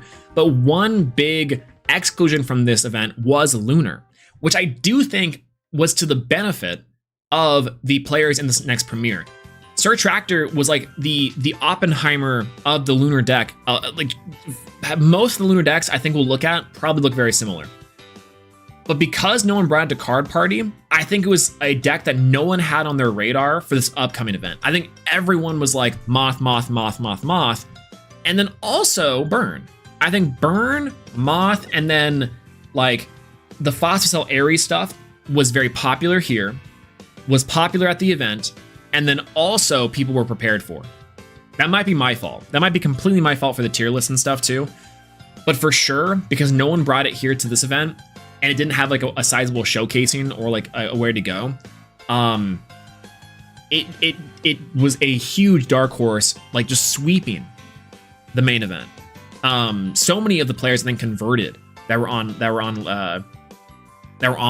Lunar. It was good. Yeah, it's not that Reforge isn't being played. I think Reforge is solid, actually. Shoutouts to When Sent for playing the Reforge, honestly. It was It was a kill. I like that card so much, and I think it's really good inside of it. Top 8 or top 16? I think top 8, there was like 3 or 4 Lunars. Top 16, I want to say had like 5, right? I want to say that's true. Either way, congratulations to Adam for being the champion of Card Party HQ in our San Diego event. Hopefully we'll see y'all at the Fort Lauderdale one if you are going. It was a lot of fun. I will be trying to go as hard as possible. I know it's coming up here soon, so I do have to like commit to tickets and everything. So yeah, we'll see how this goes. But it was a lot of fun. It was really, really cool. 3 out of the 7 in top 8 and 5 out of the 7 in top 16. That's crazy. That is really good conversion, especially for a deck that no one had on their radar. Yeah, first, second, and third Possum decks in top 8 and Swiss. Yeah, that's ridiculous. That's absolutely ridiculous. I love that. I love that so much. All right, and that's Card Party San Diego. Shouts to Adam. Now, we'll be getting into the top 32 decks of the Sunstrike Premier. Now, there's definitely a lot under the surface and under those 32 lists that I think are really cool to see. But I think for my money's worth, based off of our other events and other things here, it'll be a lot better for us to get the understanding of the meta for those top 32s. For sure, though, there was a lot of Moth in attendance. Moth was the #1 deck represented inside of Swiss, hands down. A lot of people still took Moth and said, this is the best deck, and this will probably continue to be the best deck. Now, that is also for a few reasons. Number one, it is easy to pilot, easy to build. Everyone's playing with it. Everyone kind of knows it's a good deck. The other problem, though, that we have with Moth, just straight out in terms of competitive viability, is because everyone was so prepared for it, because it has so much targeted hate, because of the Spirit investment, because of the Spirit management, it can get got by a lot of players. And Elestrals has a great problem to have, which is that a lot of our players are just like the best to ever do it. And they have no problem metagaming and consistently performing against the top threats. Hands down, full stop. The other thing, too, is that, like, because Elestrals has always had this problem fundamentally, but it's not a problem, more of like a dilemma. I don't really know what to call this, really. It's a feature, not a bug.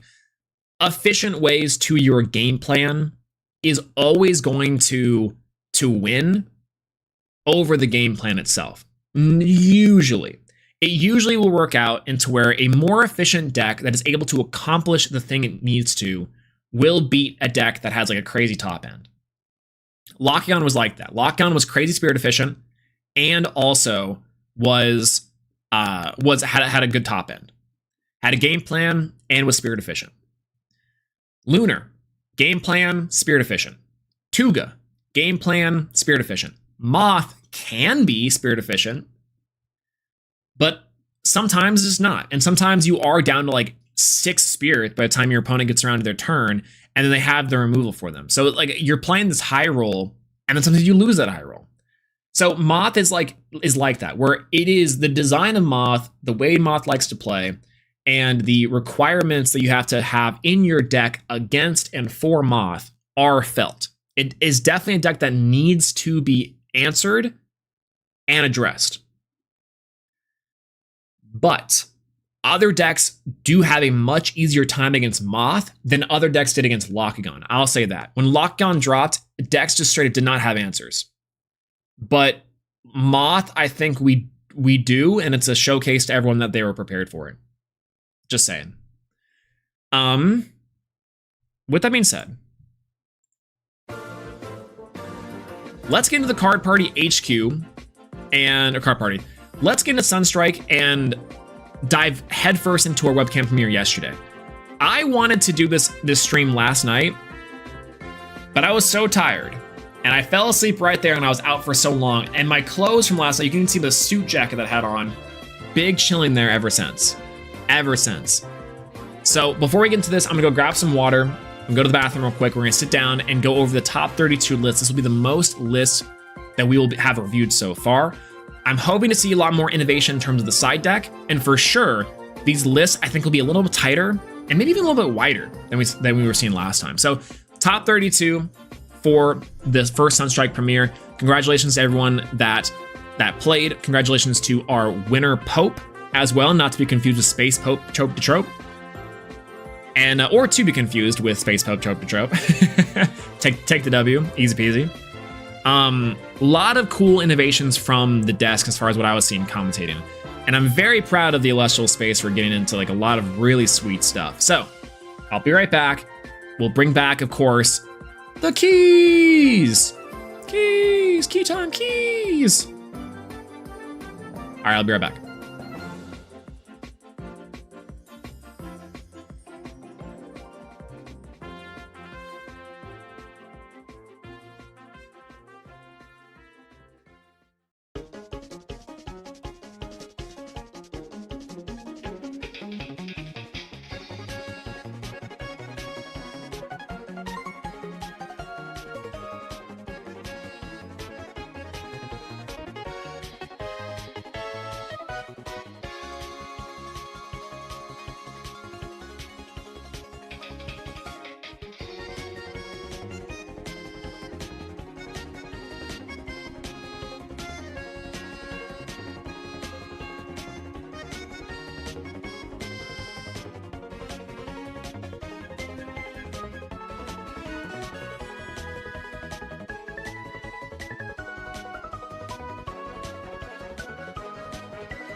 All right, I'm back. That'd take a little bit longer for a work thing. See, I promised I'm employed. Okay, we're gonna go over the top 32 of the most recent Sunstrike premiere. Had a lot of fun casting this one, and it was really cool to see a bunch of the different games, like Hera with the Imperawatch stuff thoroughly impressed me. A lot of really cute stuff you could do there. The Lunar Showcase was crazy. Elkabayo showing us that the Havocup engine was like just nuts. That was so cool to see. I'm back, the most devastating words I can hear. Keys, no! Keys-sama, I'll see you again soon. Just like the the Keys, just like the little like blush handsome face. It's like, that's how that's how I say bye to the Keys every time. Amazing. All right. So let's check over the list here. Top 32. Start off with Dooms. Shouts to Dooms here in the Australians. So rock up with Hermes. Ares. Oh god. Cool list. Cool list quite a bit. I like this one a lot in terms of Cockray going to Battlegrounds to reenchant me. That Cockray is huge. This is like the one thing with this deck is that it tries to aim to make its Elestrals big and hit the big beat sticks. They're also playing First Light for Cockray stuff and Cockray into Draco Ray, which I don't know how effective this was all day. I think I liked personally OG Draco Ray in the slot a little better. And then in that capacity, I think like old school Dragalis with the Draco Ray is also pretty solid too. I think there's like a lot of ways you can like have the Draco Ray sit, because not everyone's playing Shield anymore or Tip. So like if you can establish the OG Draco Ray, going for Dragalis Champ is really solid in how many like removals you have. This card is just pop 2 if you have pop 2 if you have your Ares and your ornaments out. One big exclusion from this list, even though I do like the Eruption on the side, by the way, is no Armadon to search the Ares. And maybe it's because it's a little bit too slow and does get kind of bricky. But overall, playing the Guardian of the Fleece for the Ruminous Disenchant, because Ruminous allows you to grab that. 2 Heliolith, also pretty solid, because people were playing the Fire Artifact engine. So again, very good choice. And overall, the classic Australian thing, just lack of counter runes. I think that, personally, I think Eruption's Jealousy could have been in the main. I think that this card, especially if you're leaning towards the Draco Ray Dragalis stuff, could have been in the main. Even for like forgo Champ of Ares, Draco Ray, and then go for Eruption in the main after taking out like a single Guardian of Light or something. I think that could have been really, really solid here. Outside of that, Catabasis and Dense Fog, pretty okay. I don't know outside of this list if I love the Dense Fog per se, and instead or even Catabasis, like maybe, but if you're doing these 2 lunar stuff, I think I would have rather seen, instead of OG Dragalis, and maybe even like 1 extra OG Draco Ray, and play instead like an Ouroboros, probably. If you're already on the lunar stuff on the side, Ouroboros could be cool. So Guardian of the Fleece though, Guardian of the Fleece I think is low-key good, because you go Ruminous, search Guardian of the Fleece, attach it, and now you prevent a lot of stuff from your Ruminous your Ruminous sticking around. Heliolith Champ though, I think also similarly, I don't know if I like this card better than I do the Champ one in this deck, but I do like it quite a bit. If the third of the field was Fire decks, I think it's reasonable to not main the Eruption with that in mind. I can agree with that, but what I think so the only reason why I think it's okay, because I agree with that if Fire was really prominent, and it was, but with the amount of cards that were also lunar and also the potential Moth threat, I think that Eruption in the main could have just okay and just sided out for the Fire stuff. In addition to that, you can fail to find enchanting your opponent's field with Eruption. So if you need to set up for a Dragalis play, where you like either have to, where you can ascend over the card for Dragalis, or enchant a card to like I guess like to your Draco Ray or Fire, just in case, like expending what? Expend Fire? And it also has an optional effect to destroy. So you just like attach it to one of your ornaments or to your Colosseums, and now you can more effectively use the Dragalis Champ and more lean in on the Dragalis Champ, I guess is the idea. So I'm with you. that it's not great, but you can fail to enchant your opponent's field. You have to enchant to your field. But like that's kind of the tricky part with this card. Yeah, Heal of the Champ is bad because it doesn't do anything unique. If you're casting it, or you already have Ares, thus access to artifacts, Healith can grab. Also true, and this is the bounce, it's a free removal card. So I like this deck a lot. I think this is probably the best base for an Ares deck I've seen so far, so I like it. Yeah, you can also fail to enchant your field if it doesn't have a valid target, though. Also true, but I think at that point you can't enchant to your opponent's field, no? I could be wrong. So yeah, I think the Counter Rune Suite could have been fleshed out a little bit more. Add an Eruption to the main deck, I think could have been cool. And then also Champ Draco Ray, I don't think is as good as OG Draco Ray. You do as much as possible. Ah, I see. Cockray cool, Cockray pretty good. OG Cockray also pretty good. Love myself some Lumaru and Ruminous though. Very solid. Very, very solid.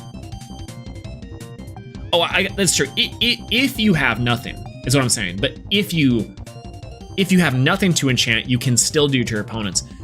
But if you have something to enchant it to and you choose not to, is what I'm saying.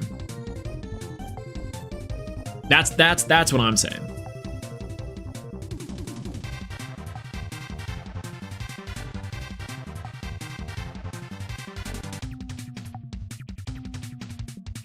Excuse me. Yeah, if you have something you can and cannot fail to find your field and your opponent's for your opponent. Ah, see.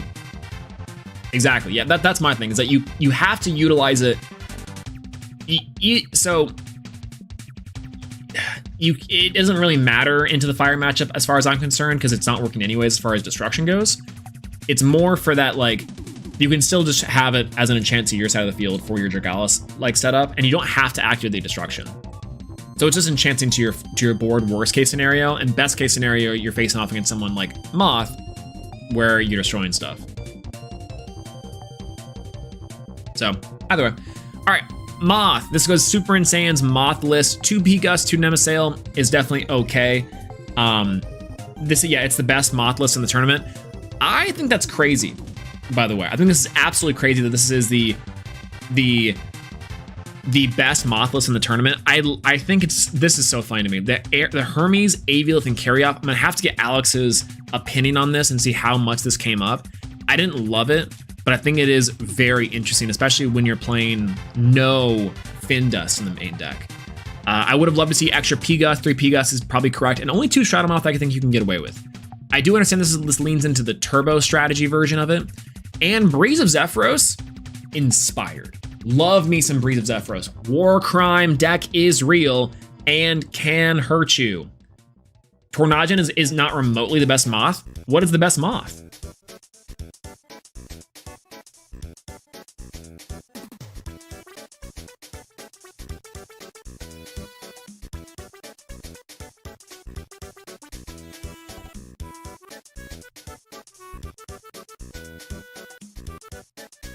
Tornadon is so skippable. I can agree with that. I think Tornadon isn't amazing in the list, but it does give Moth a thing that other lists do not have. So that made 5-2. None had Tornadon, which I think is fine. Yeah, that's okay.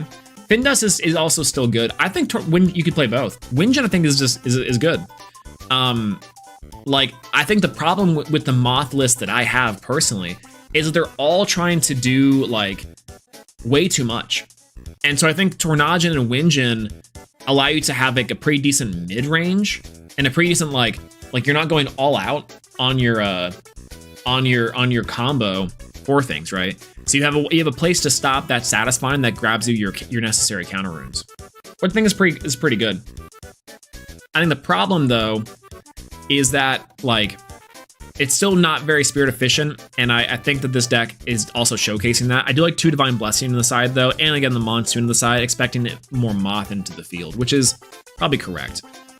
Breeze I think is a cool inclusion. I like this card a lot because it's not necessarily like unlike Monsoon, it's good into everything on your field, the game +2/+2, which I think is probably pretty all right.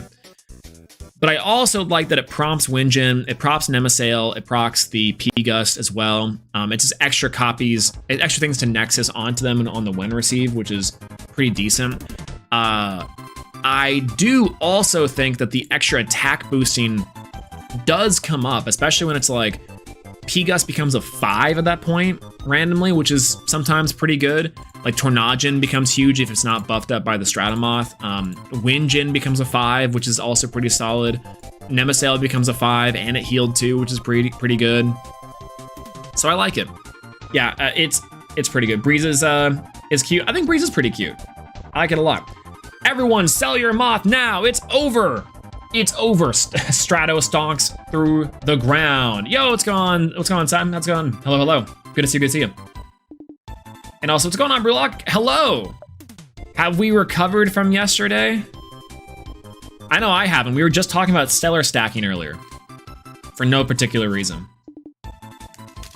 And I was very careful to use my lawyer speak.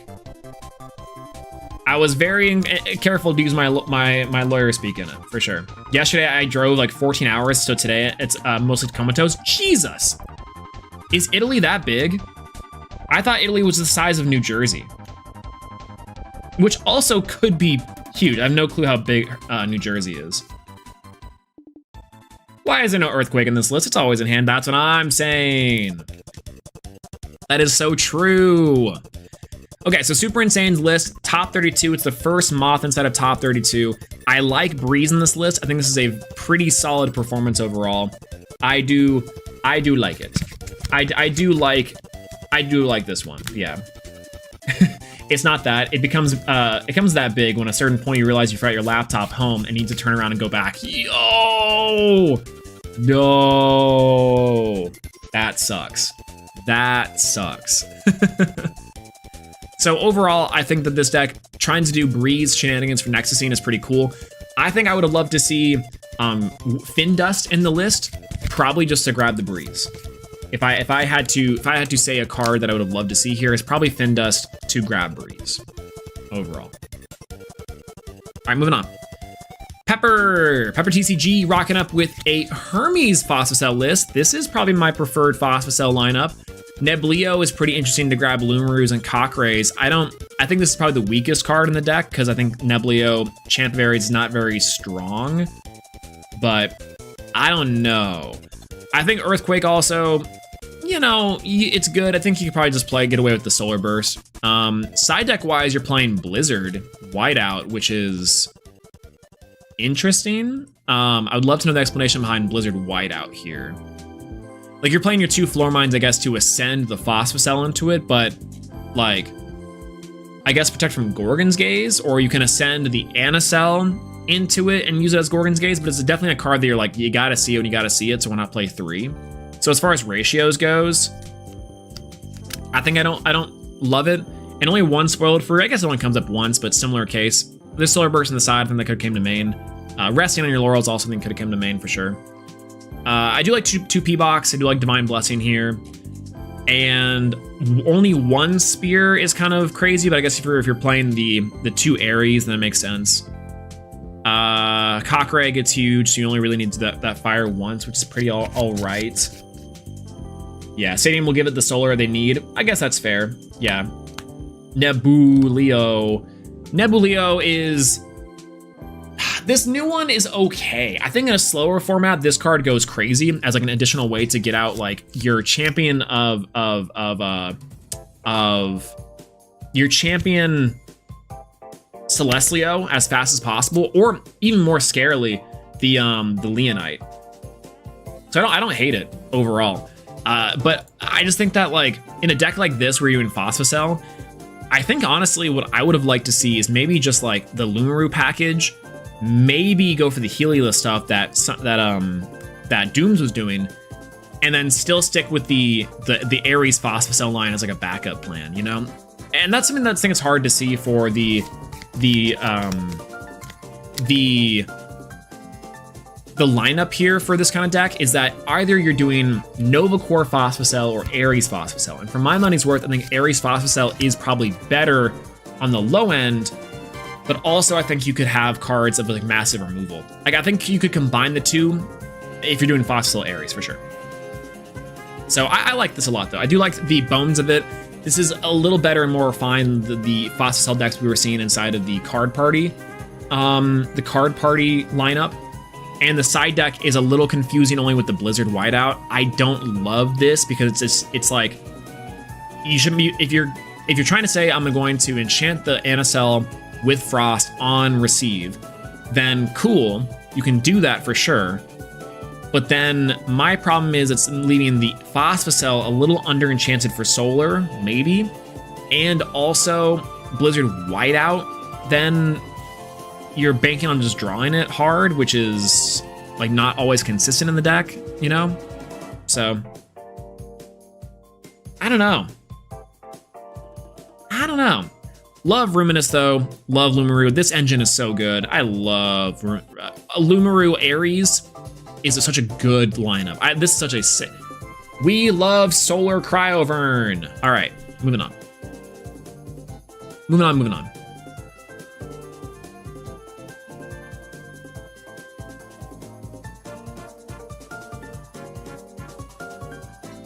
My allergies are going crazy today. Oh my god. I gotta take some nasal spray or something. Oh my god. Yeah, I was mulliganing a lot to find Ares 2BH. Yeah, I think that I do think that playing the Armadon and the Ares is definitely the way to go. Like, I think playing three Ares and maybe even 3 Armadon is like an unnecessary evil. On Hydrake and Sulfury, I hate Hydrake and Sulfury. And I also like Hydrake and Sulfury. But I also hate that card in Sulfury. I want to play Ash Rabbit, actually. Maybe you should show us and win one. Yo! Jackal's showing us the first inclusion of the Sir Tractor Domino effect of Lunar. And what can I say but ban this? But what can I say but Jolton, grab Temple of the Moon, I think is pretty solid. I like that inclusion here. We need our Temple Searcher for set 8, which will definitely happen, by the way. But I think this is solid. Gloombat on the side, I like that. I like that a lot. I think that one thing that players were doing constantly last premiere of this yesterday, they were just going like set 4 pass. There were some times it would be like a set 1, but oftentimes like because the Lunar decks are playing the Toon Lunar phase anyways, I think going for Gloombat in the side, cool. Very much makes sense. Dense Fog side, also pretty solid, especially because there's a lot of Lunar there, so pretty okay. Tipped Arrow could have been Dice. I think the one thing I do like about Hope's list is that Dice plays very well into the field. Point Tipped Arrow is good though. Again, it's hard to say that it's bad, but it's okay. The deck that performed well should just be fully banned immediately after. Agreed. Truth nuke. Truth nuke. Truth nuke. Truth nuke. Truth nuke. So this is just Sir Tractor's list with a Jolton inclusion, and I can't help but say this is just solid, right? Like, it performed way better than I thought. This deck surprised the absolute bejeebers out of me. And I like Lunar Phase, I like Werepub. This deck has a lot of cards that say, answer me. Or if you don't, I might have Ectopossums in my hand. I might have Lycovoids to swing over things. I might have Nobbies to clear wide boards. And maybe Nobby's the weak link here, that we'll find out later. But Jolton's pretty good for adding Temple, which is definitely the power play when you have Lunar Phase. I was discounting Vermalord from the very start. Vermalord is a menace. And this card is regrettably very good. Catabasis in the side deck, yep, makes sense. Extra Lunar Phase, Lunar Eclipse. I can be okay with that. Dense Fog, Gloombats, good side deck, I think, for this deck. I don't like Earthquake in these builds, but apparently that's just the way to go. All right, Magic Earthquake aside, let's move on. 6, playing Edibus, or Diabus. Diabus is, I would have went 5-2 had I had to concede my game 3 while winning. Oh, that sucks.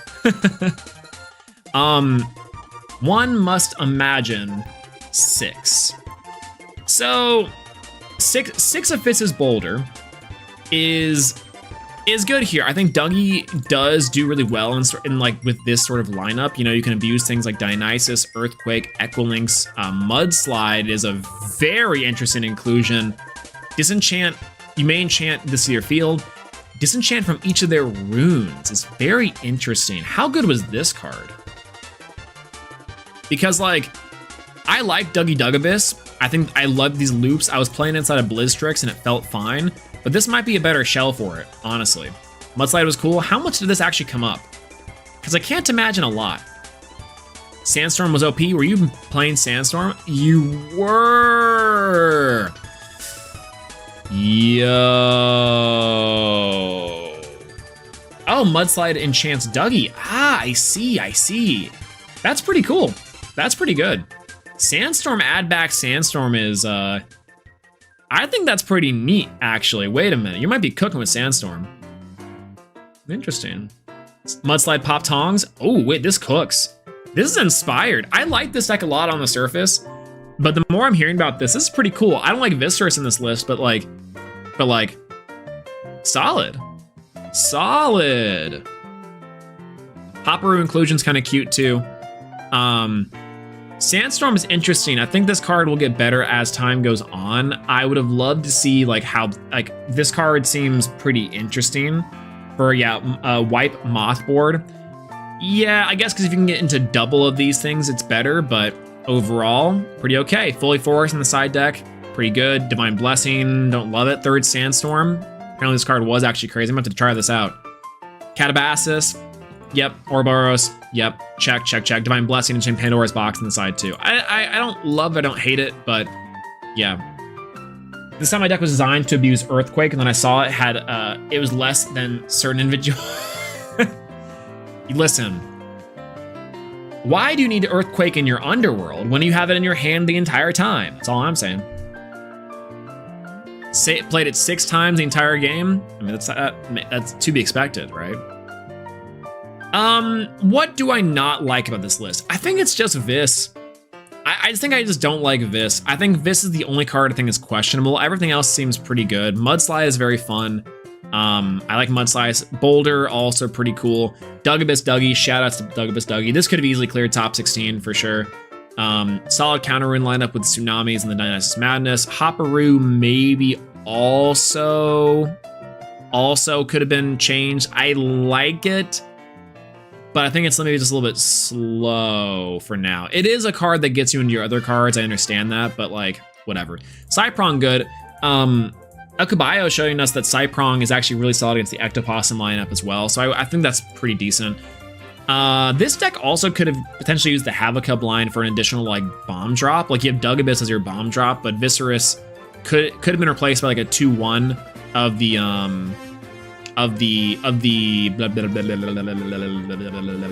Havocub line for sure. Hopper is a premier champ for a reason. Yo, what's going on, PK? Everyone say hi, PK. Good to see you. Hello. Yeah, Cyprong, amazing card. Hopper, PK. I found out there's a cute interaction with Hopperoo you can have. Did you know if you play Hermes-Roo, you can go Hopperoo, enchant it with Spear, and then Hopperoo, when it swings in, does 2 damage because of the Spear of Piercing? So in theory, there's a deck build that you can do where it's like, you're using a Hopperoo as like an attack over things and Spear of Piercing to like be swinging. Don't be that loud about it. It's so cool. I'm gonna have to try that out. I'm gonna have to try it out like direct attack Hopperoo. The Prodigal Son hath returned. Yeah, what's going on, Oppenheimer? Like, legitimately, we went over a deck list that looked exactly like yours, just with a Jolton, and I'm just like, oh my god. Very solid though overall.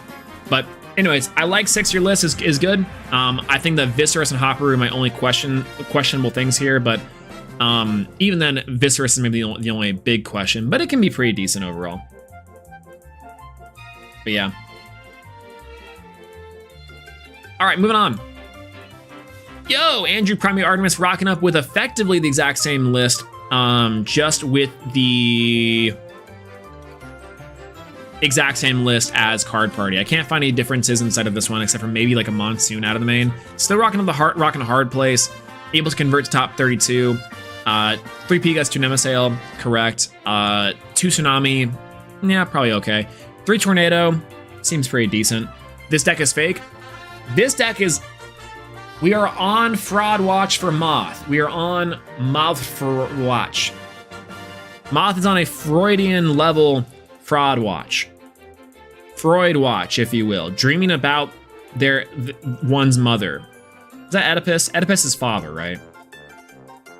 Whichever one. Whichever one. Strato Fraud. I was trying to figure out how we can merge the two. And I feel like that's the one, for sure.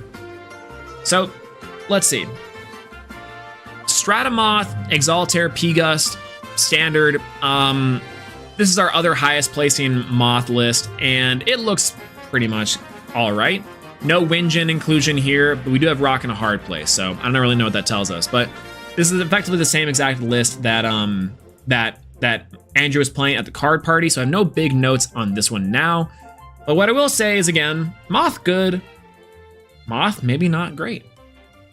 Moving on. Flick. Oh, this is inspired. Oh my god. Oh my god. Paleoth, Neandersloth, Narpoon, Waylance, Morlith, Cryovernling, Scorch. This cooks. This is such a cool deck. Wait a minute. Cause like, okay, because in Frostix, this is always count as a Frost Elestral. You can Frostix back. You can Frostix back the Paleoth. Flick was the one bringing, I think it was Phosphocell, Hopperoo, and the Ardbud to card party as well. So cooking there too. Wait a minute. I think Flick is a chef, y'all. I think this is a chef in the making or already in the works. Ice Age, Blizzard, and Cryoblast aside, correct. I really wish that Frost would have had a better showcasing here, because the counter runes and the runes for Frost are killer. It would have been like, I think what I would have loved to see from this deck maybe is the new Chilotl to search out those runes, but because you're playing more of like a fast combo style, yo, Flick, what's going on? Dude, this list is so sick. Look at this list. Like, the synergies here are crazy. Playing the 3 Kione works. The Mountains of Boreas is interesting for like getting these cards to be big. Like, this becomes a 5, which is pretty solid.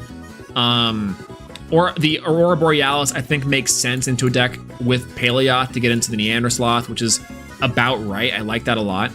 Blizzard Whiteout, I think this could have been extra copies of Blizzard Whiteout just to protect your line a little bit more. But I understand it's difficult because, you know, with P-Gus in the format. I also similarly would have loved Ice Age in here too, because yeah, you're clearing out stuff on the board, but there's so many cards like Brummelings, Search Mountains, and that's that prompts your board clear with the Ice Age. Or also Cryoling into Cryovern, sack the Cryovern, and that gives you your Ice Age fodder too.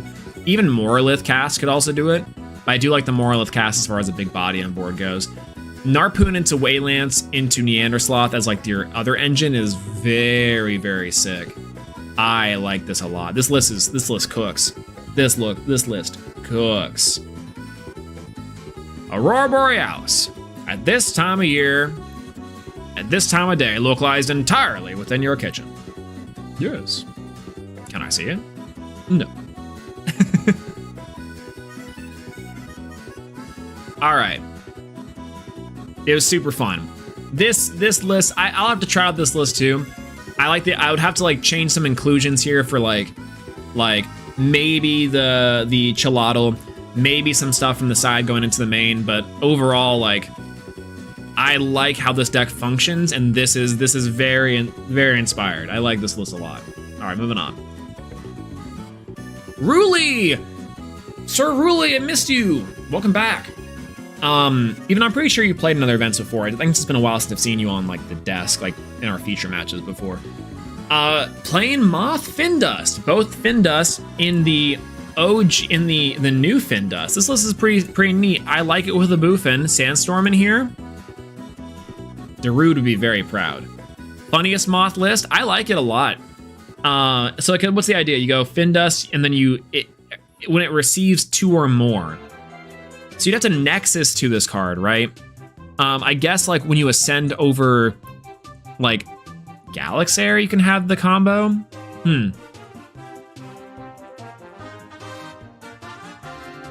It's either that this deck is slower because you are casting something out and then going Findust Ascend, going Haboofin, and then after that you have your lineup for like, yeah, your Dionysus, your Aeolus. Is there any card in here that just straight up prompts the Findust off the gate? Does that work? Findust, go Nimbug. It received 2 of them, but doesn't quite work right. Yeah, Ascend over Siracoon, special Boofin. I think that's pretty good. Like, I think, but you can't do that, right? No, you can. It's Champion of Aeolus. You can. Yes, you can. Okay, so if that's the case, I think personally, I would cut this Galaxair, and I would go for the Siracoon. I would say 2 Siracoon, no Galaxair. Because then, like, that combo is more consistent. And, I mean, Haboofin, defense Haboofin, getting things in defense. You have Altar of Stars to make it a negate. And Circle the Sky. Ooh, cool. Yeah, next is up to 2. Wait a minute. Hold up. Wait a minute. All right. So let's refine the list then. So I would say second Siracoon, cut Galaxair, up the Nemasail count, probably up the Pigus count as well. And then I would say up the Circle the Sky to 3 somewhere. Cut Dionysus Madness probably, because you can when you activate the Earth runes, but not when you can't really search them often. And Dionysus Madness is pretty cool, so you do get the heal off of that, which is nice. But I would say at that point, just play the Earth Ambrosia, which could very much get you there. Very cool though. And the side deck options are the Pigus Phallocane line. I don't love it, but I do like Tornado. I think Tornado in this list does actually work pretty well. Pandora's Box in the side deck, I would love to see that go to main deck. Bag of Winds as a 2 of. Okay, let's see. Okay, so here's the other thing too. I think because the Haboofin Champion of Aeolus can be cast off of like your effects, I can see why you might want to have the Dionysus and the Dionysus Madness, because you will be prompting that a lot more often than you think. And this does fix the problem of Moth of having like the Spirit Advantage thing. So I like what these ideas are presenting, but I would say, yeah, cutting Dionysus might be good, upping the Bag of Winds, and maybe upping the Haboofin Champ, so that you have more like things to go into. And then Findust getting OG Haboofin, getting new Haboofin or OG Haboofin is kind of cool. I like that a lot. This deck might also be doing what the Terrasail deck is doing, just better. So I would fix around the ratios of some of the Elestrals, and then up Circle the Sky if the combo line is Findust to 3. And I think you have the bones of a very cool and very solid deck. This is the one thing about Moth that I actually think I really like, right? Because like Moth is cool and Moth needs to be addressed, but the design space for Moth blows open so many doors for the Wind decks that do like really cool stuff. Like if Stratamoth also didn't enable the most like degenerate stuff imaginable, Findust, Haboofin, we're so back. We're so back. We're so back. Haboofin best deck, best card, best Celestial. That's what I'm saying. This card is so cool. You don't need Moth to make this sort of Haboofin deck. I think you do. Like you can do this sort of Haboofin deck without Moth, but Moth is just better than Haboofin. Exaltair already helps a lot. Yeah, kinda. Like Stratamoth doesn't have to be the card it is. Like you can, if Stratamoth didn't do everything, and you go Exaltair, find Aeolus, find Nimbug, find Bag, and do stuff like that, absolutely you can have a deck that still exist this way. But like, Moth is just good. Moth is just good. I don't know. I like this deck a lot. great stuff from Ceruli. Love the ideas. I would refine the ratios out, and the side deck I think could be a little more real. But cool stuff. I will be looking at this one. Moth is kind of better than anything. Not better than Lunar, baby. Let's go. Why Rebellion? This is what happens when you stray away from Hermes. It's in the side deck. Okay, thank God. All right, I was a little bit worried. I was like, why Rebellion's gone over to the dark side. So, 1 Nemesail, once again, I'd probably up that to 2. 3 Stratomoth, I think could cut to 1. This is playing the Tornadgen and Windjin, which is there. Speaking of which, if this is the high, is this the highest place in Moth list?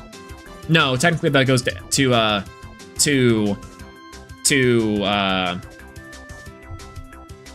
MG1. But this has Windjin and Tornadgen. Let's go. Triple Pen is crazy. I think Triple Pen is sick. Because, like, you have Tower Winds, right? This goes back to 15s. Plus, this card is, like, a destruction as well. And in some capacity, is a little more spirit efficient in terms of what it's trying to do. Like, if you hard draw this card, you can, like, clear the P-Gust and have, like, a crazy turn of, like, the 3-turn combo stuff. It's really cool. So I like this one, yeah. There's, like, 6 Mothless higher than this. Oh, okay. That's good to know, at least. That Moth is, like, not entirely washed. 2 Nimbug, I think I'd go up to 3 on this one. Like, I think you definitely need it. But I think the side deck is pretty interesting. Hydrake Twindra. This could even be in the main deck, because if your point is to go into Pantera as often as you are, put these in the main. Like, why not? Once again, we see the trend of Hermes and Carry Off in the side to get off the Fin Dust for extra, like, searchable Earthquake, which is cool. Cock in the side. Just go ahead and throw Cock in the main. Divine Blessing, Tornado, yeah, pretty standard. Island of Aelia, I do like. This card's like in and out of side decks for Moth right now, so pretty decent, but okay. Pantera Moth is cool. I think if you were to get rid of the Tornadgen stuff, it would just be the Pantera Moth all the way. All the way. But Tower into Pantera, very cool to see. Like that a lot. Tsunami, Gorgon's Altar, P-Box. Yep, that checks off the standard Moth ratios. And overall, like, cut a Moth, maybe cut the Windjin Tornadgen and just go for your Twindra and Hydrake line stuff. And then Pantera easy, I think, for sure. Yeah, cool, neat. Hunter Surge. Moth again, playing Windjin Tornadgen as your one of. No Pantera to be found in this one, but the side deck here is your standard lineup of Earthquake, Tsunami, Island. There's Tornado again as your kind of shift here. You're playing a lot of wind. Excuse me, runes, but you're not playing your Fin Dust. I think that's probably the only thing I can see here. It's like Nemesail and P-Gust ratio is correct. Nimbug ratio probably correct. 2 Stratomoth I think is fine. You don't need to go to 3, and add back in that Fin Dust. You're opting for Divine Blessing inside of the main, which I think is good, especially for those game 1s. But Monsoon is probably right. Yeah, it's me. The highest 4-3 of all my losses came as a result of having triple mulligan. See, okay. That's the funny part to me, right? It's like, this is what I was talking about with Spicy's list, like the mulliganing to see those crazy hands. Like, Moth has got to have a good low end somewhere, right? And that's why I think, like, you play the low end supplementary engines like your Nemesail, like your Pantera. I think that Hydrake or like the wind aggro side of it is very underexplored for sure. But yeah, overall, I think this is like about right. And you got the Gorgon's Gaze, P-Box, Altar, and Tsunami, so that's sick. Diagon wins at 3, makes sense for the combo. Yeah, Blessing Main was really nice, 7 grand ones. Yeah, like, it's hard to say it's not good, especially in going first for getting the Moth setup. So it's again very strange. Otherwise, it'd be probably the 3rd Tsunami and like maybe a Tornado or something like that, or like again, also I would say 3 Stratomoth probably crazy, but I don't know. Pigs are pretty nice. Yeah, like I think Moth Pent Pigs, Wind aggro toolbox with like a smaller Moth engine, I think might be a good way to combat a lot of the trends that we're seeing inside the meta. But well, I think we'll go over that inside of the deck building streams for sure. So overall, Stratomoth, once again, a lot of Stratomoths in the 4-3 category, and a lot of these are kind of like lower end of the top 32. So how many decks do we have left? 1, 2, 3, 4, 5, 6, 7, 8, 9, 10, 11, 12, 13, 14, 15, 16, 17, 18, 19, 20, 21, 22. We have 22 decks left. So we're not even out of the top 32 yet in the top 16. So hopefully we'll see a lot more Moth. Again, we know that Moth didn't quite convert the way we wanted to in top 8. But let's see how it's different in top 16. Let's go into the next one. Ghoul. Ah, I see, I see. This is Adam's list. This is Adam's list from the Card Party HQ, almost exactly in terms of main deck. Side deck's a little bit different with the Volcanic Forge, and that's probably okay. Volcanic Forge is a side deck option for the like certain matchups that are playing the Stadium Wars. I can see that being kind of a worry, especially with like Island and something like the Lunar stuff being more prominent. So, yeah, I mean, what can I say but Adam? What can I say but Adam? What can I say but Adam? What can I say but Adam? Adam builds good decks. Very solid. Okay. Gigaman. Hey, Gigaman's back from the PNM here, playing the same Ursmog Bears list, trimming down the ratios of Abomin Ursa, and the side deck is pretty identical. Cryoblast on the side of thing is also pretty solid for a deck playing Frost. Do like that quite a bit. Double Ursier instead of just one this time around, which is very interesting. And then on the 2 Torchin, I think maybe instead of 3 is what I saw. So don't poke at 2. I still like, maybe again bringing this back down to 1. This is the first Bears list that we're seeing. I think this is the first Bears list we're seeing inside the top 32. And I think this will be a consistent trend. I can't remember if I remember any other higher Bears placing lists. But this list is decent for its low end. I think it does struggle a little bit in its high end. This is the only Bear list at 5-2. Ugh, fraud watch. Fraud watch. Fraud watch. OG Ursmog the GOAT. This card's cool. I think this card just screamed like, eventually this card will have its day in the sun where it's like an absolute menace. But it is really solid, especially for like extended combos on Ursaden. So I do like a 1-of copy. It's not bad at all.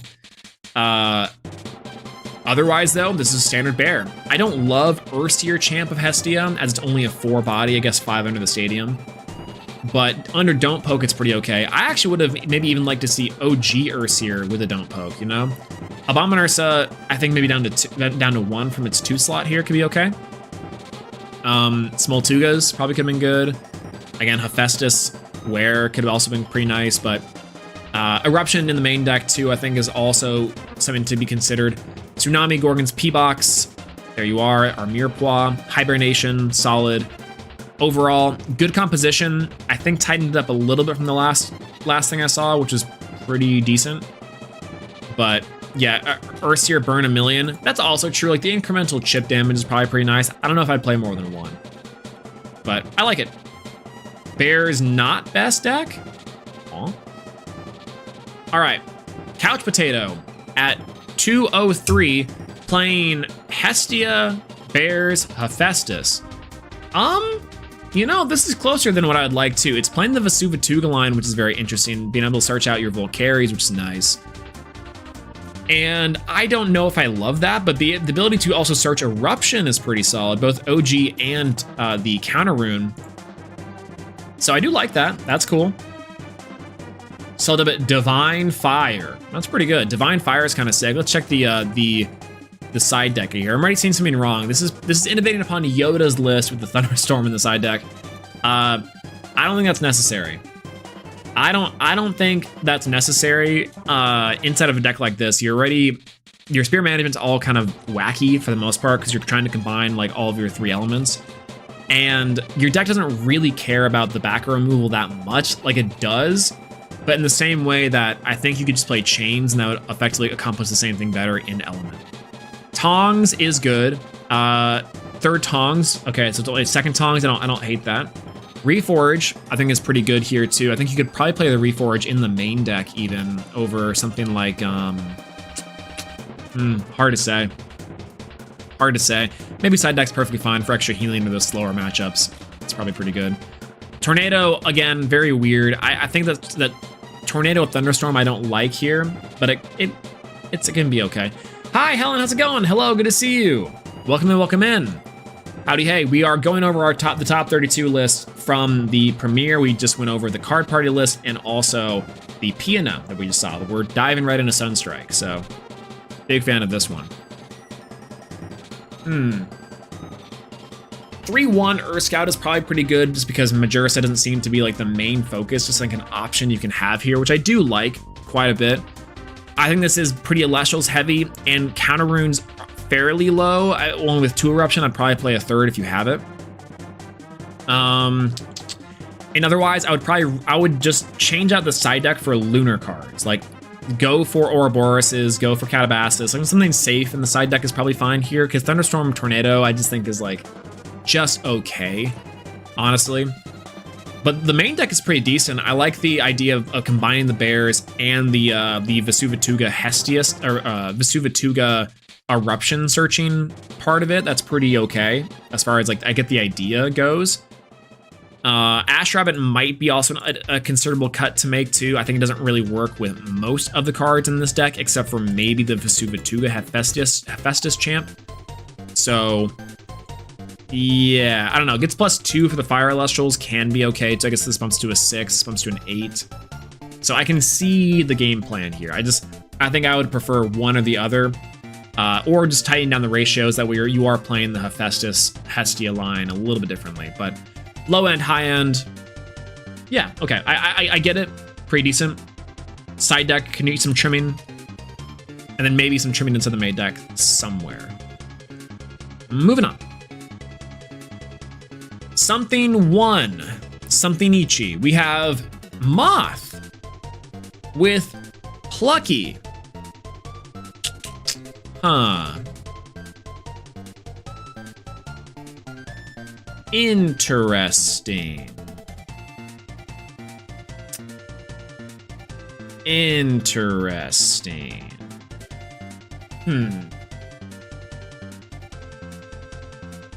Okay. Here's what I'll say. Here's what I'll say. I think Plucky is not a bad inclusion here. But with Plucky, I would say that you have more of a reason to play Hermes for the destruction and the searching of the Hermes, the Hermes, and also the champ carry-off. But also, I think that you have the opportunity to play Guardian of Light. And the reason why I say that is because Moth, because it struggles a little bit with its spirit management, because you're already teching in the Solar Spirits for Plucky, we're going to do some to give him out as a cookie deck building. And to say that you could already have the Guardian of Light for extra heal. It also would help with Moth's mulligan problem in the way that if you're mulliganing twice, you could just go for 2 solar to start, have an additional, the 3rd Solar Spirit in your spirit deck, go for the Guardian of Light as a way to heal back those spirits, right? Or alternatively, you forego it. And that's, I think, the beauty of having Plucky here to search the Aeolus for additional starters in the deck, is you have the opportunity for a heal line inside of Moth.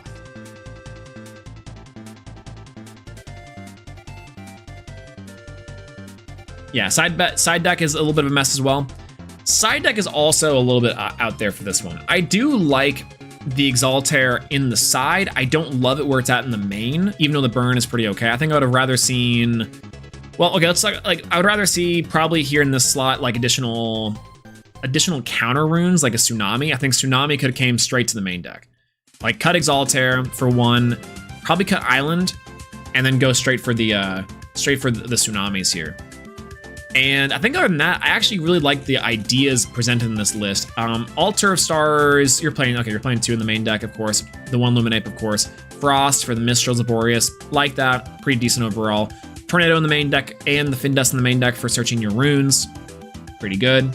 So yeah, Tower over Plucky is kind of funny. Also true, right? Like you can go Tower, Plucky, and like have your setup plays there already. plus Nexus to the Moth, and now Moth's properly enchanted. You have your Moth and Nexus itself there. So it's like Plucky, get Aeolus, Tower onto the Moth, Nexus Nimbug onto the Plucky, and now or onto the Stratamoth. Stratamoth then has its proper effects. It's pretty decent. I like that a lot. So the only thing is, I would say trying to find room for those Guardian of Lights to make mulliganing a lot easier if you're already on Solar. But yeah, this list is cool. I like that as a starter. Like, it adds a little bit extra, because Moth can struggle with the starters, like, no joke. So you did solve a really good problem here, which is that historically, outside of like synergistic starters for the deck is hard to find. So Plucky works with that. The only thing Plucky doesn't really work for is back in the bags, but it's like, but you know, it's an enchanted Celestial, right? Yeah, it's an enchanted, so I guess you can kind of work around it in that way. Yeah, I think it's pretty solid.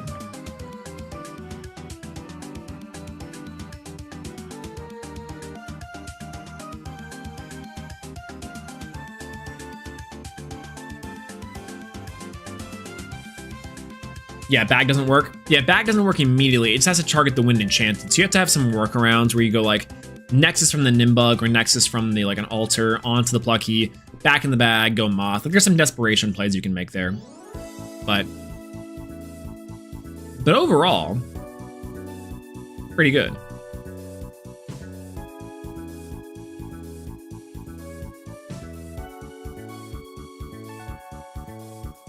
Oh, bag is a Wind Enchanted Elestral. Oh, an enchanted. Oh, okay. I see. So this card is Let's Eat Grandma versus Let's Eat Grandma. I see.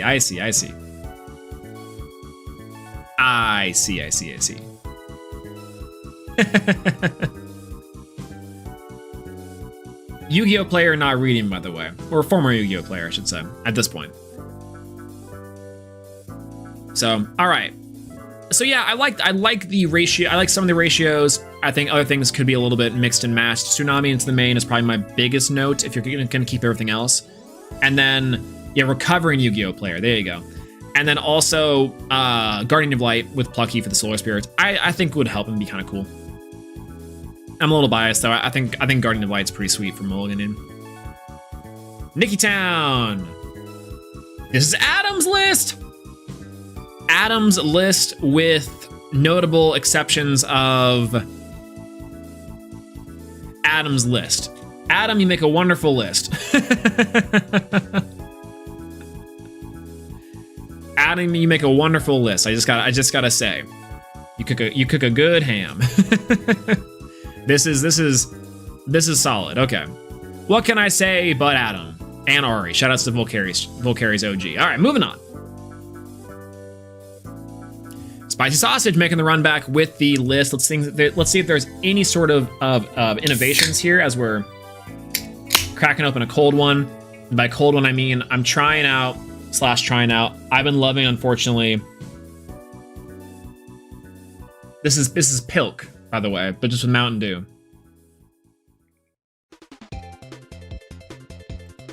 Yeah, all right, Spicy Sausage. I think this might be Adam's list. I think so. All right. It's solid. Okay, maybe because the problem is you got the bottled one. The can is the way to go.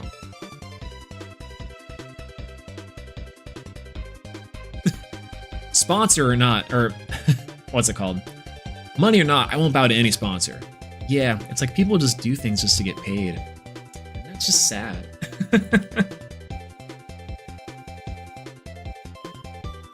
Showing my age a little bit, by the way. I feel like that's a reference for like one other person in the audience, maybe two. Maybe two. All right, moving on. Spicy's list, let's see what's been innovated upon. I should have kept up the other list just to see, but it looks like it's the exact same list. Yeah. Just about. Okay. So again, I would like to see. Yeah, we've had a Zim and a Wayne's World reference. All I'm saying is that I think I might be actually old. Some of y'all don't believe me that I'm Monk, but unfortunately, it's just true. Shoutouts to oh god, who's the creator of Invader Zim?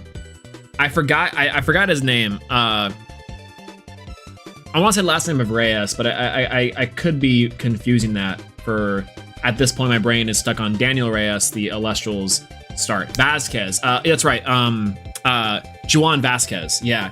Vasquez. I had heard rumblings that they're bringing back Invader Zim, or that Juan Vasquez is like reviving some projects. Alternatively, I thought it was the El Tigre guy that he was in some hot water recently for the AI workflow stuff, but I don't know what he said. But just to let y'all know on this too, and not to defend the AI shenanigans, we're not getting into the AI conversation for a lot of different reasons, but the AI in terms of workflow, Spider-Verse was using AI inside of the animation workflow. They were using like machine learning for assistance on the on animation frames. So like, I don't know to what extent that he said and did stuff on, which kind of sucks because like he legitimately is one of the like greatest creatives inside of the space and makes a lot of great stuff. Part of it I thought it was that he said too he wanted to bring back Teenage Robot and the and Zim instead of another work, along with El Tigre. My go El Tigre. El Puma Loco. Banger. Yeah, he streams on Twitch. That's kind of cool. He's a weirdo.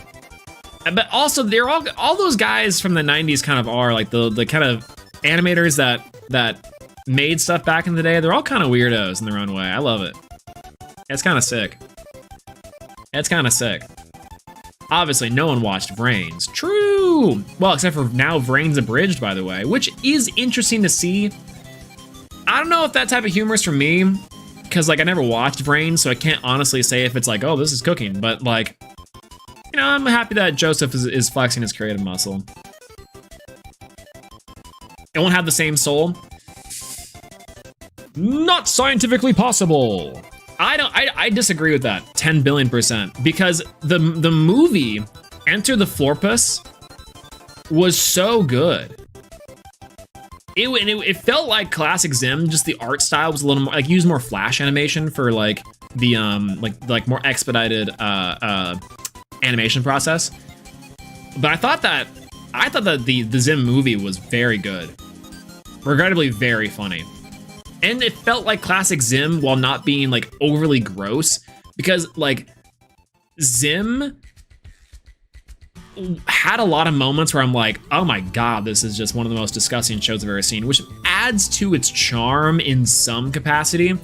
Other times it was like a progenitor of the XD so random stuff. Obviously every single girl you knew in high school / middle school was just like rocking up with that Hot Topic shoelace, you know? Checkerboard like blam. And so it's like, I get it, but I don't know. Yeah, I feel like the movie had was just a Zim reference instead of doing its own thing. That's also part of it. The Zim movie had the hard decision and the hard choice of like trying to bring back something that was dormant for so long, so it's immediately recognizable to the audience that grew up on it, while also trying to expand on the story, extend on the story, give people what they wanted, and introduce new people to Zim that had never, like the kids, the Zoomers, had never seen it. So I don't know. They're still wearing Gur stuff. Yeah, the aunties back in the day, they're still rocking up with the goth shenanigans. That's true. They're 100% still rocking up the Gur stuff. If it's talking about the kids nowadays, they're just doing... Side tangent. Seeing kids walk around with Linkin Park like it's a Guns N' Roses t-shirt, like it's a Rolling Stones t-shirt, like it's a Judas Priest t-shirt, messes me up.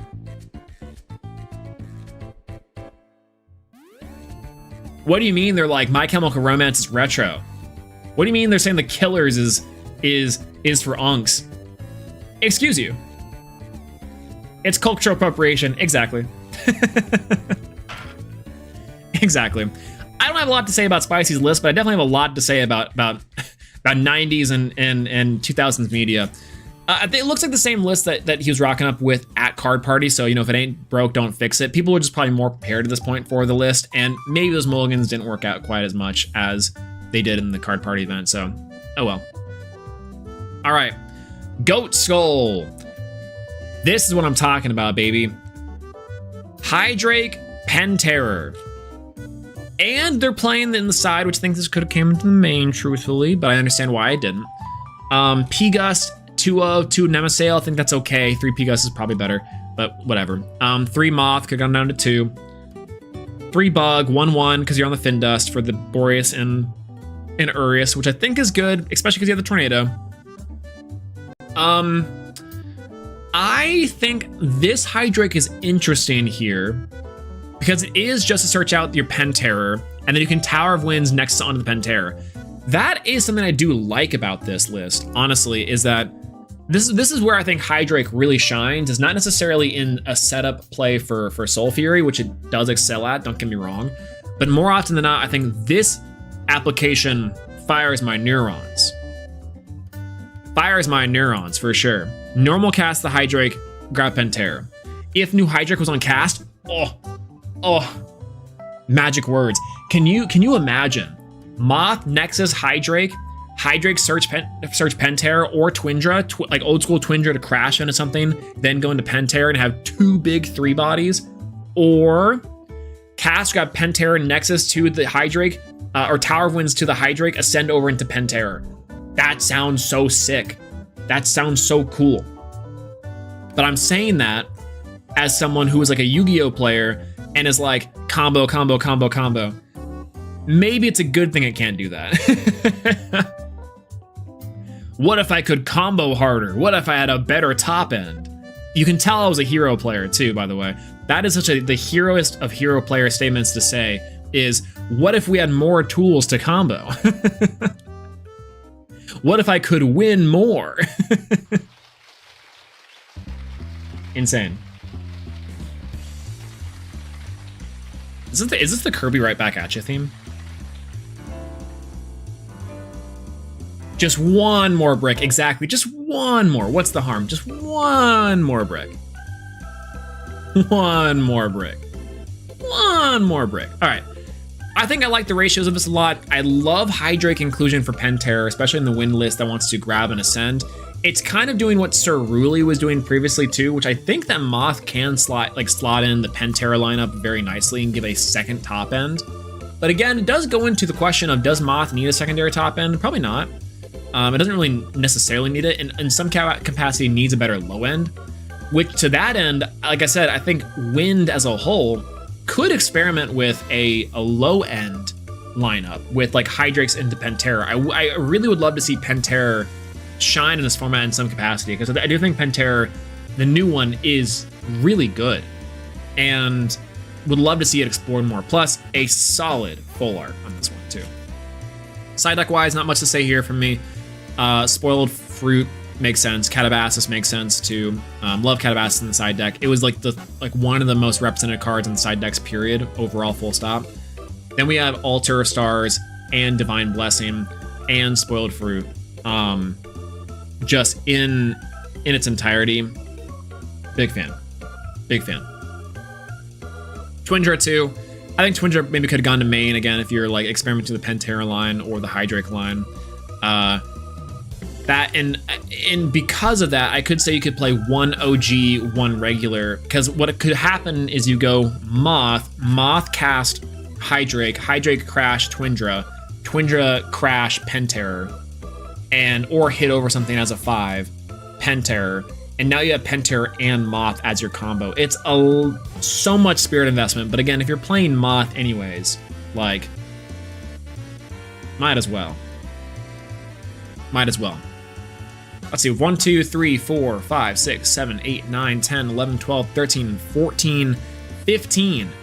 This is now our top 16. Top 16 for the game, starting off with our Goat Skull, is where we're going out. And again, Penterror Hydrake I think is sick. Inside of Moth, this might be our highest placing Moth player, I think. We'll see. Skullmook. Ooh, bring back the Lutrax for this one. Hey, all right. This was previously okay, so funny here. So we talked about the one thing from your previous list of this one, I think in the PNM, that was like, maybe we play the Leonite, maybe we lean more into the Hestia side of things, maybe we lean more into the Hephaestus side of things. And I see that change was made. Side deck with Trifernal Blazer is also really funny, but also really cool. Exalted Flare, really interesting. Again, this is kind of old school tactics. Volcanic Forge is the only card I don't necessarily love, but I kind of get the idea of your smaller guys and including like the Lutrax of it all is making this card big and huge. Main deck Eruption is solid. Love Volcaries in this format, especially getting out Tongs. I might even play second Tongs instead of this deck. I think you could go the full Fire Heal route by playing cards like Reforge and the Bellobees even. You have time and you do have the way to get back those spirits pretty immediately because Hestia is kind of expensive. But Leonite is also very strong for getting over things like Moth and can be prompted off of the Eruption, which is super sweet. Do like that quite a bit in terms of like application. 3 Ash Rabbit Champion of Hestia is also really interesting. Fire Elestrals get +2. Again, I don't hate it, but I don't love it. I think it's like similar to Lutrax. I don't think is necessarily incredible, except for your Skullmook. Unfortunately, if I also helped design a card in the game of Elestrals, I would too be playing this card at 3 copies or more in every single deck I would play. What do you mean I get to play like one of my favorite cards in the game that is also the cute mascot and face of Elestrals? That's sick. Big fan of that. So I can forgive Lutrax here. I probably draw the line at Ash Rabbit Champion of Hestia, but it's pretty decent overall, especially for getting spirits back on the board. And of course, you're one of Magic Earthquake. So that's the only thing here is when you tighten up the ratios of this. I do like the lean in more on the Hestia side of things. So not playing Reforge is a bit scary. I also agree. I think Reforge, this could have very much benefited from Reforge, maybe even over Volcanic Forge. And additional Tongs, I think, would have been really helpful for boosting your fire dudes. Like, can you imagine like Lutrax is a 6, just like Merkin Fools? That'd be sweet. Side deck, I think I would have loved to see a little more targeted lunar stuff in here. Again, like just play the lunar stuff as like it's nice and safe. And it's like okay. Warmite is decent. I like Blazer as Trifernal. I think it's pretty cute. I would, if you are gonna play that, shout out to Set 8, by the way, when we get to when we get Trifernal Turbo for real. I do think that you might just lean into that. It's either lean into the Trifernal stuff, or it could just be a cutesy thing that you have. I'm not sure if there's a way to add these cards from deck to hand at the moment, but except for with Scavicle, but I don't know. Warmite was good in testing. That's fair. The greatest card in testing of all time. Spiders goes so crazy, guys. You don't understand. It's gonna perform so well, I swear. I swear. And now that it has Eruption and Hestia's Hearth, wait a minute. Very true, very true. Lutrax is the biggest industry plant of all time. Listen, I think it's super cool that Lutrax exists, but it was developed in a lab to be the perfect mascot possible to sell Elestrals. It was created specifically for this reason. It is like pouring like one drop too far into the I'm gonna call it an Erlenmeyer flask, the beaker, test tube, whatever it is. The explosion goes off, and it's like, oh god, we've done it. And it's Lutrax. I think Lutrax is cool though. Lutrax, I think, definitely could have been like a different fire version of a strategy. Because based off its look, I can't wait to see what this deck does. Like whatever this line, the Lutrax line does, like what are the evolutions of the Otter line? I can't wait to see that. Also, I need this as a Stellar. Is it a Stellar yet? Do we get Stellar Lutrax? I know it's purple from Awakened, which I think is sick because I love this card. Also, Lutrax plushie went. I need myself that otter. Get in the chair. Moving on. Mizor! Yo. Look what the cat dragged in. Turns out it's Lunar. This is the second Lunar deck we've seen in top 32, by the way, if we're keeping track. And it is a play upon the Surtractor list, one less copy of Nabi and a second Like Void. I think definitely could be something to keep in mind, right? Because if you're trying to bank on like more Werepup activations, I do think it's helpful to have a secondary Like Void. But I even just might play two of the second one. It doesn't die to Cryoblast for sure, which definitely I can see that you were worried about because it's inside the side deck. So good call, because I do think Cryoblast is good, especially into the Lunar lineup here. Ooh, also here's where we see our first taste of Lunar Phase New Moon, which is pretty solid. I think later on we'll see inside of Astronight's deck the other Lunar Phases. But this is the first instance we've seen of the New Moon, which is extremely helpful on the suppression and the destruction. I love that players are experimenting with searching the searchable removal in this deck for sure. This deck is so spirit efficient that they can kind of afford to do this, by the way. And because these ectopossums and Rides in the Shadows use Lunar from the Underworld, you kind of want the New Moon to be expending as many spirits as possible early for the setup in the ectopossums too, which is nice. I think I said the wrong Lunar Phase axe by accident 4 times yesterday. Listen, Waning Gubbus okay. Bo gave us a short rundown of Lunar Phase school in the chat yesterday, and it's like Waxing and Waning are the invokes, and Gibbous and Crescent are the way, like what Crescent and Gibbous. Gibbous are the counter runes, and Crescents are the invokes, I think is what it was. Because right now, I know, because New Moon, got both full moons, and also got, Wanings are invokes, Waxings are counters. Got it. There we go. And also Blue Moon, whenever that comes out. Shout out to set 8. We're already on set 8 reveals, by the way, which okay. Yes, I understand they're not going to have set 8 reveals for a little while, and yes, they will need to have like hype around that for when the set comes out here later this year. But man, we just got the Sunstrike. You know? Give us some time. Give us some time, baby.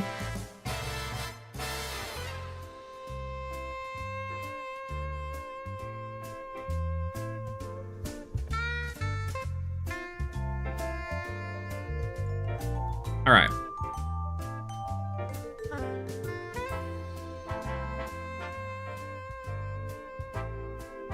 I don't know if y'all have anything to say about this list. I think it's pretty bog standard, right? This is the second consequence of Surtractor's cookery, is the Vermalords are solid, our coveted stadium finally. I think it might be, otherwise I think we'll definitely have like a stadium searcher in the form of like an Elestral. So it'd be like an additional Werepup maybe, or it would be like a Soul 10. Can you imagine a Soul 10? SOLTEN? Searching the Moon Stadium. Though realistically, if you wanted to make Lunar as good as possible, you would just give it an invoked rune that searches your stadium rune. Like it's kind of a Fusion Sage sort of thing, but I do think it's up there as far as like how good Temple is in a deck like a Lunar deck to be enchanting spirits to it constantly. So I don't know. This deck is sick though. Again, it's Surtractor's list with a little bit of a side deck inclusion with the Cryoblast. I do think Cryoblast should come back in people's side decks. It's good against Hypnosms and kind of just sniping out the game plans. Yes, there's multiple copies. Yes, there's a way for them to rise from the shadows at back, which is annoying. But you know, if you're able to help clear back row, especially, then I think I don't have any issue of saying that there's something to do about something to do about the decks in the first place, I guess is what I want to say. Like, I don't know. Rise does make that a little bit harder of a choice, for sure. Also, Gloombats. Gloombats coming in here. Gloombats and Cryoblast, I think, probably should be in the side deck, main deck. It's so hard to argue with the ratios, though. Now, with a lot of Lunar in the meta, though, Navi probably has to come out. So that's, I think, maybe where Gloombat slides in. You just play 3 Gloombat and you say, all right, punishing back row. And then now I'll Cryoblast, now I'll clear.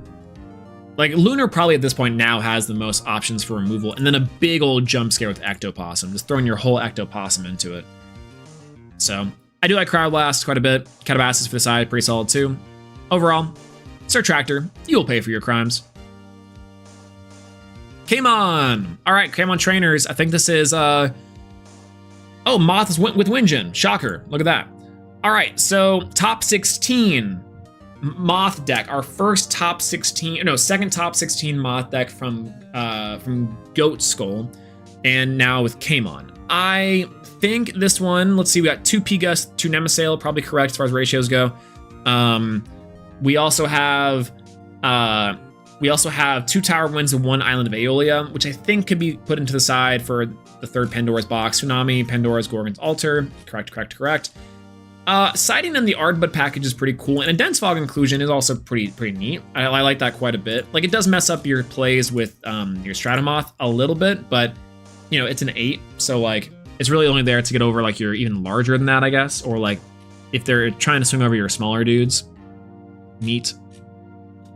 Cock in the side, resting, blessing for sure. I think if you're playing the Lunar, again, like, swap out Ardbuds for your Ouroboros, which you might just not have. That card's kind of hard to get randomly. And then Catabasis instead of Exaltair. I do like Exaltair on the side here versus the main, as far as things go. And the Monsooniverse on the side, I think, is good because there was just a lot of Moth in the pool, but because it didn't quite convert, it's kind of hard to determine.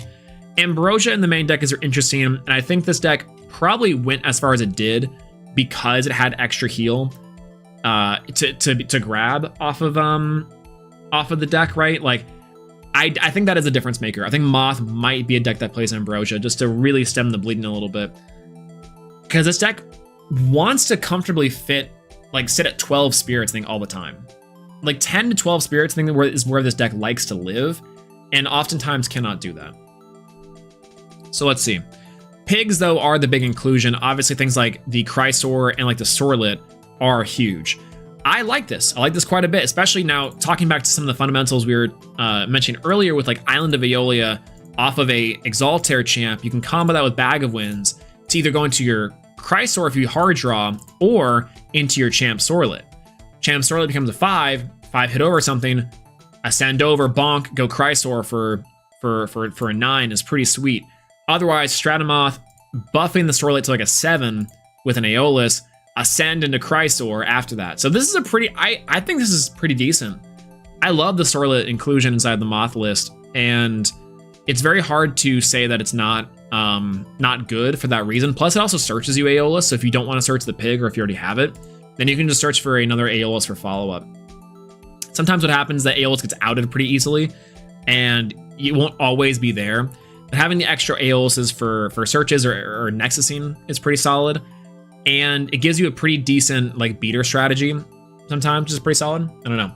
I still stand by Moth and Titan as the best version in this climate. I love Moth, grab Earth, Enchanted Guy, and ascend Ardvarum, even if it gets stuck in my hand sometimes. I think that it can be pretty good. Like, these were bricks every single time. I saw them pretty constantly over my run in Card Party.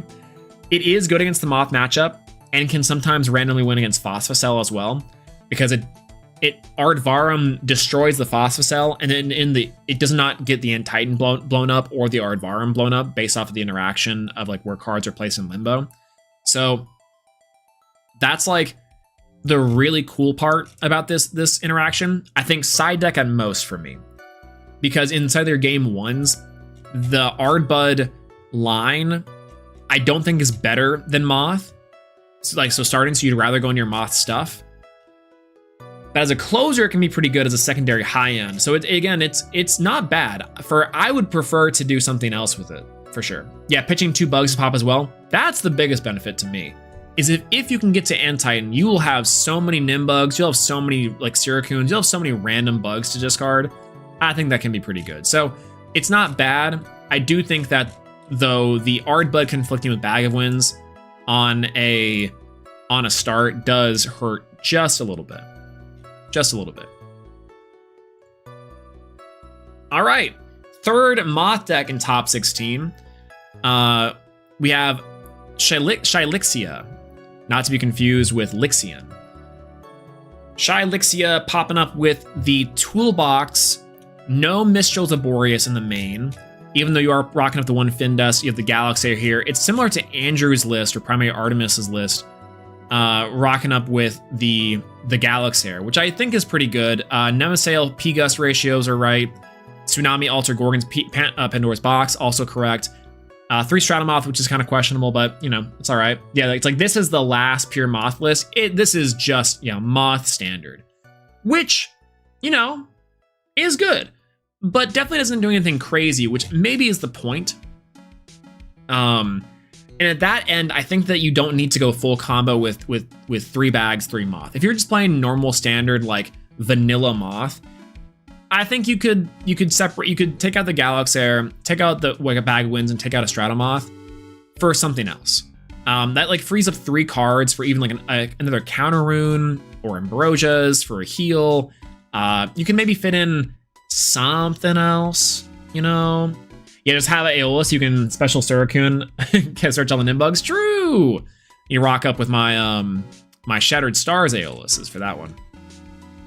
Let's see now. Side deck wise, Catabasis for 1, Owloon for 1, pretty good. Earthquake 2 and 2.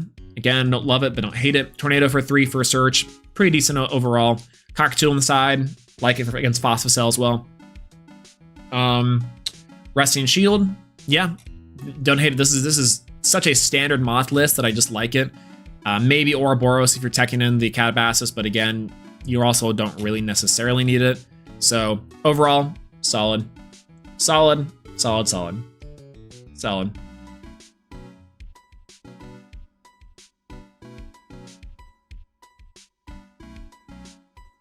Yeah, I do like seeing the combo pieces, so I'd probably keep 3 Moth, 3 Bag of Winds.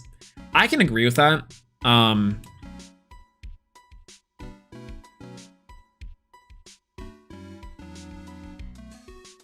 think that, like, for me, you will see these cards, and if you draw them, you draw them. And if you don't, it's like not the end of the world. Having 3 Moth is probably better than 3 Bag. Maybe. Just because you don't necessarily want to be searching it, and you do want to have like the maximum of ascends with Tower of Winds, Bag of Winds. But for me, it's more of like I only realistically am dropping this thing once, maybe twice. Like I'm never doing like the double Moth combos and doing all that stuff. That's just like, I think it's too much. I think that's why this deck loses so much, because people go for like double Moth combo and they're like, all right, I'm on 4 Spirits, pass turn, and they're like, yeah,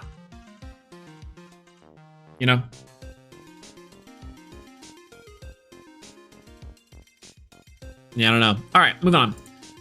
Ari! Are you siding Pen? No! You're siding Lovelith, though. That's kind of cool. I think Lovelith is a good choice here. I was about to say, this is Adam's list. Again, Slashville carries the list. I mean, they kind of developed the list together in some capacity, so in the largest capacity possible.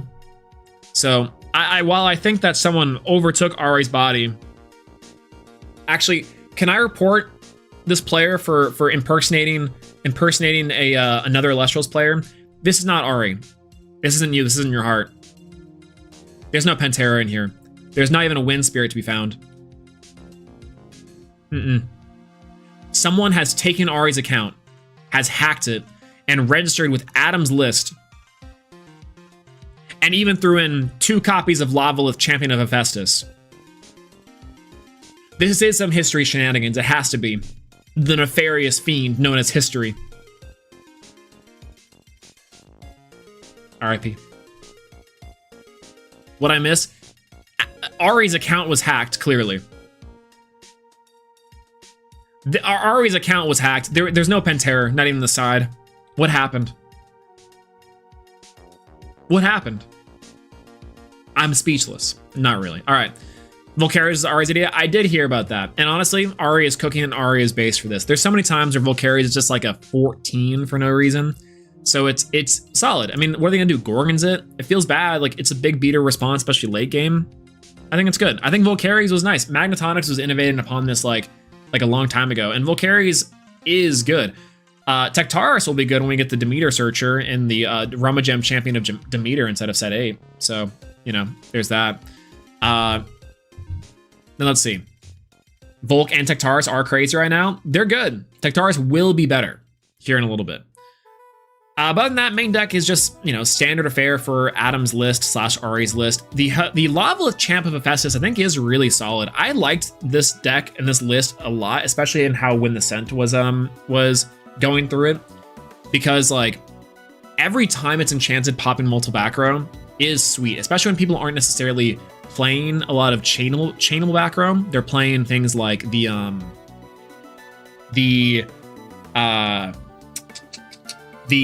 P boxes and Gorgons and shields and like things that you have to have more conditional play on. So Lavalith Champ can be really solid for that. Plus being a 5 body that you can just cast down is very threatening. So I like it.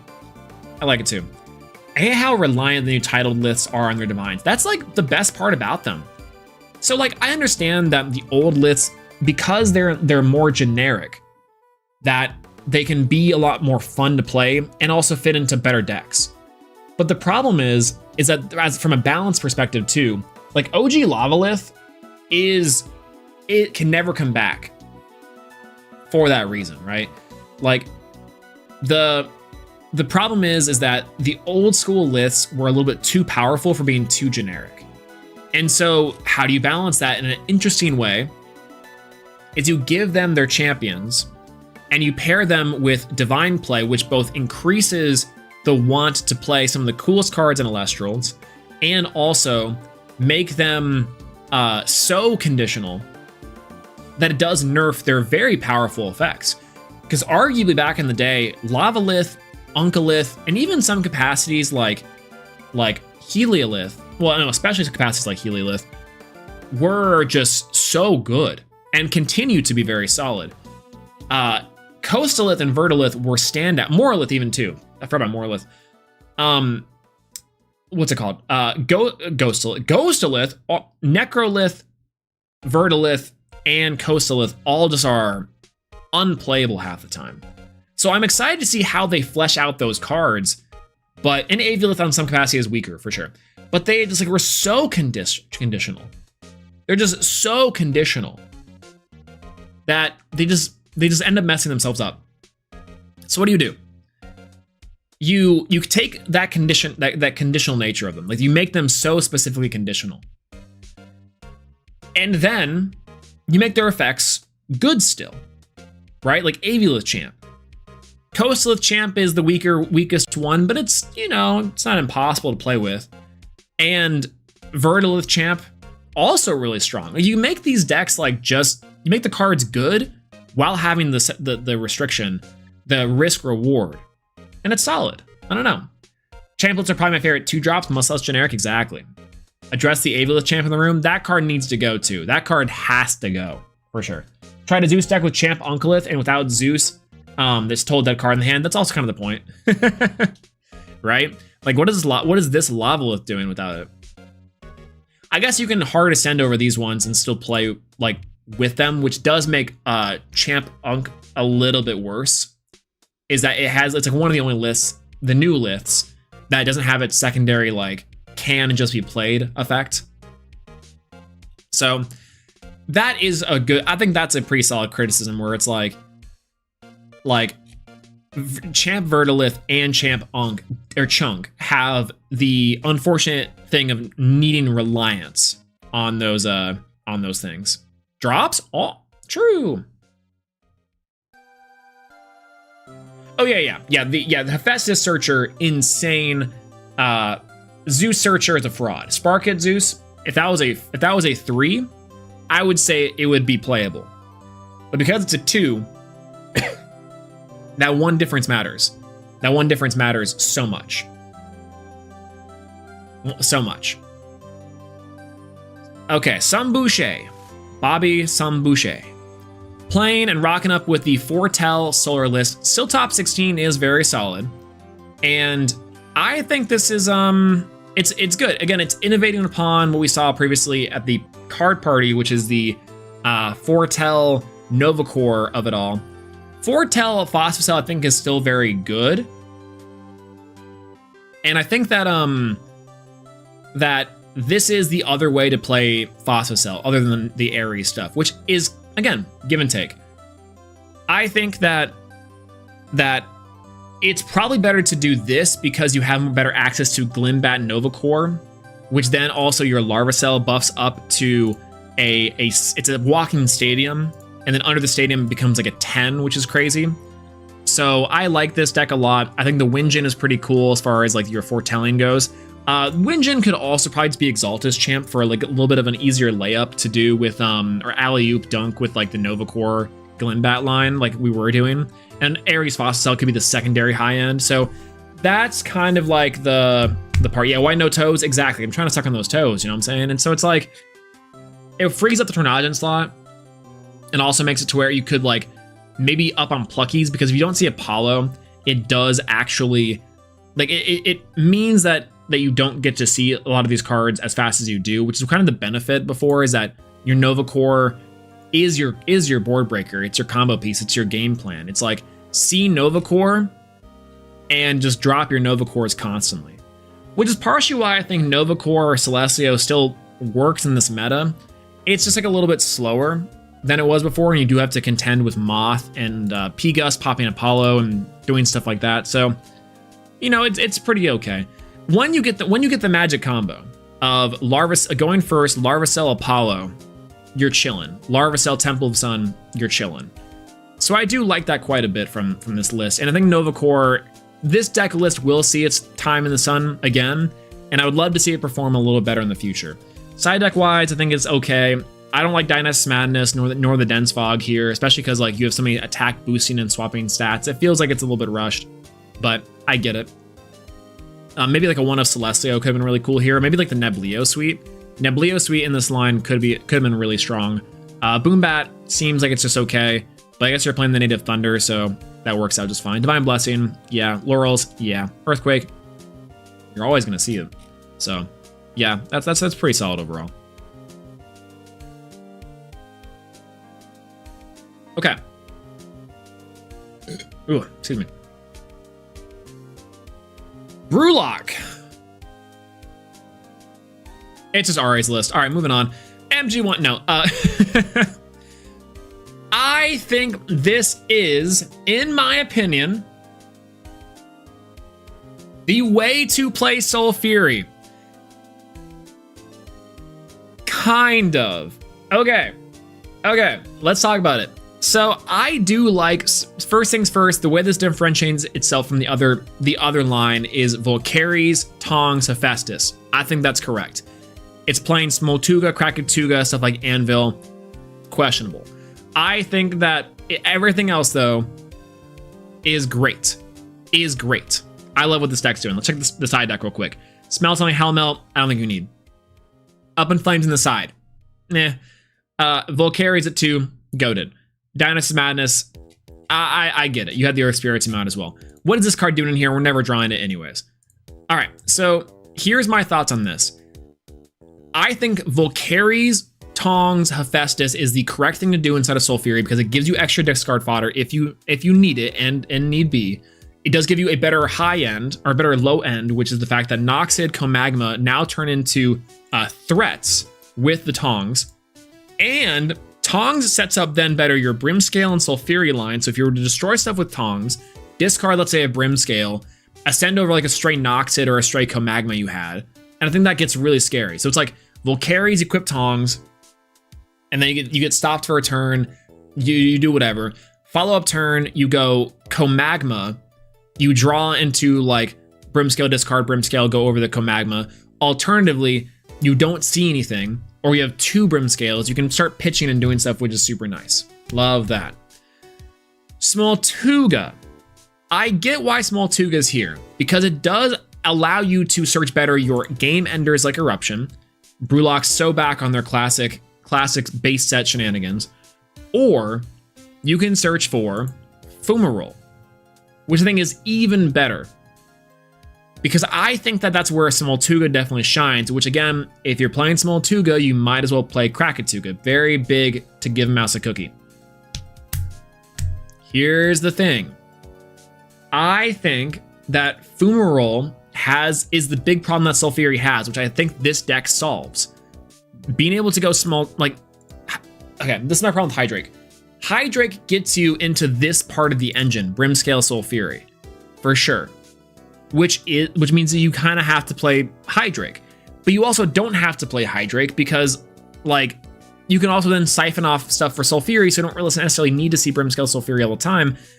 But if you're playing Up in Flames, then you should probably be playing Hydrake to go, like, Hydrake Up in Flames, discard Sulfury to target Moth.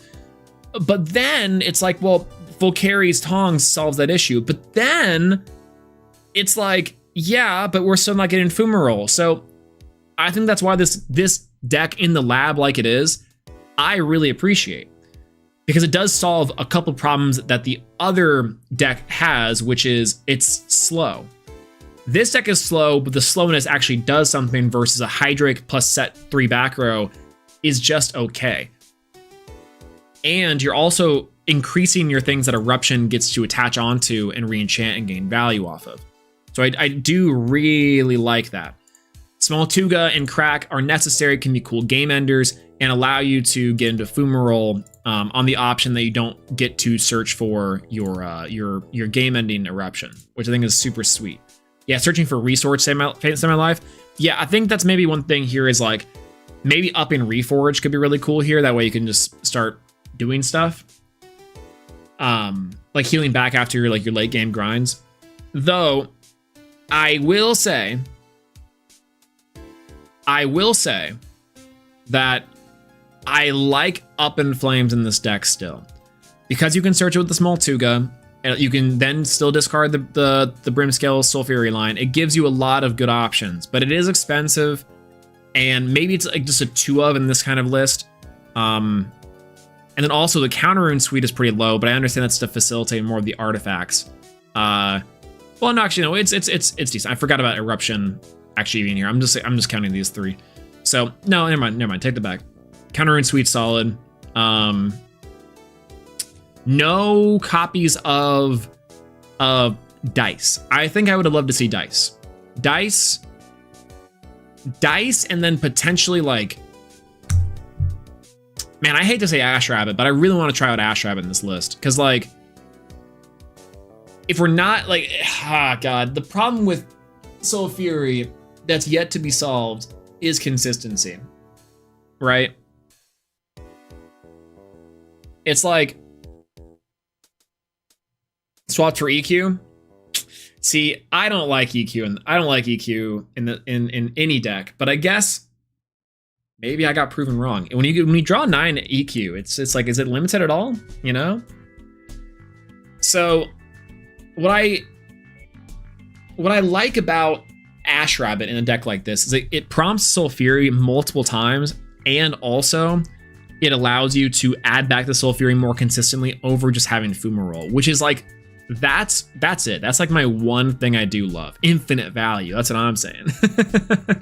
And it prompts off the Eruption. So I think there is like a world, though it's a little bit of a magical Christmas land, where it's like you can get the Sulfury out and have extra Ash Rabbits, or you have Ash Rabbit add back your Sulfury.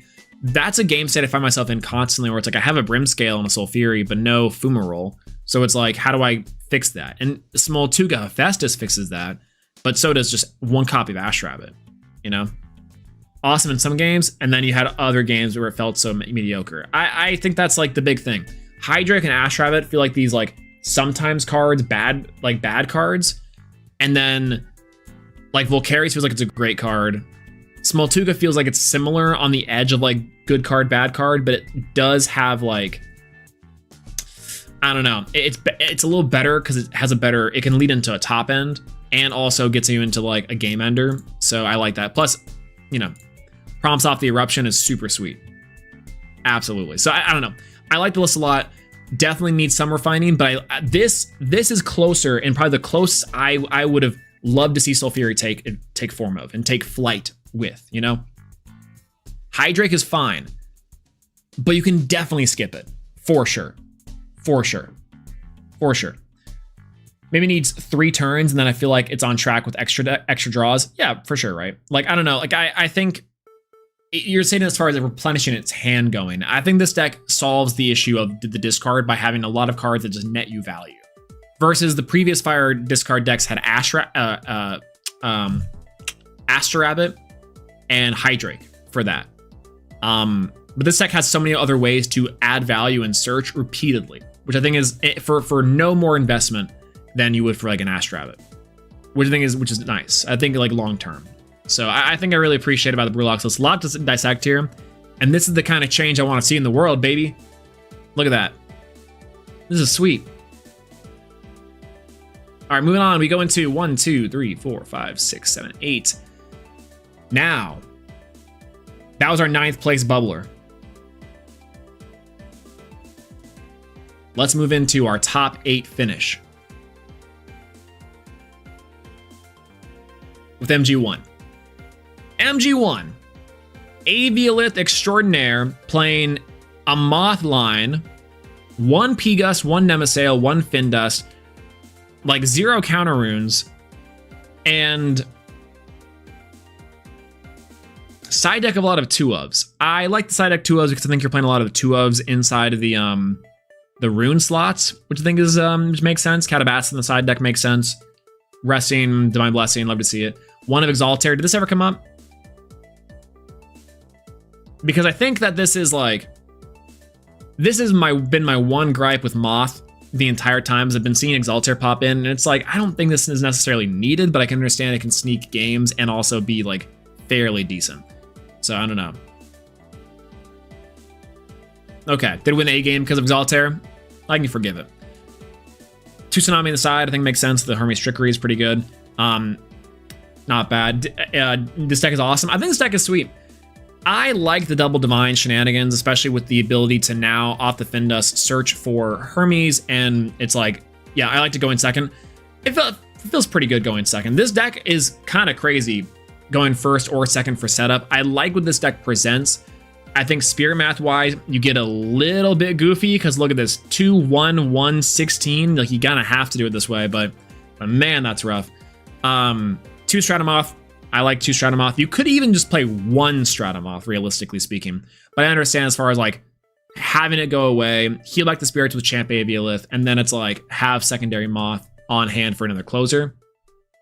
It's something that sometimes Hermes can struggle with, is that their bodies are good, but you have to configure your board states to really swing and do pushes. So yeah, Trickery Moth into other Moth is so funny. Yeah, it's kind of like extra bag of wins, right? For a little better on the spirit investment, because you go Moth, they Gorgons, you go Trickery onto Moth. Moth into Moth is pretty good. I think that is pretty silly. 1 Carrion, I like 1 Carrion here. 2 Carrion would be crazy. Carry Off, absolutely. Toxic Swarm as a 1 of, I think it's pretty solid. Why no Cyclovenom? I guess the idea is that you can't really facilitate Cyclovenom with the ratios, but I feel like Cyclovenom could have been pretty decent to get you into your starter for your Toxic Swarm, and then into your Search Trickery, and then like unbrick your hand with your extra Suicune or your extra Stratomoth if you don't need it. Not enough room, but I never really needed it. That's fair. I guess if you're practiced with it enough, you don't really need the thing. Slash, if you're just like mulliganing the right way, then you're fine as far as what I'm hearing. But yeah, I think that Cyclovenom might be the only thing I like. There's just so like Hermes decks are so tight. Oh god. But I like this list a lot. This is not spoiling anything, but for a long time, Hermes Moth was like considered to be maybe the best Moth variant. Is that like Moth is so expensive, so how do you fix that? With Aviolith Champ, limit this card or ban this card, one of the two. And so people were like, well, you know, Stratamoth, and it's like, but you can also just slap this in really nicely into Hermes. And Trickery helps the deck out a lot in terms of dodging a lot of interactions. Plus, helps inside the Hermes matchup itself. It also fixes what Moth doesn't have, which is removal. Moth has a lot of really solid tools for attacking, for healing, for removal of back row, but is missing some Elestrals removal. So Spinotech being able to Nexus cards too onto P-Gust, onto Nemesail for repeated value is really strong. Findus being able to search out both your Aeolus and your Hermes, plus also Trickery for like a third Trickery or a second Trickery searcher is also very solid. I can appreciate that quite a bit. Carrion Champ can also have the cool interactions between Hermes, Carrion, Tower of Winds, and the Moth. And so there's like a lot of really nice, like small synergies here that that this deck list does employ for like the highest end combo deck you can think of, with a great top 8 finish. So yeah, big congrats to MG1 on this one.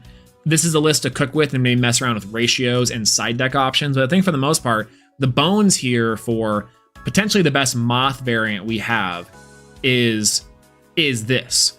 Yeah, Aeolus Hermes is Moth combo, exactly. So you just have more ways to get into things as well. So it makes it more consistent. It makes it a better top end. It makes it more removal. It also plays a little better into the low end stuff, and the heal is just super nice. So big fan of this one. Big fan. Up. Go the Scent. Y'all don't know the OG Burnery, the OG Krakatoogery that we were seeing devour base set tournaments. And now all of a sudden, by the way, I just want to point this out. When the Scent breaks the curse, every time the Win the Scent win to those top 8s or one of those top cut rounds of best of 3 inside a base set, it'd always be a sad case of like best of 1 go crazy for Krakatooga, and then inside a top cut, it would be like, oh no, gotta decide for Krakatooga, and also like Win the Scent would not be moving on from those ones. It was so sad, but very, very sick. The run that Win had on the base set tournaments was next level. So when I got to see Win the Scent go to top 8 with Krakatooga, like proper, I was freaking out.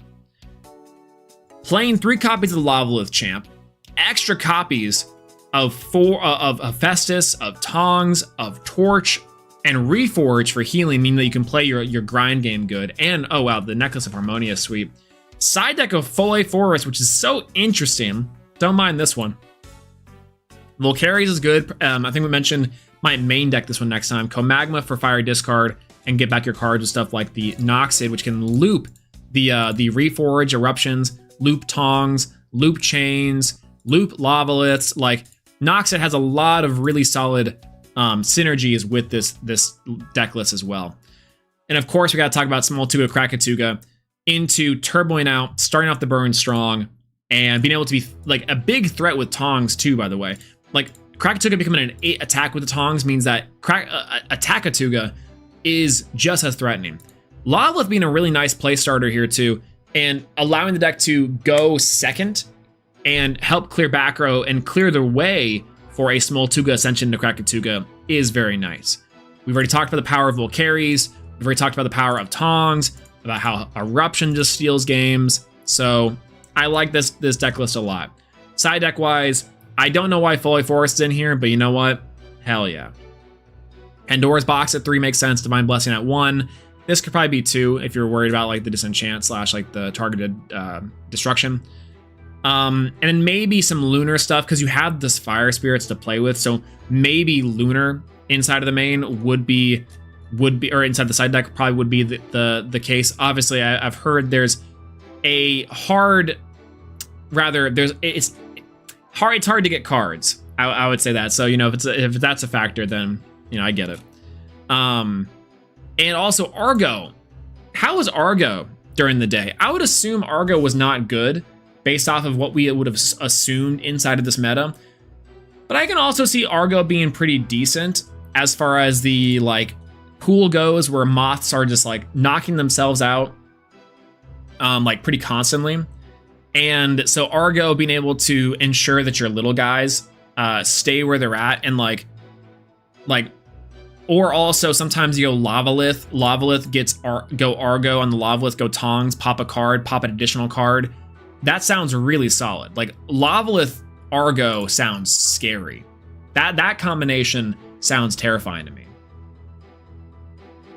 I love your list. Feels like a classic. It feels like a classic Elestrals list. Like you take out Noxid, and it's like, we're so back. Noxid is like a little goofy football. I want to punt this guy. Yeah, Argo was always good, but didn't show up much. Survive Destruction won me a game, though. Oh, that's nice. Yeah, see, like I like the concept of it a lot, especially with this many runes. And the Reforges, of course, because it means that like your stuff just gets like infinitely better. Corpsmith could be a consideration in the side deck as well, by the way. As far as because you're playing the multiple Tongs, but my Goat the Scent, back at it again with Burn. Incredible stuff. Congratulations on the top 8. El Cubayo. El Cubayo rocking up with a deck that just absolutely surprised me. Pulveror Havocub for the Dionysus. I was saying in the preamble to the stream that Dionysus was done for. That Dionysus was like, was just not there. Compete with everything but Moth. See, that's the fun. Okay, I was saying the same thing about Elephants. I was like, has a terrible Moth matchup. And to be fair, I can see exactly why this one also has a terrible Moth matchup. But apparently, Moth was selling the bag.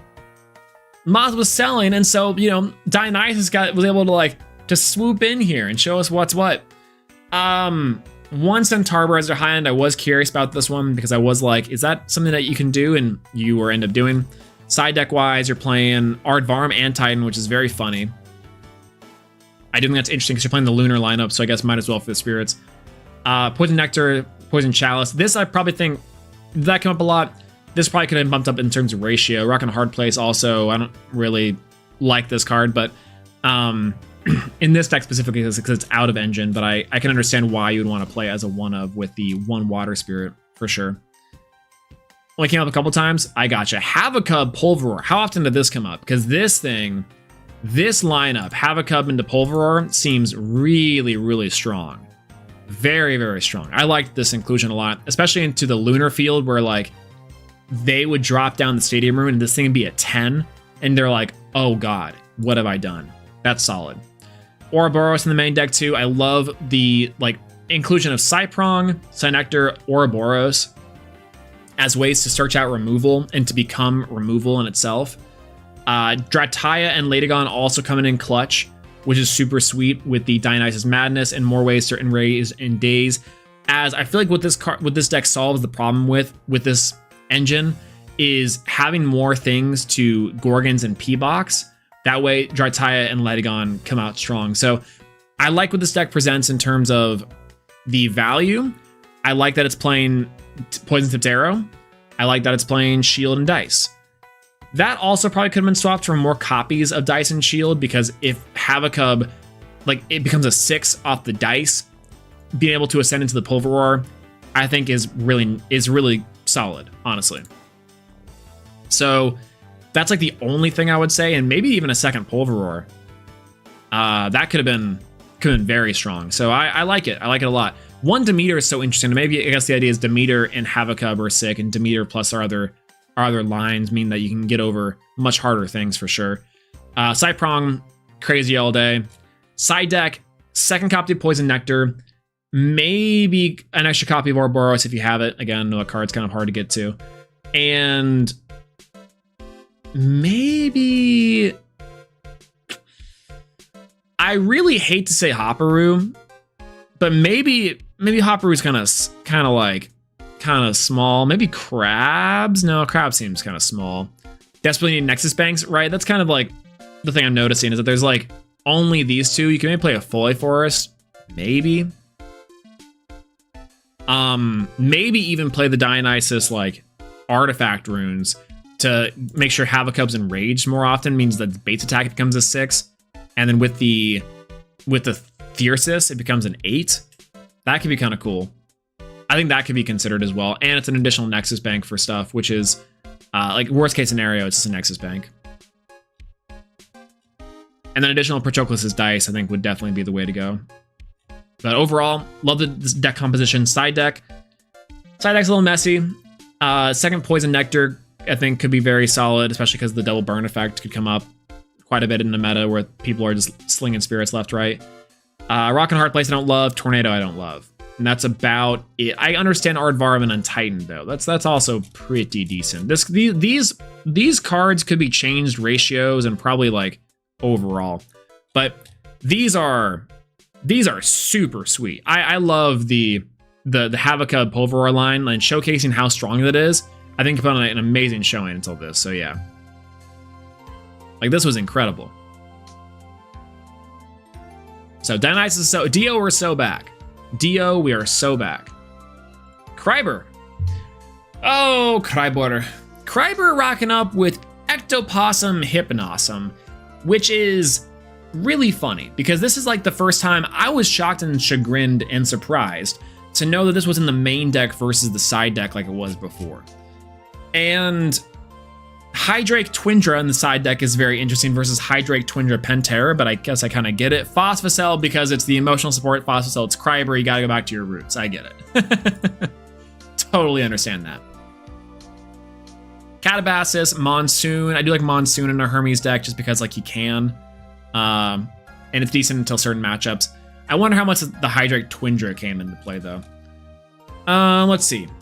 2 Rise from the Shadow is pretty cool here. It's effectively extra copies of Trickery, and you're not compromising on this with your rune lineup. You're still on Tsunami, you're still on Gorgons, you're still on Pandoras, you're still on 3 Trickery, and you're on 2 Dense Fog, which I know can come out for those like Monsoons or Altar for sure. I like this list. I think I like the low-end version of this list. Like this is, if you're playing Hermes, I like this as a low end. You're already on the Lunar Spirits for potentially the carry-off. 1 carry-off I think could be necessary here. You can go for a 3rd Ectopossum, just so this jump scare is like even more menacing. I understand it's the extra copies of Earthquakes, and again, expending those spirits for the Ectopossum alley-oop is nice, but that is that's probably the only thing I would say here about this list. Otherwise, I like the Cyclovenom enabling you to even shuffle back like your bricks. Like if you draw this without the Hypnosum, Rise from the Shadow, excellent to keeping your bodies alive for more Trickery shenanigans. So you can go like destroy something. If you don't have Trickery, you have Rise, and then Rise plays well, so you keep Spinal Tactic as a big body and a big board. Oftentimes we were selling from Kryber that they were just misenchanting their big bodies with like onto the board just to swing on things, which is really nice. This deck could also play around with copies of the OG Carry-Off. OG Carry-Off, because you're playing Rise in a sizable Lunar package, meaning that you can yoink the Elestrals. I think this deck, if any of the decks could, this deck could benefit from a 1-1 split of like OG Carry-Off, regular Carry-Off. Yeah, Josh mentioned the Josh agenda so strong. I think you just yoink with this list, especially because you're already playing the native Lunar. Yeah, top Hermes players continue to cook. Hermes has so much room to grow. Between Moth Hermes, Carry-Off Hermes, Lunar Hermes, Rise Hermes, like there's so many cool things you could be doing, and part of that's because Trickery is like one of the greatest cards in the game, which now because of Toxic Swarm and Cyclovenom, like you have such an easier access to. So Bug Me Hermes could be the way to go, and in the carry-off. Otherwise, pretty solid list overall. Side decks, you know, emotional support, Phosphocell I can dig, and the Hydrake Twindra, I can see why this is strong. I probably would have played the OG line, or maybe like the one other, the new Pantera. Solid though. Very big jump scare to see the Ectopossum Hypnosum inside of the games though. Really cool way to play with the spirits in this one. Very cool way. Okay. Moving on to our top 4. Adam, what is this list? I can't believe you're just copying Ari. Ridiculous. The side deck is even the same, except for the 1 copy of Necklace, which is, you know, hey, that's a change. That's a cool one. And 2 Argo. Would love to know how often that came up.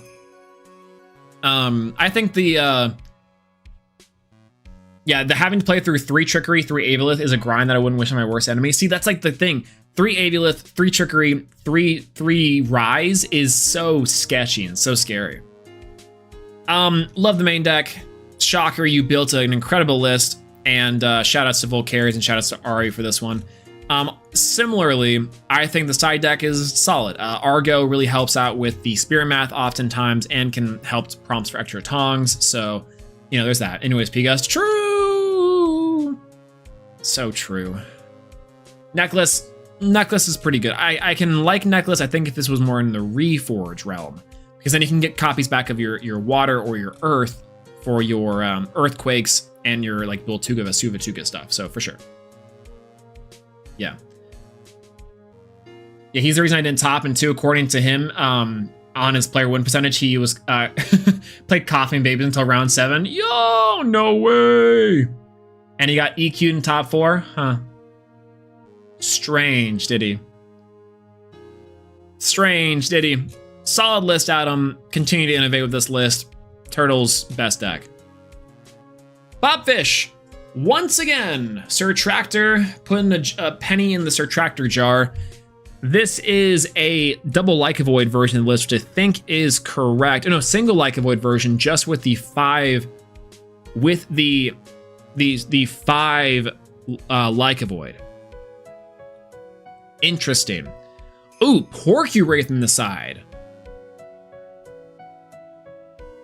When Misenchanted Avolith sent to grave, does it trigger? No. No, it doesn't trigger because it has to be properly enchanted on board for it to trigger. Now this is cool. Now we're pod racing. The deck literally has every way to kill Moth. Absolutely. And this is so sick. For each Lunar Enchanted Porcuraith, they get -2. So it works against the Lunar Mirror, by the way. And also, like you can load this thing up with your lunar phases and do some crazy shenanigans. This card was always like a sleeper into the Moonrise format, and then also like the Australians innovated upon this card. Like it's really cool. Yeah, the lunar card just for fun. Triple Moon in the side, I think is oddly enough a pretty decent call considering how many lunar there was in the field. So you don't even have to do your own temple, but like you put it in there because like you can just now make things battle tricks, and this thing is kind of crazy. Catabasis 3, Dense Fog 3. Yeah, Lunar was only lunar cards for fun. Hey, you picked amazing lunar cards. The only one that's not in here for side deck is Gloombat. Would have loved to see a Gloombat in here, but yeah, Champion of Artemis, Lycavoid, Escape from Tartarus, Lycavoid. I like it as a 5. Like the other one is neat. I think the other one in terms of its like counter rune application could have came up. You're also playing the Mistrals of Boreas, which I like, but because you're playing the Frost Spirit in here, you like if you're worried about like the cryoblast ability of the tinier legs of the other Lycavoid, you have that. How often did Mistral come up? Because I feel like that is probably where the slot for Temple could come in. Alternatively, like New Moon Classic, Nabi Classic, Ectopossum Werepup Classic. Like what do you... This lineup of Lunar Lestrals writes itself. It's so solid. For the weird line that kills things. Oh, yeah, it's true. Destroy a suppressed Celestial on your board and also on your opponent's board. That's pretty cool. That's a pretty cool application to DPE people. I can be down with that. Never once a temple. I played like 6 matches against Moth. Also very fair. Also very fair. But yeah, solid list overall. Again, Ectopossum Hypnosum was like the big standout from this weekend. And definitely this showcases off just how strong it is too. Look at all these interesting techs in here. We're playing the lunar phase new moons in there, which I think is a great addition to the strategy. Love Porcuraith in the side. Like Dense Fog in the side, it's pretty neat. Temple of the Moon in the main is, I don't know. You can play it in the main, not in the main. I get that. But yeah, Vermalord bad card. Vermalord, this card's, I was thoroughly surprised. But congratulations on your top 4 finish with this one. And also for your undefeated in Swiss. This was crazy to watch. And I'm so sorry that you had to get Earthquaked out of your mind. 1 copy of Earthquake. All right, moving on. Pope won the event. Congratulations to Pope. This was the greatest deck that I have seen in the entire event. Because, okay, whatever. All right. 3 copies of Astro Rabbit inside of Astro Knight's deck. Very interesting. Plus 1 Lunar Phase Waning Crescent. I do like the copy of Searchable Ambrosia with your Werepup. That is also solid. 2 copies of this other Like Void. I think that's also very good. Like that as well. 3 Ouroboros, classic. 3 Hypnosum, classic. 3 Vermilord, classic. 1 Temple, solid as well. Side deck. Magnetic Force Field as a side deck I think makes sense because you're rabbiting and so you don't want to get burned to death. I just don't think this card is, like, it's good in the terms of, like, when you see it, but, like, I don't know. Made a good choice with the Rabbit. I think Rabbit makes sense in a deck like this that you're trying to see your additional combo pieces, kind of. And you can take turns to, like, like, set up the board in that way. And I can very much appreciate that, for sure. He went 27 straight matches in practice and didn't lose. That's pretty solid. Yeah, to find the New Moon and EQ. See, that's what I'm saying. Dig deeper into the removal. I think that's like a good option. So you can take things slow with the Rabbit, and like worst case scenario, you know, you Lunar Phase New Moon it, go Temple of the Moon, protect it to a 6, then you can ascend over it into like a Vermilord or something when you don't really need it. Plus, like, I don't know, what's it like to be able to get EQ every time off Astro Effect? Also true. So a solid, love the Waning Crescent for the Searchable Ambrosia, plus draw, discard a card is also pretty solid for the Lunar Phase setup. Foretell 3 off the Lunar Phase discard with the Lunar Phase New Moon, because you're already playing 3 of them. I think that's like very good. Very, very good. Rise from the Shadows, obviously. Main decking the Laurels. 1 Temple of the Moon is probably correct because long term you'll see it. I think because you're playing 2 on the side, it makes sense, and maybe was worried about the Lunar matchup as a whole, which I think I can agree with too. Dense Fog, I don't love. I don't love this card. It could have come up for like the artifacts, and I get that, but your deck just doesn't really care all that much about it, because if Hypnosum's destroyed, then you just go Ectoplasm and bounce their stuff back, and the artifact goes away anyways. So that's kind of that's the only thing I can see here is I don't love the chili is mixed, but everything else is solid. I even like the Astro Rabbit inclusion here.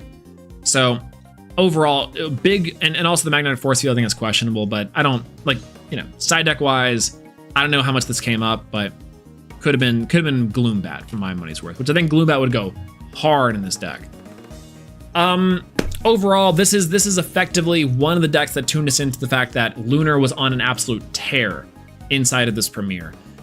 Oh my god, wow, so many interesting little board states to go into against the Lunar mirror match, and Ectoplasm and Hypnosum are so annoying to deal with, and just so strong. It was incredible. It was just incredible. So, I don't know.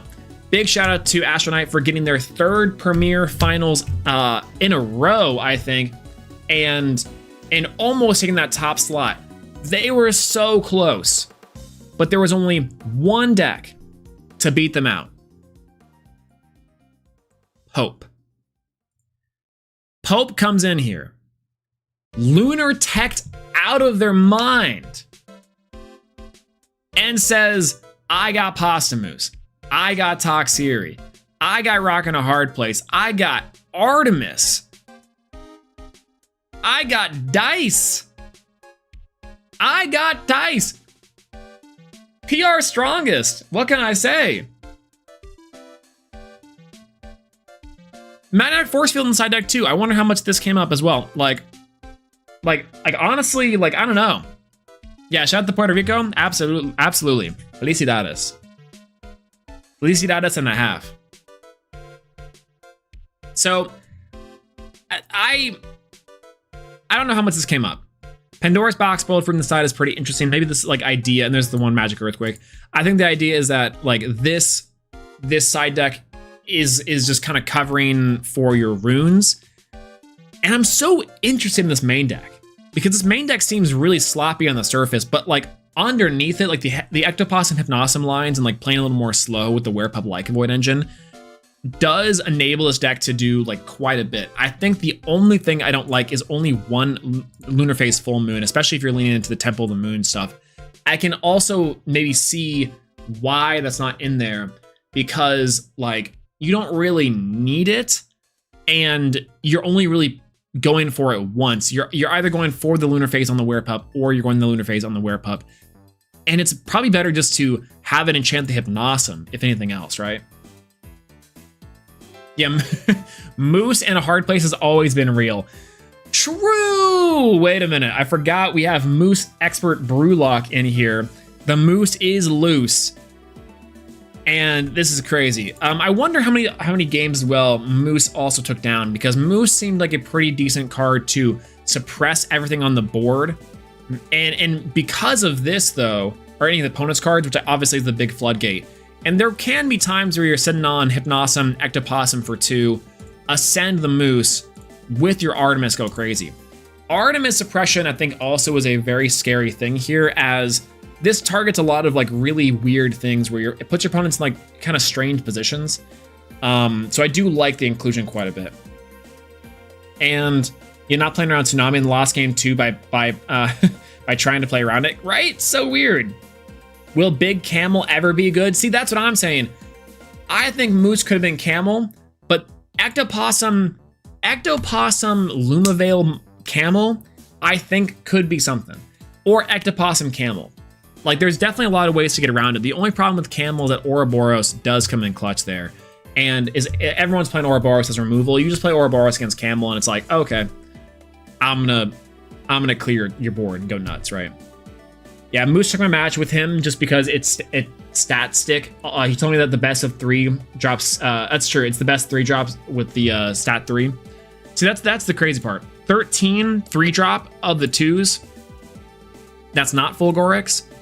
Is very, very nice. So I don't know. In the later pools, or in the later premieres, that Lunar is now a much bigger known factor. Toxiri Dense Fog, I think, is maybe a little bit worse. But like, maybe the idea is that Toxiri and like the Hypnosum also have some synergies, because this card suppresses the Elestral and Toxiri minuses it by 2. So that can be pretty helpful. I think an additional Like a Void could have been sweet. An additional Temple of the Moon could be really solid. And additional lunar phases can be really good too. Love me some Dice though. Dice, difference maker. Dice, diff, baby. And the Ambrosia for a little bit of extra heal and extra playing around, I think is solid. Plus the hard removal and Rock in a Hard Place versus your New Moon does mean that this card is a card that is self-sufficient versus New Moon having to have the additional suppression and discard, or the discard plus expend for it to work. Rock in a Hard Place just kind of deals with that problem very nicely. And honestly, it handles Moth, it handles Aeolus, it handles like a lot of, as Divines get better and people want their Divines out more, it handles that quite nicely. So I love the inclusion of Rock in a Hard Place. Moose is also very funny in terms of like progressing the board state along. Big fan of that one. Secondary Like a Void, I think, would be what I would like. Maybe only 2 Toxiri in the next time. Maybe even none, and go for like a Vermalord. But I understand also, like, I get why this is here for consistency and an additional starter, where Vermalord is not any of those things. Love me some Dice in this matchup. Dice is sick. Stats being huge and being able to trade your Ectopossums and like bait the Ectopossum matchup for the mirror. Unironically, the MVP for this match, like realistically. And then Rise. Rise in the Shadow playing such a big role in all these lunar cards and all these lunar decks means that not only do you have to deal with the first big body, but the second and potentially third big bodies out there. And that's something I like about these lists and the Lunar Onslaught, Censor, Tractor's dominance inside the PNM, is all the decks that Lunar has been always good, right? That's the frustrating part, but we haven't had a shell or a thing that's like really put it all together. Because you had a lot of really good pieces individually, but nothing that screams mega threat except for Werepup and Like a Void. Now though, Hypnosum and Ectopossum are intensely scary, meaning you have just another bit of the puzzle that eats Gorgon's Gaze, that eats Pandora's Boxes, means that now Werepup has clearance to go through, which is one of the best combos in the game with Lunar Phase and Lunar Eclipse. Or Boros is now targeted removal and just so solid of a card that Lunar has native access to. I was hating on Vermalord, but Vermalord does clean house occasionally. And on top of that, Rise in the Shadow is one of the best lunar runes to this date and probably forever. So this is solid. this is super solid in itself. I think the side deck for Pope is messy, but you know what? Like, hey, it worked out clearly. Champion upon champions and PR strongest, let's go. Taking the whole thing down to become our first webcam premier champion. We kept on saying that on the desk, that like, this was the first Sunstrike champion. That's not true. That was Adam. But in terms of first webcam premier champion, definitely Pope. And it was so cool. It's so cool. I absolutely loved this tournament. A lot of really great things, even below the top 32 to dissect. There was a cool Hera deck on stream. Soul Fury was super sweet. This Lunar deck was the breakout strategy of the tournament, and honestly showed us a big gap in the Elestrals player base, myself included, which is that we're so tunnel vision on the Moth that it's like, wait, this deck absolutely slaps. What do you mean this is like, has a great Moth matchup and has a lot of tools to deal with even some of the low end stuff? Like, that's pretty solid. Pretty solid overall. I was thoroughly surprised. I loved getting shown up because it just brings like the sort of like serotonin to my brain, where it gets my competitive gears ticking and turning. So cool. So cool. So that's the one thing too with this sort of premiere as well. There was a lot of decks that we knew were going to be top slots and that were going to be winning and be strong. We did know Moth was going to be there. Moth was sufficiently powerful, but did not quite convert. I think because a lot of players were prepared, both in the how to deal with the spirit management and the mass removal. Moth is still a problem in terms of its greater design, because if you do let Moth go unchecked, it'll continue just to warp the format. However, counterplay has clearly been established. Players do know how to play against it and with it. And there are some decks that just have native tools, which I think is really nice. So again, it's a weird balance, but it does need to be tweaked just a little bit. Maybe not hit as hard as I initially thought. I think it's okay to have Moth be a strong deck, but maybe we don't need to kill it entirely, you know? On top of that too, Lunar, definitely strong, and I think definitely can present some issues here in the future. There might need to be something done about the Ectoplasm Hypnosm line, though, again, it's a very interesting case of playing traditional counter runes does really hurt this deck. And this deck is not like broken by any capacity. It does a lot of really strong things, but I don't envision this deck as being like that bad. It's weird. I don't know. Maybe I'm just alone in that thinking, but I think that this is I think it's kind of okay to have Ectoplasm inside of the ecosystem. You know, the Ectoplasm is like a Moth killer. I don't know.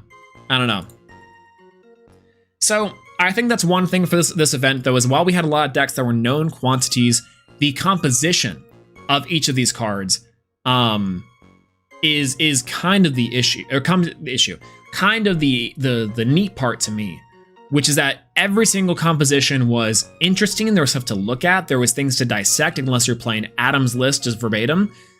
And there's innovations that will be made, and I hope that cooks in the kitchen will continue to work on counterplay decks and strategies for the Sunstrike format, because there's so much here that is really cool.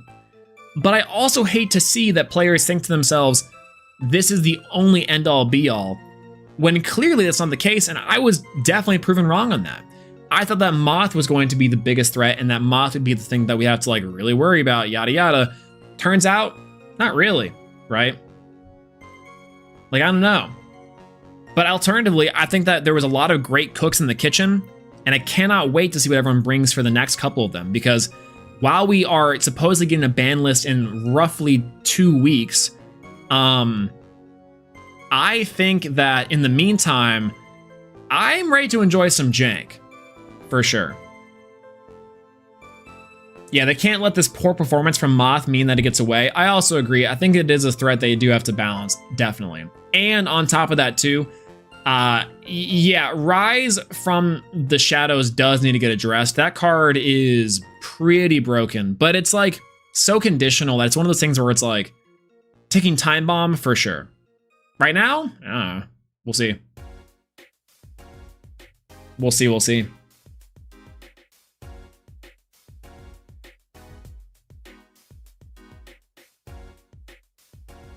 All right. With that being said, again, congratulations to our champions from the last couple premieres, last couple events, and last couple PNMs to touch the Sunstrike cards, to get everyone lined up. Everyone say thank you, Adam. Everyone say thank you, Tractor, for warping the format and being truly some of the savants here, specifically Tractor for the Oppenheimer of it all. I really think it's like crazy to me.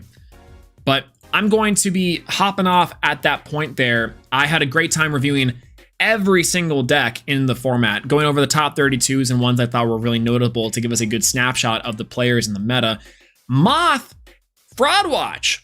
Apparently, Fraud Moth.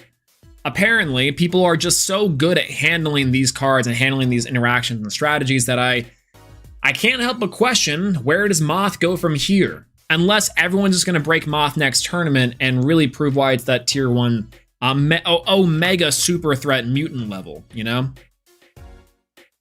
But we'll see. I don't think that it's as conditional as it's used, being to be when it comes to Hypnosum, bring that thing back, or bring that thing back, get another search, and another possible effect is disgusting. I also agree. I think in general too, like the Australians showed us how crazy the rise in just like a generic capacity is in terms of big beater strategies. So I can also agree with that too. Look at 37th place. It's awesome. All right, let's see if the website's still there. If not, I have to go to top Elestrals. Standings. Okay, the deck lists are back. 37th place for Lunars. Oh, yeah. Okay, it's really funny. This list is really sick. I'll show us off real quick too. We did see, we saw Flick with top 32 with this list. And this list cooks. This list is super, super sick. I love this list quite a bit. And I like your inclusions here of the Ice Age and also, yeah, side decking the Cryoblast makes a lot of sense. The Blizzard Whiteout, the Chelotl to get you into the Kiones, the Ice Ages, the Blizzards. I think this card is really good. And I think specifically in a deck like this that can utilize Ice Age very effectively, I like this list a lot. So I think this is super cool. Kione Sloth works super well. Super, super well. But yeah, standout performances from Dionysus and El Caballo. Lunar in every single Lunar caster ever conceived possible. Burn and the Krakatuga list coming back in strong. Win the Scent showing us that we still got it. Boomers are still crazy. And that Moth is kind of on Fraud Watch. I'm just saying. Maybe there'll be a big Moth run and Moth will actually take down the next event. But where are Bears? Where's Phosphocell? I don't know. Gave me a lot to think about. Gave me a lot to look at and gave me a lot to try to play with inside of the next meta. I hope that y'all are also trying to cook and get into it as well. With that being said, I'm going to go get something to eat, maybe work out, and enjoy the rest of the evening, night, day, whatever it is in the world that you are watching this. Thank you so much for joining me today on tonight's stream. Make sure to leave it a like and a subscribe, all the good stuff for the algorithm. Follow me on Twitter at Swolax, us on Twitter at the Elestronauts. And as well, I hope to see you for the next premiere and maybe cook very hard yourself, because some of these decks were just absolutely exquisite. Amazing dishes from our chefs today. Phenomenal. Absolutely phenomenal. That being said, I'm about to go from there. I think tomorrow will be the Casual Tuesdays we might be doing as well. Let's see. Yeah, don't forget to iron your EQs out for sure.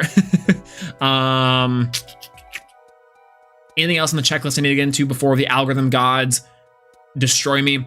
I don't really think so. Happy Pride, everyone, as well, if for those of us who celebrate. And in addition to, as for go, continue making sure the word count here really stretches out. I really appreciate you for joining me on tonight's stream.